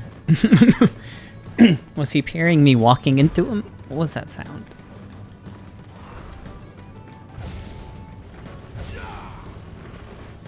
Ooh.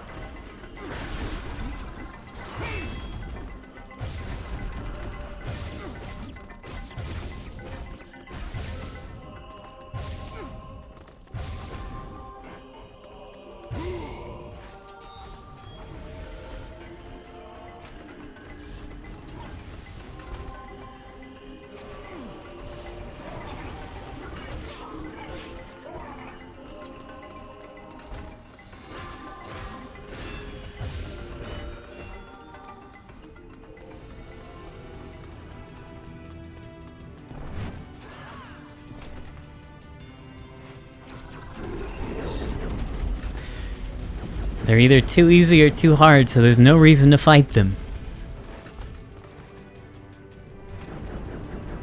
Oh wait! There are no box puzzles! Just enemy puzzles! Fortunately, they're pretty easy to solve, huh?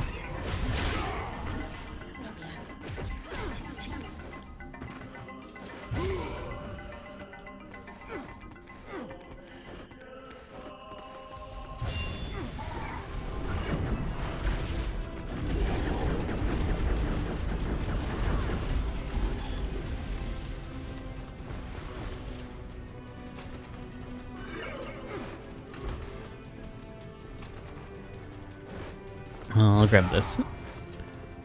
I don't know how many healing items I have. I don't think it's gonna be a concern though.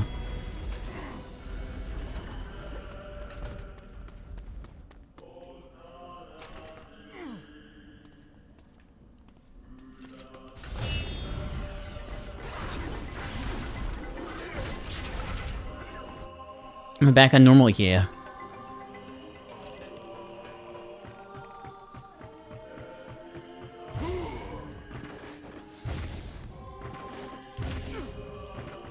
The scaling is just too fucking It's just too miserable. I can't do it. Okay, I'll fall down the hole. I did it. We beat the final boss.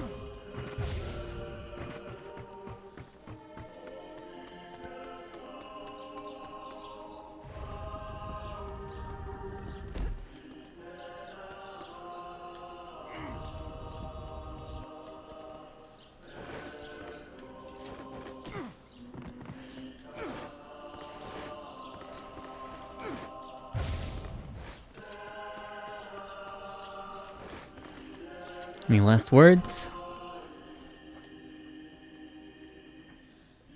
Such an ominous sight, and yet I find it strangely nostalgic. Yeah. This is where Vice and I first met. Wow! This is where you used to live, Vice? Well, yes, I suppose. In a technical sense. Pretty nice digs for a floating magazine. At least it was free from annoying hussies like yourself. And now the path is open.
To whom does the true voice speak? To whom does the true form show itself?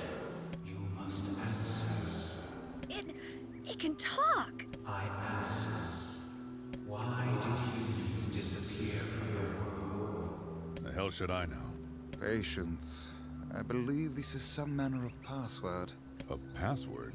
Yes. The correct answer should grant us access to the castle. I feel confident I have heard this somewhere before. To whom does the true voice speak? To whom does the true form show itself? I ask, why did humans disappear from your world? You must answer. I answer because of a black disease. I ask, how can humans extend their lives?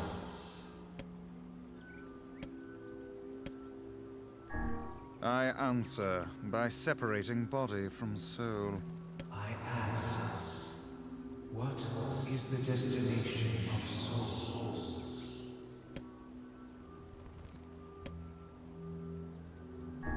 I answer, they are placed in their corresponding shells. Very well. You are acknowledged as master. You may enter. Well then, seems the way is open. How do you figure this out? Normally, you don't. You have to trial and error it. The game doesn't really reveal anything up to this point either about Gestalt.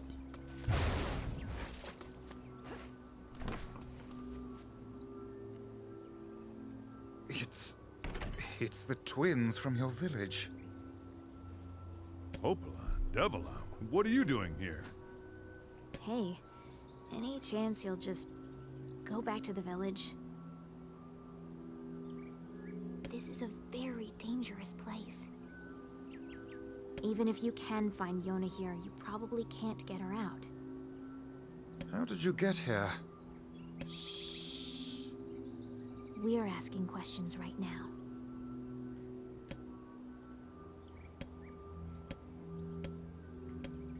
I'm here to rescue Yona. Oh, why are those two here? Oh, okay.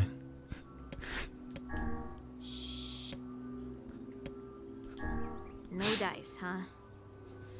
Well, I guess we don't have a choice. No, I suppose not. How sad.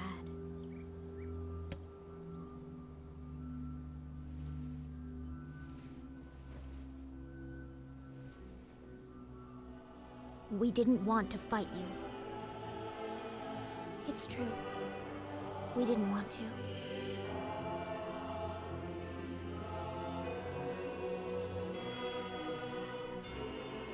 Devila, what's happening? Sorry. This is our fate. I spoke the truth. We never thought you'd grow to be this powerful.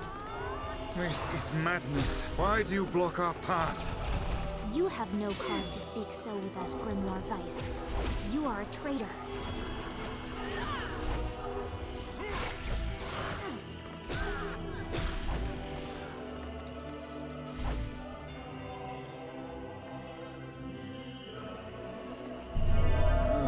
What now?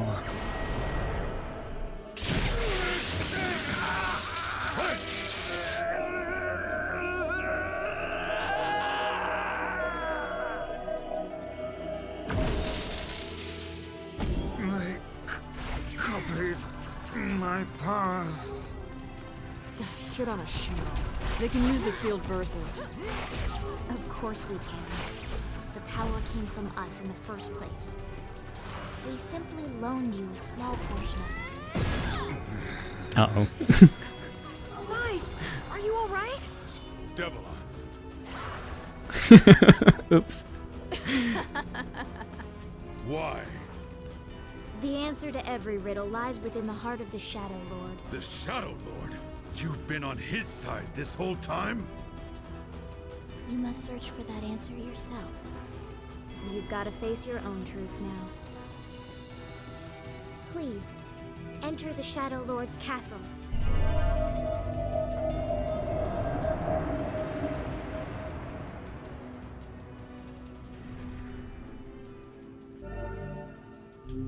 Alright, it's time to enter Shadman's castle. Yes, they do seem to be putting us through a great deal of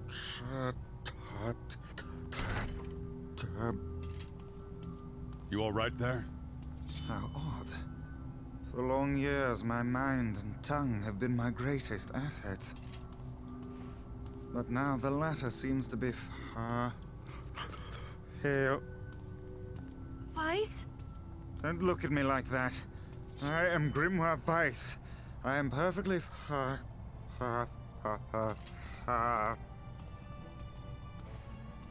think I hear a waltz.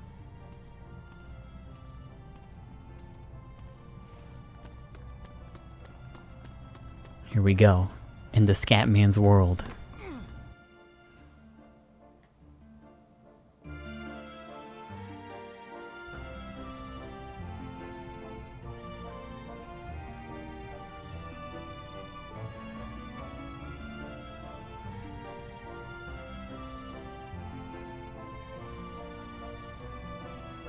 It certainly is a grand affair. Bunch of dancing bastards. They're all shades. Ah, a royal ball. How utterly diverse.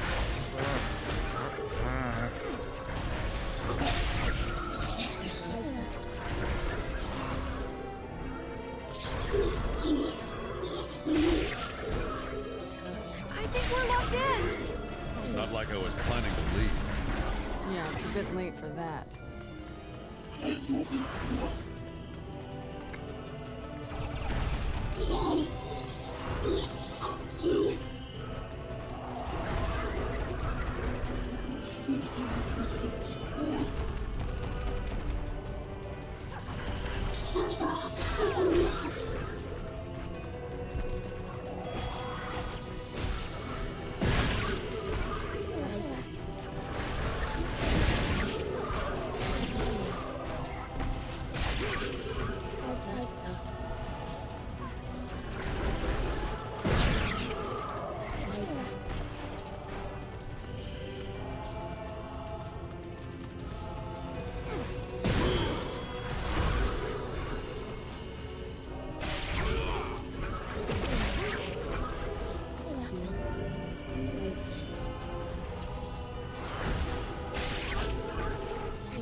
Stop coming.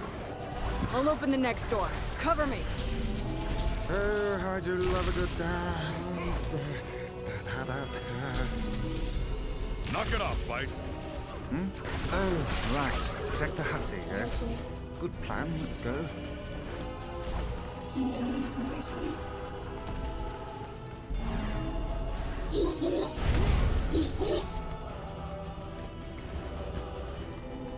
Protect Kaine for us. They don't stop coming. Come on. And they don't stop coming. Come on. And they don't stop coming. It's not open They don't yet. stop coming. Do I look like a goddamn locksmith to you? Oh, you idiot. What? Oh, okay. Goddamn no good bullshit bastard! Come on! Got it. Kaine, look out.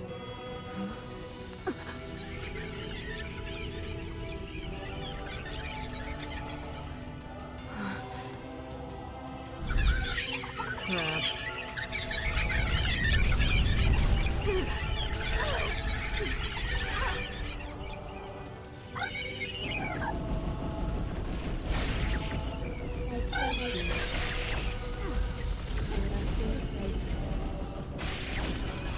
Crying or laughing? These things are freaking me out. We need to help Kaine. We need to help Kaine.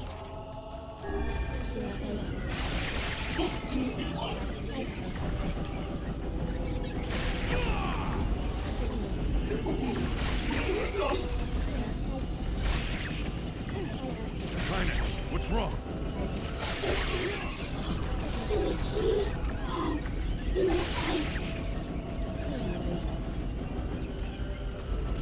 We need to help Kaine.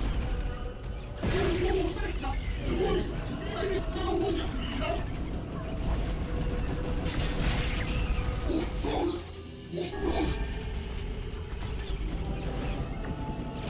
need to help Kaine. We need to help Kaine. I was hoping there's gonna be more dialogue, but I guess that's all of it. You okay? Yeah. Couldn't smash all the babies.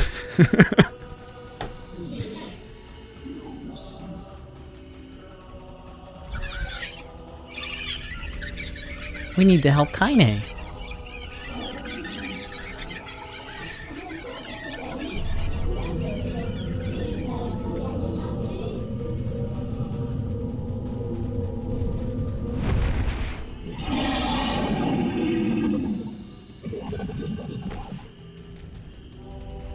We need to help Kaine.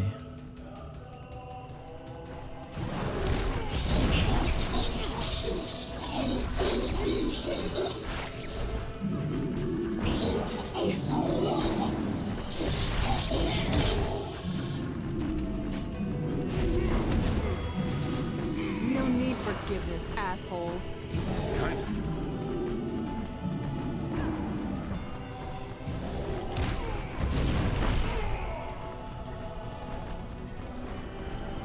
Wait a second.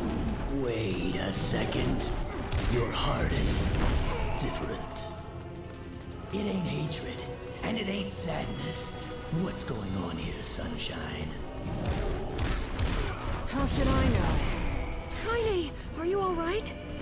Fine. Let's just kill some shit and move on, alright? Interesting.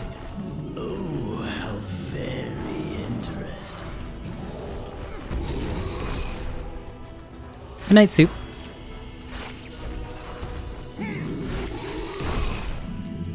Got it.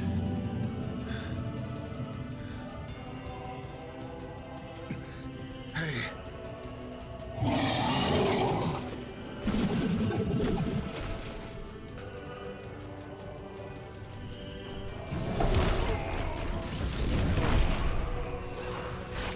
Oh my god. It takes even more damage now. Yeah, that's really weird. I don't think it should be like that.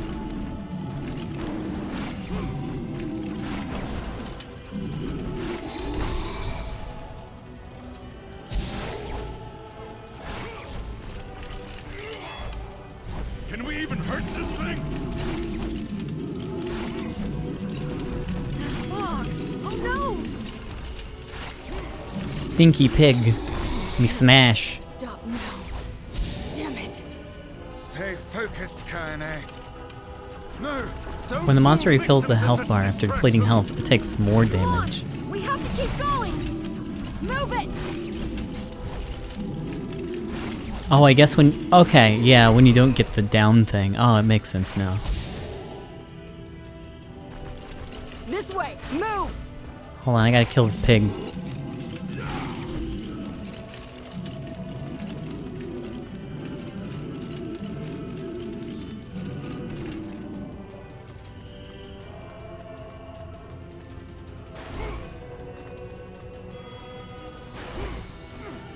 Up here!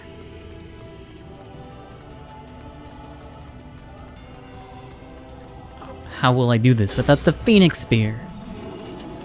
How can we deal with this thing?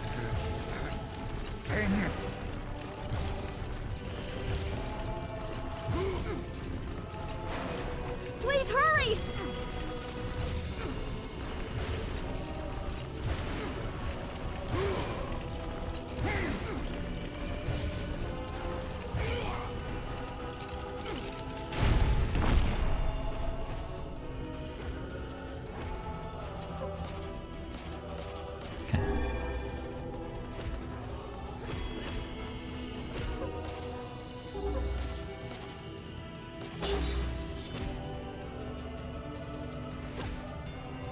Damn it, I can't get it open!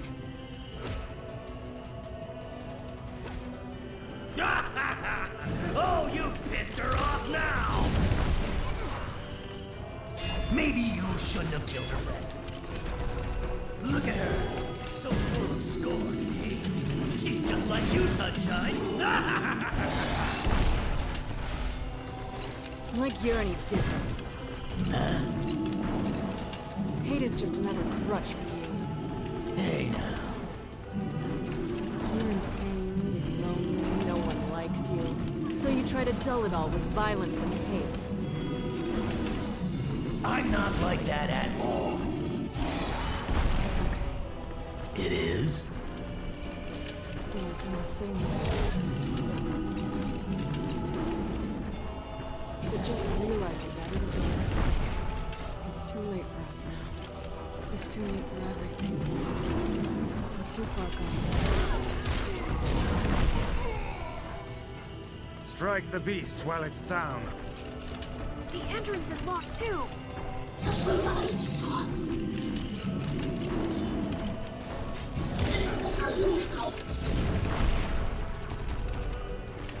It seems that we're in a bit of a predicament.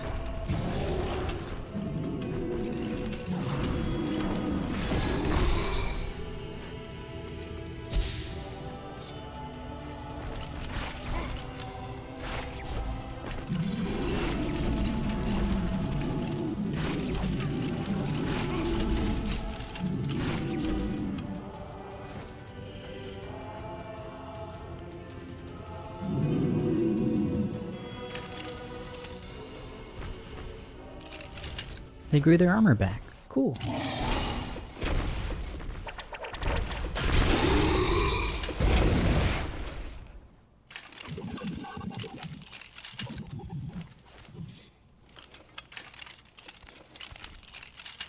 Kasa, 程度どっちいるとって。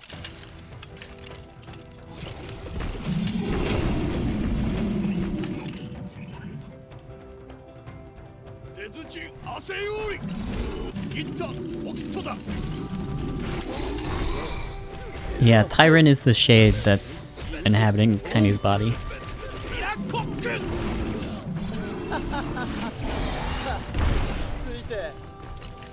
How did you get here? サルリットシータ。アイザムとヒロだろう。 You are correct. いや、あ、ラットで賛成タイム。クルアリ、ワレトでトラス、カルカシチンで。あ、ラ、テルワット。ドンタン、来て、キリンといたい。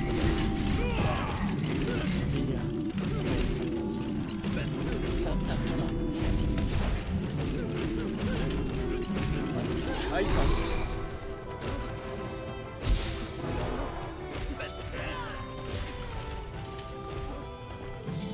よし、ゲルド。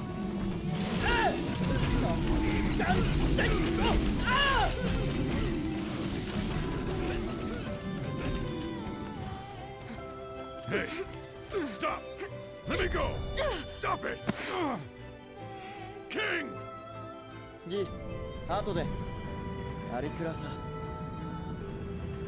あ、こう。 No! Open the door! You can't fight them on your own! サラ。ユークク、オータオキ、アルタ、イユト。クルト、コ、シ、イル。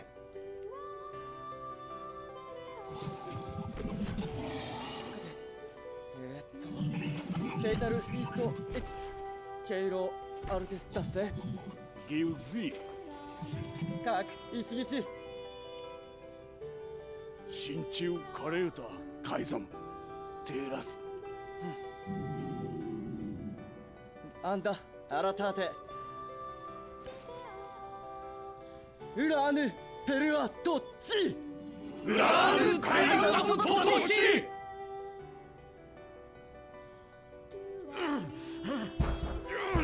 Open the damn door! Come on, let's go. Kaine. He's fighting for you, and for Fira. Don't let him die for nothing. My friend.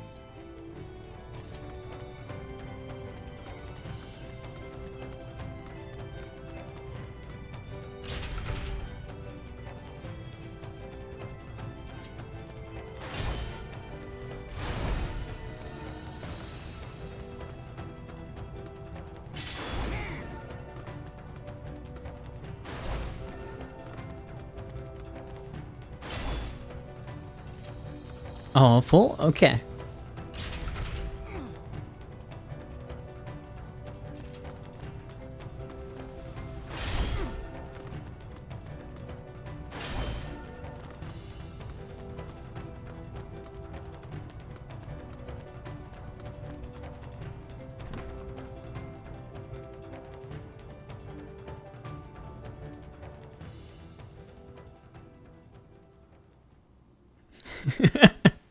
It looks so weird.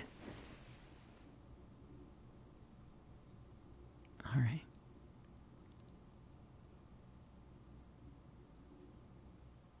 Devila, Popola. Oh, look.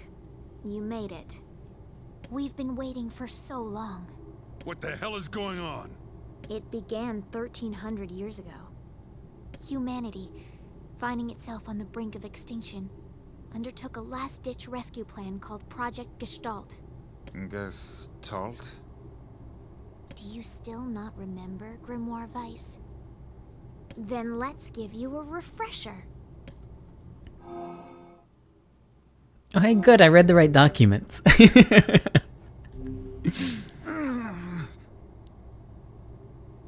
twice! My mind.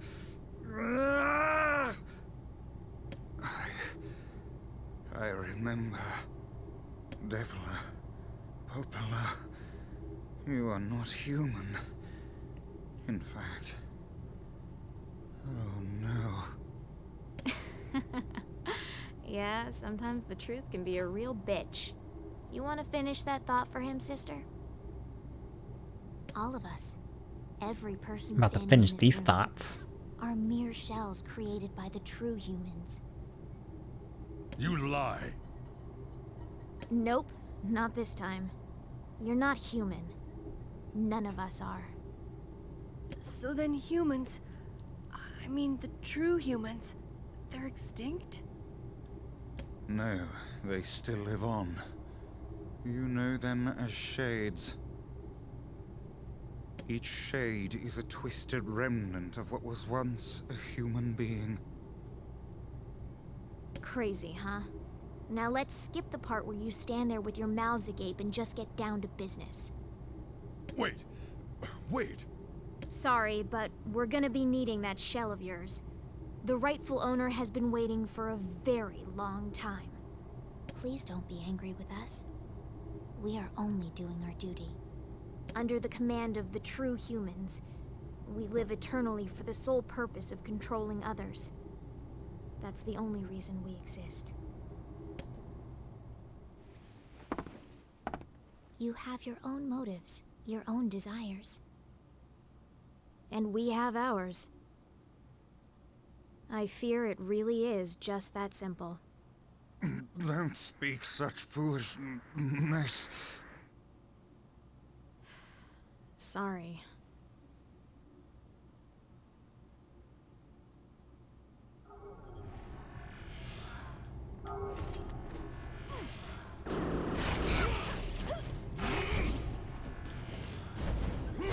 We're the same. You and us, tools in the hands of the master. I'm nothing like you. None of us are.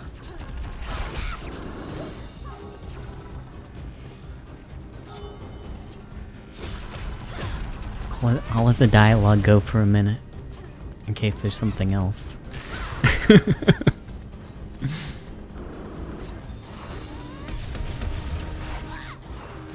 Alright, I guess that's it.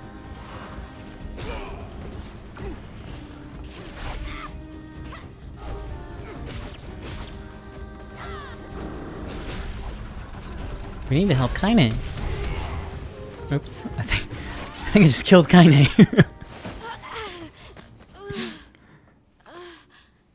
Devila? Devila!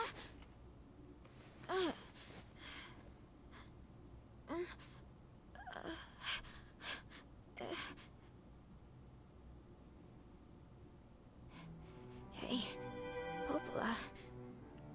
You crying? No! Don't die! You know, I understand now why we're twins. It's because we were born without souls. Devila! I can't stop the bleeding. Oh God, I can't stop it! This world is too lonely for one without a soul. There's too much emptiness.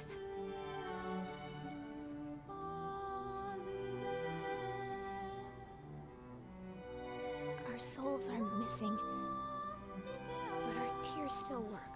That's kind of weird. Sorry, sis. I love you. Devila! Devila! Don't you go! No, no, I can't be alone! Devila!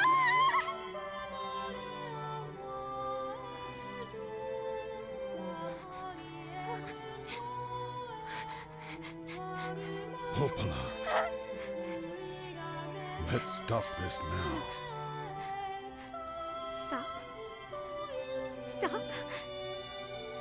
You want me to stop? You think I have the luxury to stop? You cut down my sister like an animal, and you tell me to stop?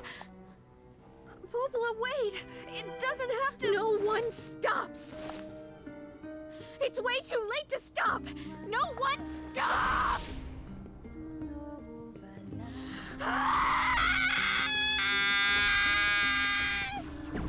Popola, we've been friends for so long. Does that mean nothing to you? Oh god. Almost died. Watched the world without time immemorial. Cruelness of such a fate is difficult to imagine. I don't want to do this. I don't want to fight Popola. Stop whining and start fighting! It's the only way!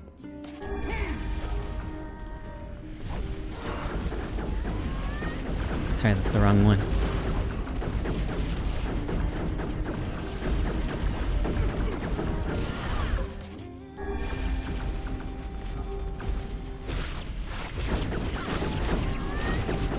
I feel like I'm being cheated. No.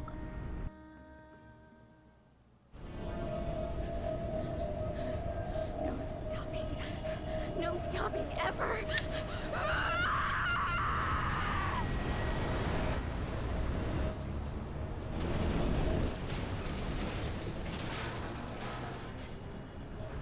The bridge!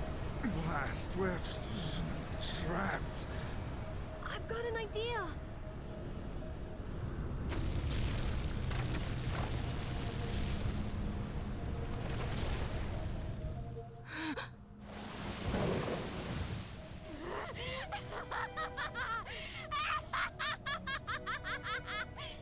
I fear we're done for. It'll be all right.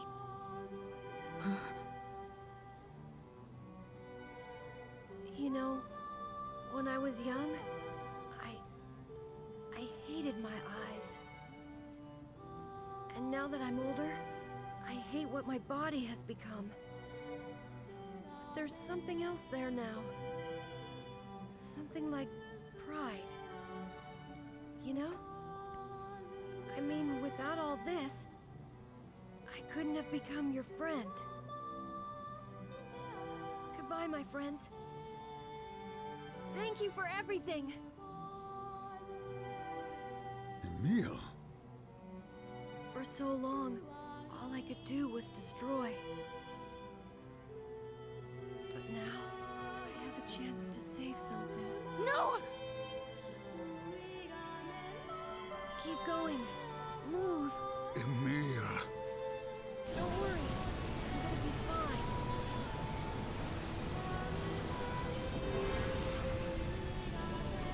Emil! Emil! Emil! You jackass, get back here! Emil!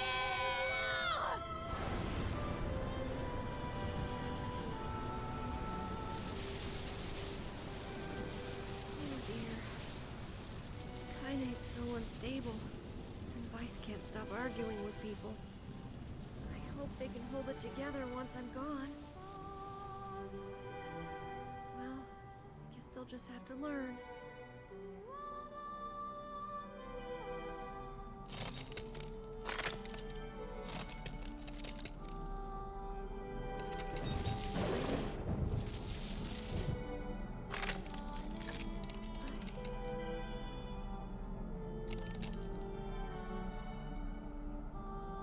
I want to see you again.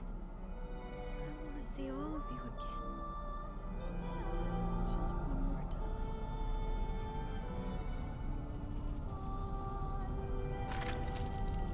I'm scared. I don't want to.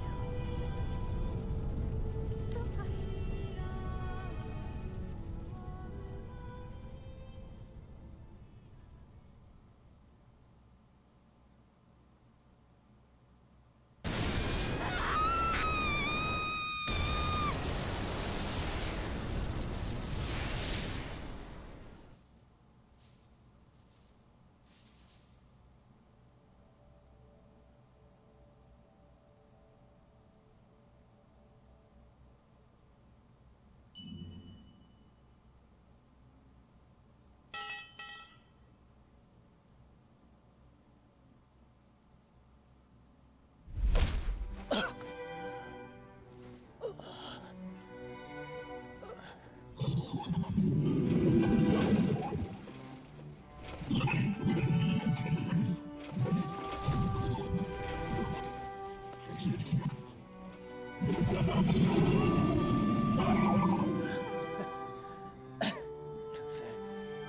式だ。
Let's go.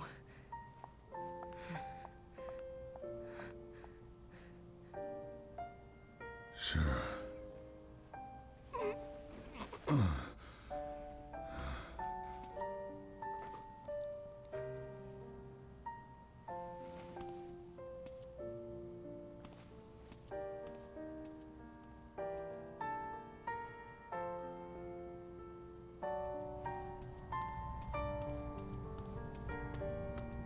Well, we did get one new scene. I don't know if I wanted it.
Yona!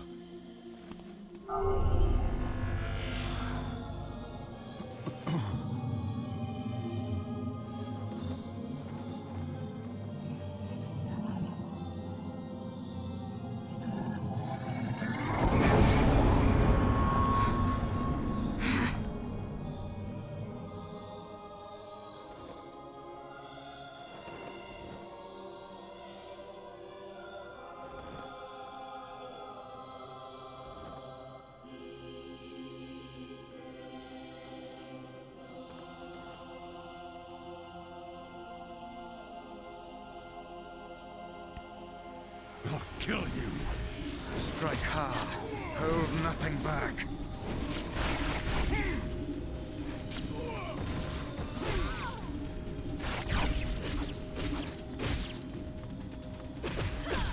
How could a mere tool hope to stand against the Shadow Lord? Don't speak in such a manner, fool. I am nothing like you. Strike it when it has stopped! It's coming! Oh! Let's try not to blast through this dialogue. No, impossible!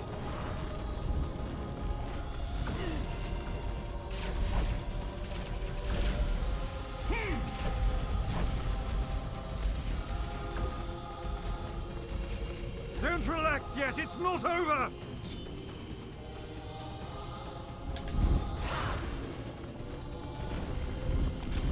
Strike it when it has stopped!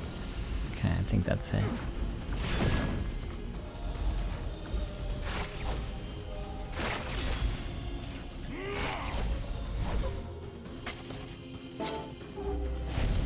I'm wondering why it wasn't letting me use any of the powers.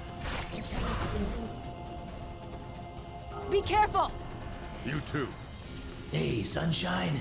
There's something kinda weird happening in your heart. The hate is gone. The sadness is gone. It's just a bunch of white light now. I don't know what's going on, but I don't like it.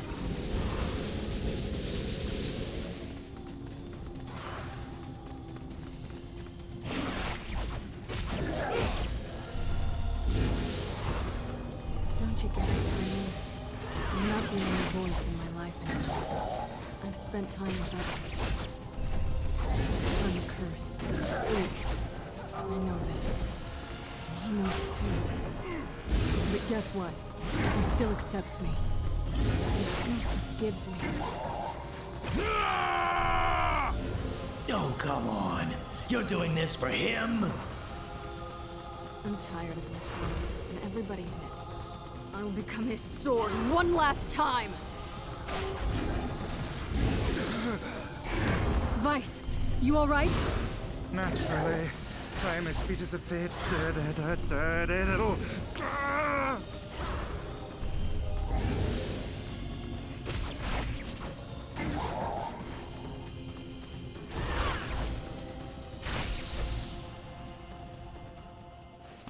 Wait.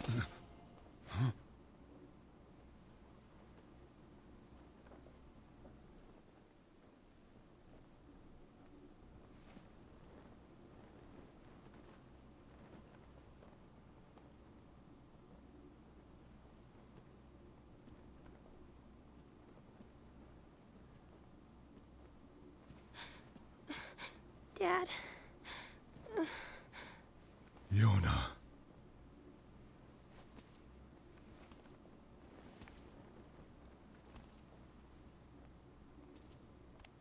What?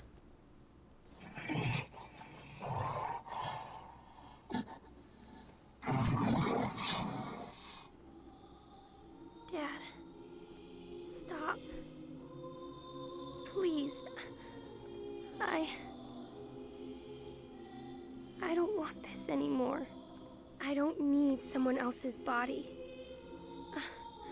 I don't want it. There's another girl inside this body. I can hear her. She keeps crying. She says she wants to see her dad. Yona's been possessed? This girl loves her father too, as much as I do. She loves him just as much. It's not right that she can't see him.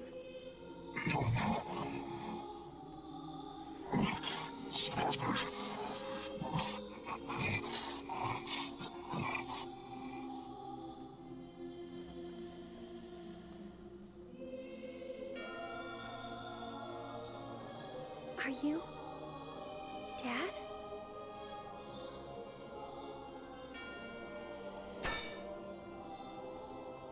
Yes, I am. Let's go home.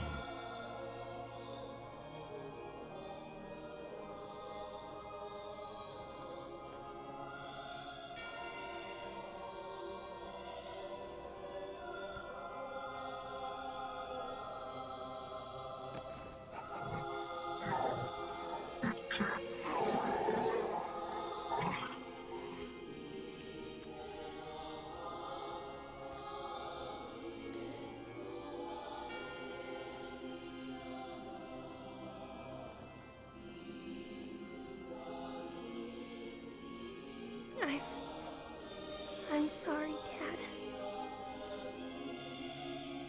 I don't know what to... I'm so very sorry.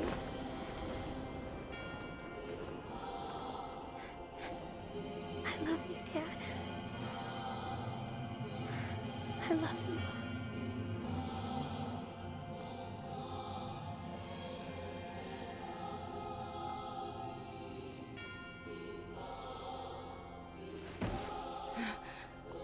Hurry! The shade that possessed her is gone.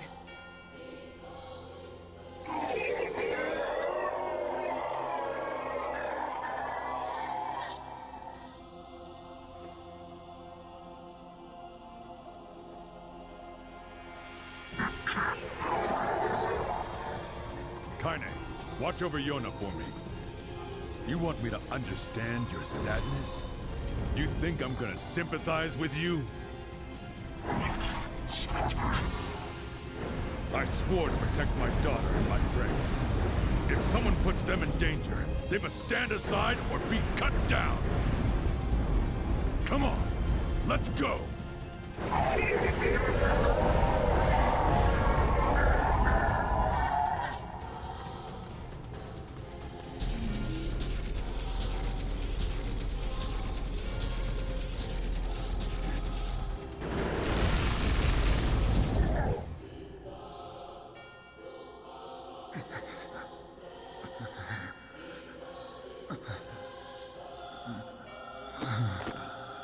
Oh, bother. One moment, please.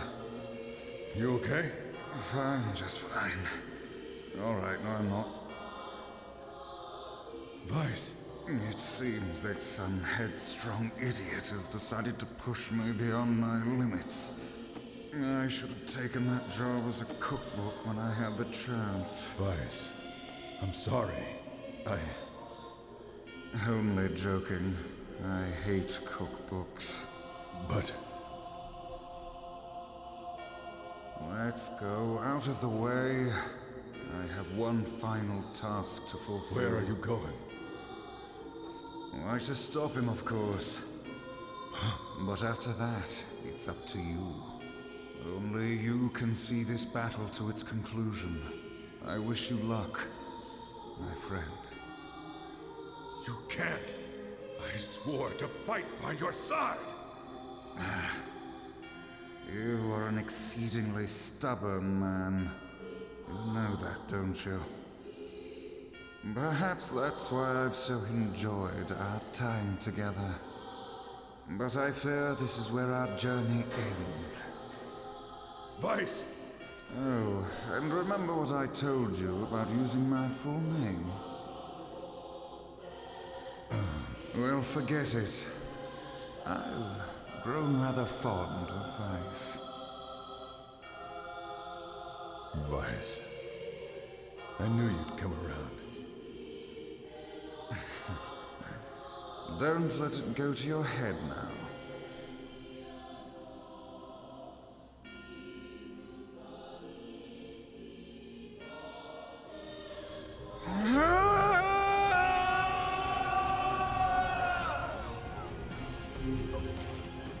There's only one way to do this. Hold on, wait a minute. This is super.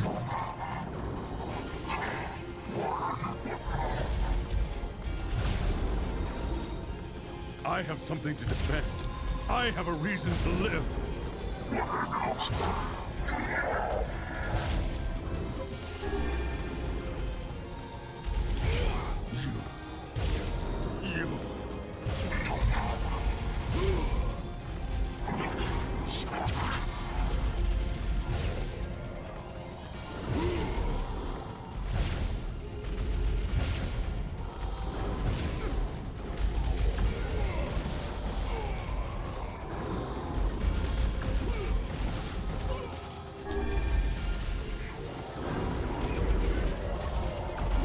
God, this is still a pain in the ass on normal.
Here, Dad.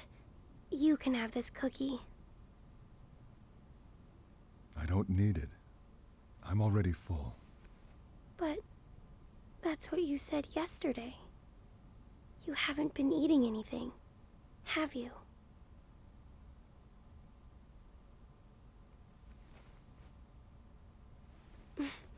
Come on. At least take half.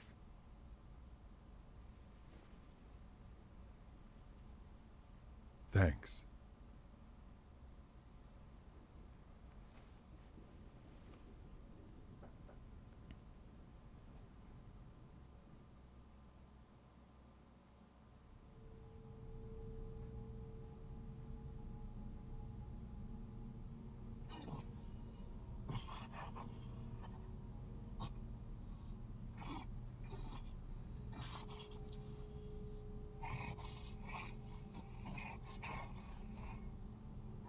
Hey, Dad.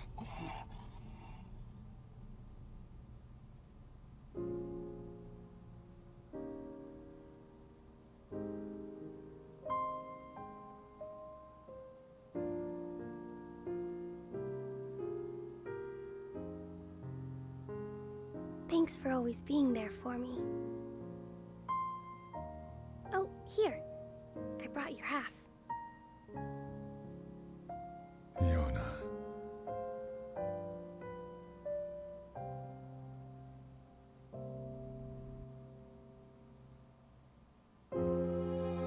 We did it. We got the good ending.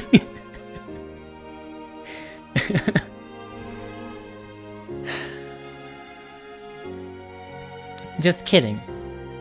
There's even more.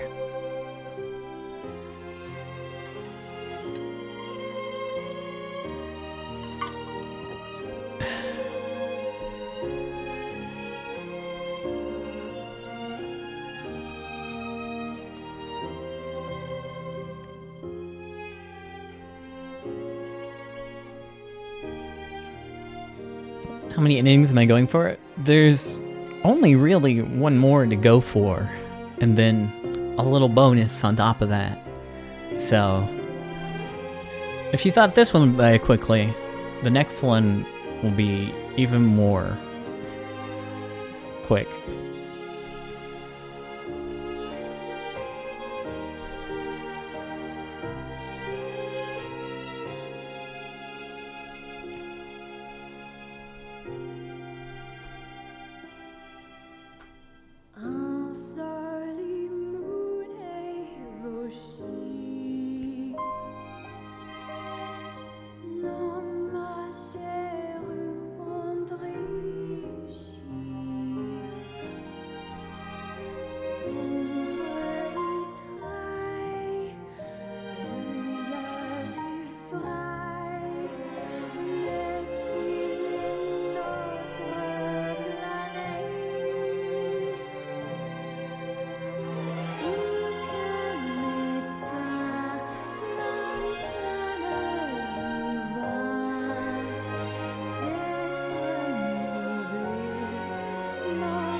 It's kind of surprising how small the credits are for this game. If this is a modern game, this would have taken an hour to get through.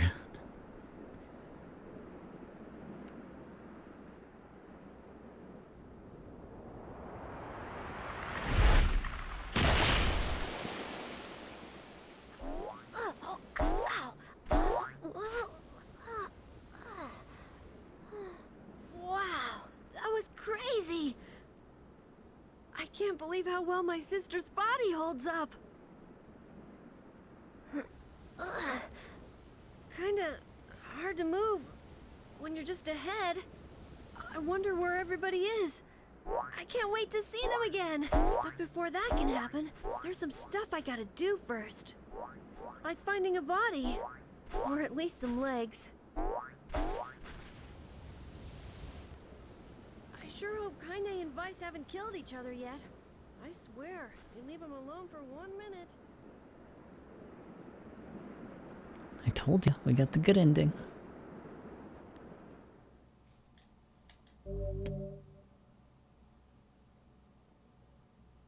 No, hold on. I want to save. Did I save? 32:46. Okay, just making sure. Yeah, I'm ready to leave now.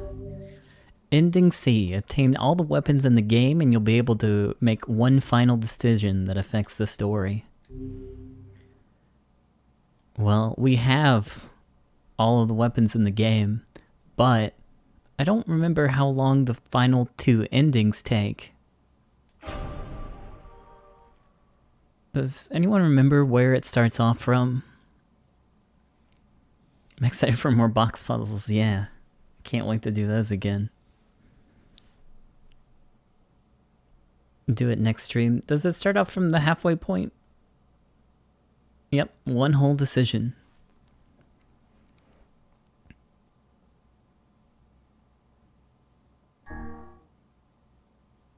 Okay, well then I guess it'll have to wait till next time, because if we do want to see the final decision, we have to do absolutely everything again. No, it just skips to the scene with Yuna. Does it?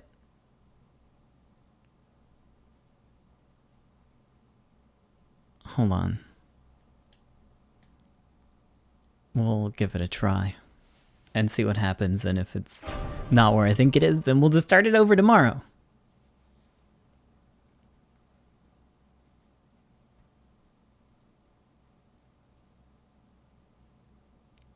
Oh yeah, yeah, it does skip that, doesn't it? Don't even get to talk to Kaine at the end. It's gonna be halfway for sure. Okay then, we'll postpone it and we'll do it some other time. I wouldn't want to rush through it, and it's like 5 in the morning and most people won't get to see that ending anyways. So, we'll hold off till next time. I'm finishing Nier, but I'm excited. I'm real excited to do this again. Anyways, that's it for Nier. So thank you guys for being here. I am actually going to play more video games. So if you want to stick around to see me play some old grandpa games, I'm going to do that for a little bit. Otherwise, you're safe to go to sleep if you were just here for Nier. 1 sec. I'll be right back.